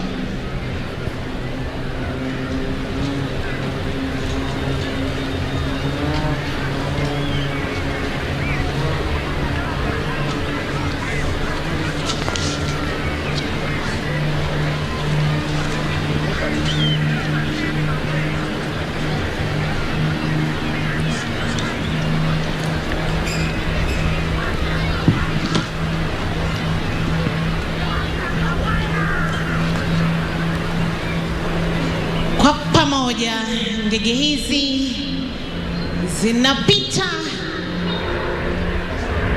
walivyoanza, na hivi sasa kwa pamoja wanamalizia. Tazama juu, lala chali. This is their chandelier effect. Kwa pamoja, kisha moja kuelekea upande wake. Tafadhali wananchi, kwa heshima, makofi kwa hawa marubani.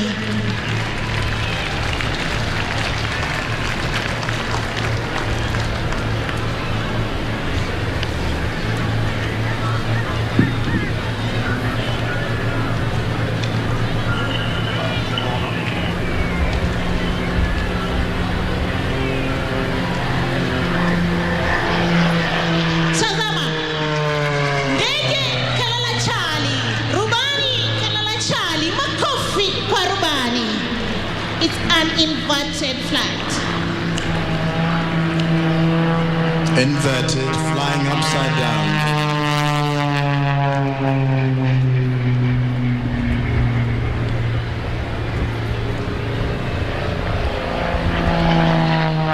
Picha nyingine, pinda mizunguko ya kulia kushoto, kulia kushoto.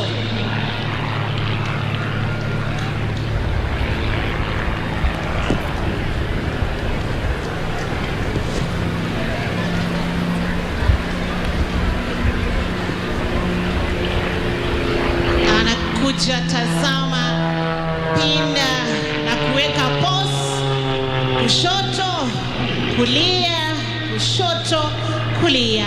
Kwa heshima, makofi tena wanayoyafanya na kuongeza hiyo mizunguko, mwendo wa kasi. Well, the marksmen are certainly welcome to return. A fantastic display.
Hivi sasa wakiwa tena kwa mara nyingine pamoja,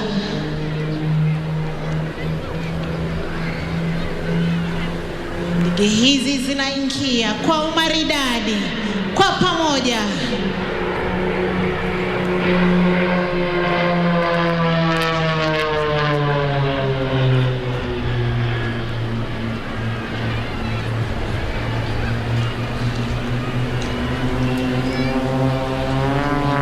Tazama wanavyoingia sasa, kupaa juu, kushuka kwa pamoja. Na kumbuka kwamba wakati ndege ile inapinda kulia ama kushoto, Pia rubani huwa yuko vile vile.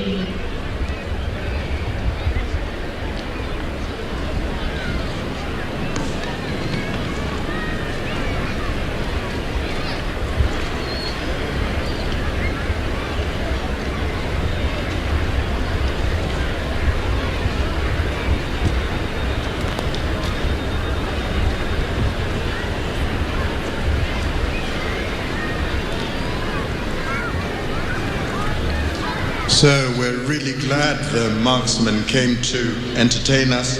We hope they'll come back, teach us a thing or two for one. And their names, Martin Hensman, Mark Sampson, Eugene Dupreez, and Martin Schultz.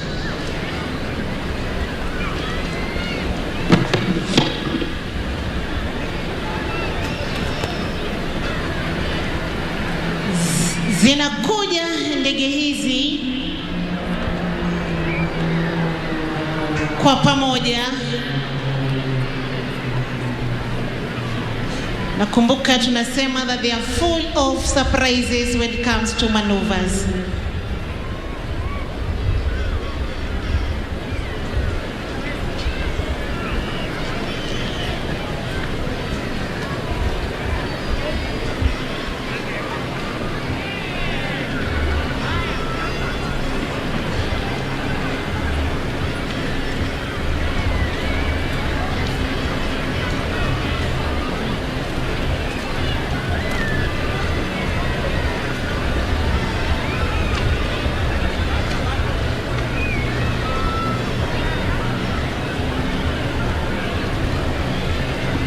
Wanaingia kutoka upande wa kushoto wa jukwaa kuu,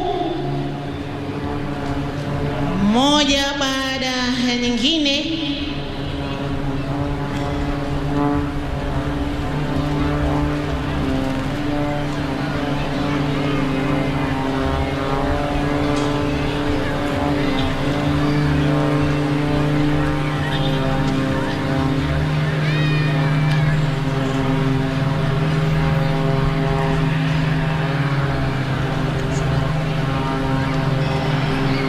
Wanaingia moja baada mwingine katika dedication bus kutoa heshima zao kwa jukwaa kuu. And as they come in for their final salute, Your Excellency, a crib from social media on the home page of their website says, the Marksman Aerobatic team. A round of applause, please.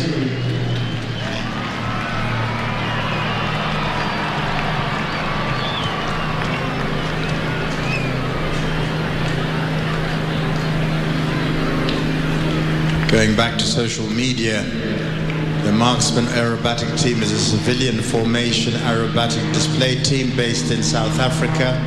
The team currently operates through Africa, China, and is available for air shows globally. The Marksmen perform high-energy, dynamic four-aircraft display of close formation and freestyle aerobatics, crossover passes, synchronized aerobatics, and solo gyroscopic maneuvers. The pilots are members of the Sport Aerobatic Club of South Africa, the SAC, and compete at aerobatic competitions in advanced and unlimited classes. A big round of applause for the Marksmen one last time. Thank you very much for coming, and do come again.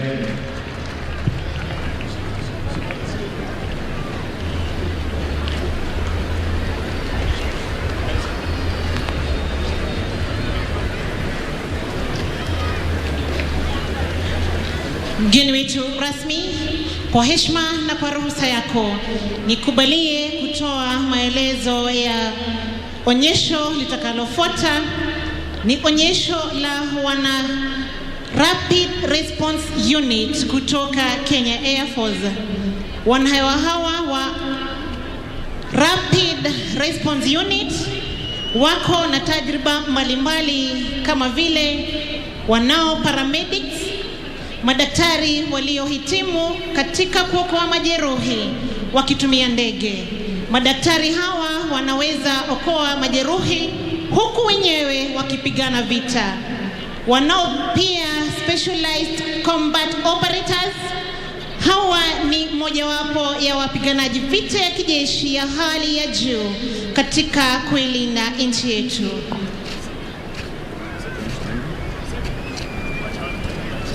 Wako na rescuers.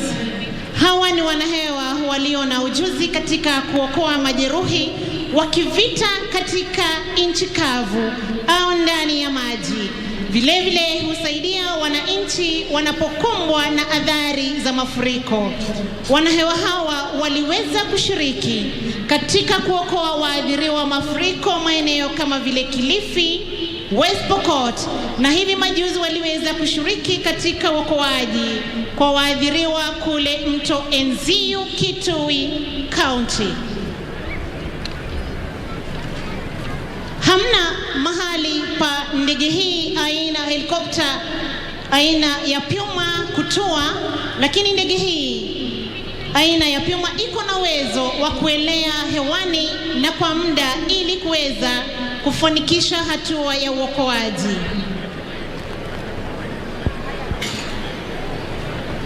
Maelezo haya ninayoleta ni kwa sababu wakati ndege itakapotoa, sauti ambayo itapatikana hapa itakuwa ni vigumu kuweza kuwasiliana.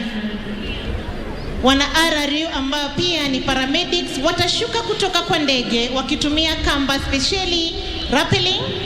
Watakapofika chini au kutua, madaktari hawa watahakikisha kwamba aliyejeruhiwa zaidi amefika ndani ya ndege.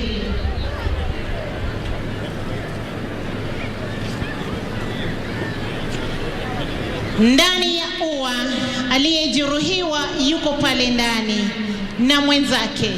Yule mwenzake ameweza kuwasiliana ili kuweza kupata wokozi. Helikopta aina ya Puma ikiingia kutoka kulia mwa jukwaa kuu. Tafadhali mlio na miavuli muweze kuifunga na kofia tafadhali kuzivua. Mheshimiwa Rais, hivi sasa katikati ya uwanja ni moshi ambao umeweza kupulizwa na mwanajeshi huyu aliyeko mahali hapa akiweza kushika doria kwa ajili ya mwanajeshi mwenzake ambaye aliweza kupata majeraha vitani. Na kwa sababu hiyo walikuwa kwenye eneo ambayo ilikuwa vigumu sana kwa ndege hii aina ya helikopta kuweza kutua mahali hapa, na hivyo basi ikabidi watumie ujanja, ujuzi wa kijeshi na tajriba walionayo kuhakikisha kwamba mwanajeshi huyu ataweza kusafirishwa kutoka mahali hapa hadi sehemu ambayo atakuwa anapata matibabu bora zaidi. Tazama, anashuka kwa kamba mwanajeshi huyu wa kikosi spesheli kinachofahamika kama Rescue Response Team ambao tayari wameweza kufika mahali hapa. Tukumbuke kwamba vilevile wako na zana zao za kivita ili kuweza kushika doria ili kumpatia rubani wetu kuweza kutekeleza operesheni hii kwa uadilifu. Anashuka kwa maridadi kabisa, wanajeshi hawa wakiweza kuzingira mahali hapa ili kushika doria na kuweka ulinzi mkali ili operesheni hii iweze kutekelezwa. Ndege hii ina uwezo wa kuwabeba watu zaidi. Iwapo majeruhi watakuwa wengi, basi hakuna mwanajeshi ambaye ataachwa mahali hapa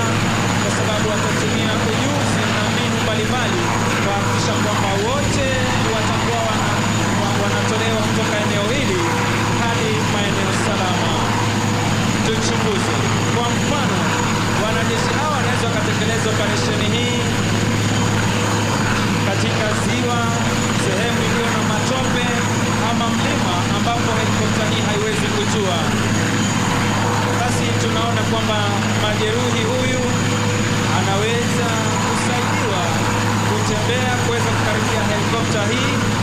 Kisha vilevile daktari huyu wa kijeshi anashuka kwa umaridadi kabisa akiwa na kifaa maalum ambacho kitakuwa kinamsaidia kumbeba majeruhi huyu kutoka chini ya ardhi kupanda naye juu ya ndege hii ili kuweza kumsaidia kumhamisha kutoka kwa eneo hili. Majeruhi anasaidiwa kuweza kuvalishwa kifaa hiki spesheli kwa sababu kulingana na maumivu ya majeraha aliyonayo hawezi kutumia kamba hii kujivuta mwenyewe hadi kuingia ndani ya ndege hii, na hivyo basi daktari huyu wa kijeshi ambaye pia vilevile ni mpiganaji hodari anamsaidia. Tumpe makofi anapomsaidia majeruhi huyu kuweza kuingia ndege hii. Nasi kwa umaridadi kabisa majeruhi huyu anasaidiwa kuweza kupanda ndege hii ili aweze kuhamishwa kutoka eneo hili hatari hadi sehemu ambayo ataweza kupata matibabu bora.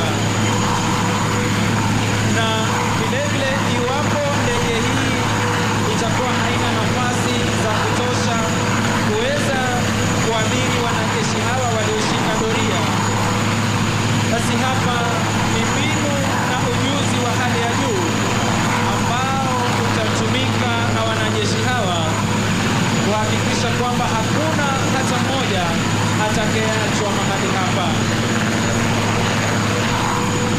Hakuna silaha, vifaa ama zana zozote zitakazoachwa mahali hapa hata iwapo ndege hii haina nafasi za kutosha. Nikitazama katikati ya uwanja, wanajeshi hawa waliokuwa wameshika doria wanaweza kukimbilia kamba hii spesheli ili kuweza kuitumia kwa ujuzi, maarifa na tajriba walionayo ili kuweza kuondoka mahali hapa. Si hayo tu, kwa sababu eneo hili lilikuwa hatari na tunahofia kwamba maadui wanaweza kuwa mahali hapa, basi wanajeshi hawa wataendelea kushika doria wakiendelea kupaa juu angani ili kuhakikisha kwamba ndege hii aina ya helikopta haitaweza kushambuliwa kamwe na maadui ambao pengine wako katika eneo hili. Mheshimiwa Rais, ndege hii ina uwezo wa kusimama mahali hapa muda mrefu zaidi ili kuhakikisha ya kwamba operesheni hii inatekelezwa kwa uadilifu. Hivi sasa ndani ya ndege majeruhi anaendelea kupokea huduma ya kwanza, vilevile wanajeshi hao wakiendelea kushika doria, lakini kwa sababu nafasi hazingewatoshea wote kuweza kuingia ndani ya ndege ile, hapa wanatumia kamba hii kuweza kupaa nayo ili kuhama ama kuondoka eneo hili. Wawili wakishika doria, tuwape makofi wanapoondoka mahali hapa kwa umaridadi kabisa,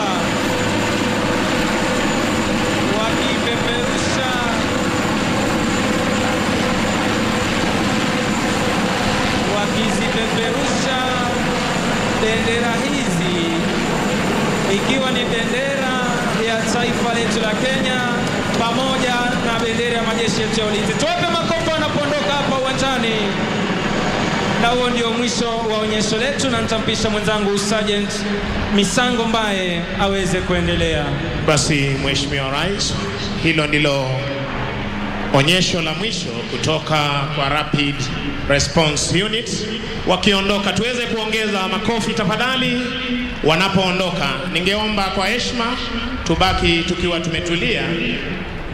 Ningeomba kwa heshima tubaki tukiwa tumetulia wakati mgeni wetu rasmi Rais wa Jamhuri ya Kenya anapoondoka akisindikizwa na mkuu wa majeshi ya ulinzi ya Kenya pamoja na service commanders.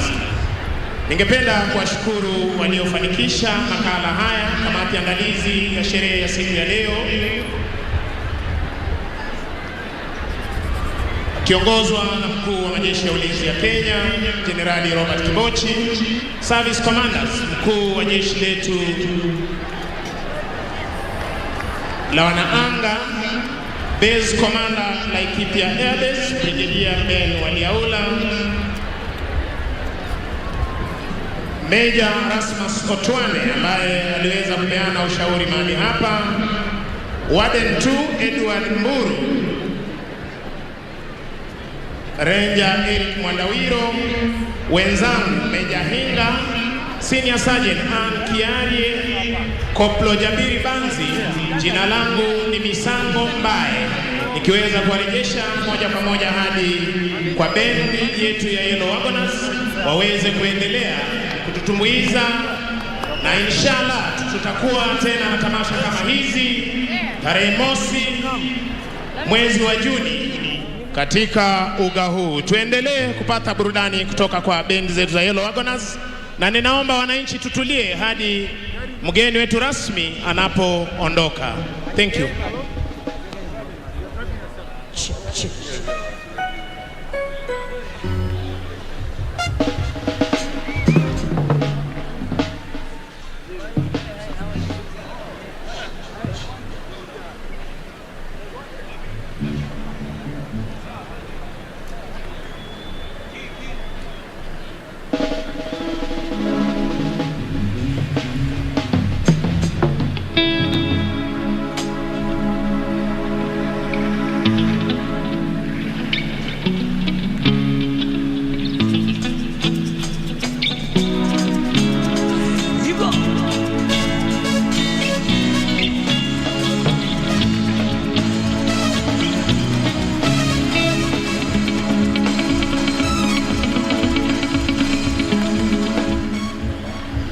Pictures coming right from your screens are from the Uhuru Gardens. This marks the end of today's coverage, where the Kenya Defence Forces was showcasing their skills. Also, the Kenya Wildlife Service have showcased their drilling skills on anti-poaching. They were not the only ones. We also had the Kenya Airways, and the Kenya Defence Forces was being led by the Kenya Air Force. And this marks the end of this colorful event. We have seen families making their ways here to mark this special day, one of a kind, that was organized by the national government and graced by His Excellency President Uhuru Kenyatta. On behalf of the entire team from Uhuru Gardens, my name is Irene Mchuma Odim. Thank you for keeping it KBC Channel 1. Enjoy the rest of your viewing.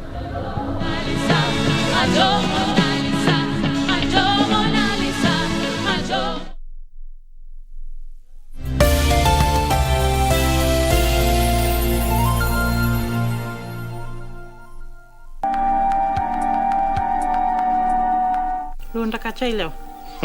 Hapana. You look nice and beautiful. Uko na mtu? What's your name? Anaitwa Esther. Na ni marriage counselor. Hiyo tu tibu mtajiri. Baba yangu. Well, too many unwanted visitors, you know. Visitors are blessings, especially in Africa. Well, see what? Who was it? It was just a lost guest. Kwani kuzaa mtoto wa kiume ni makosa? Huyo mtoto ni wangu. Kuja hapa kwangu saa hii. Na kama Jeni huko hapo, mwambie huko asikanyage. I'm sorry about everything.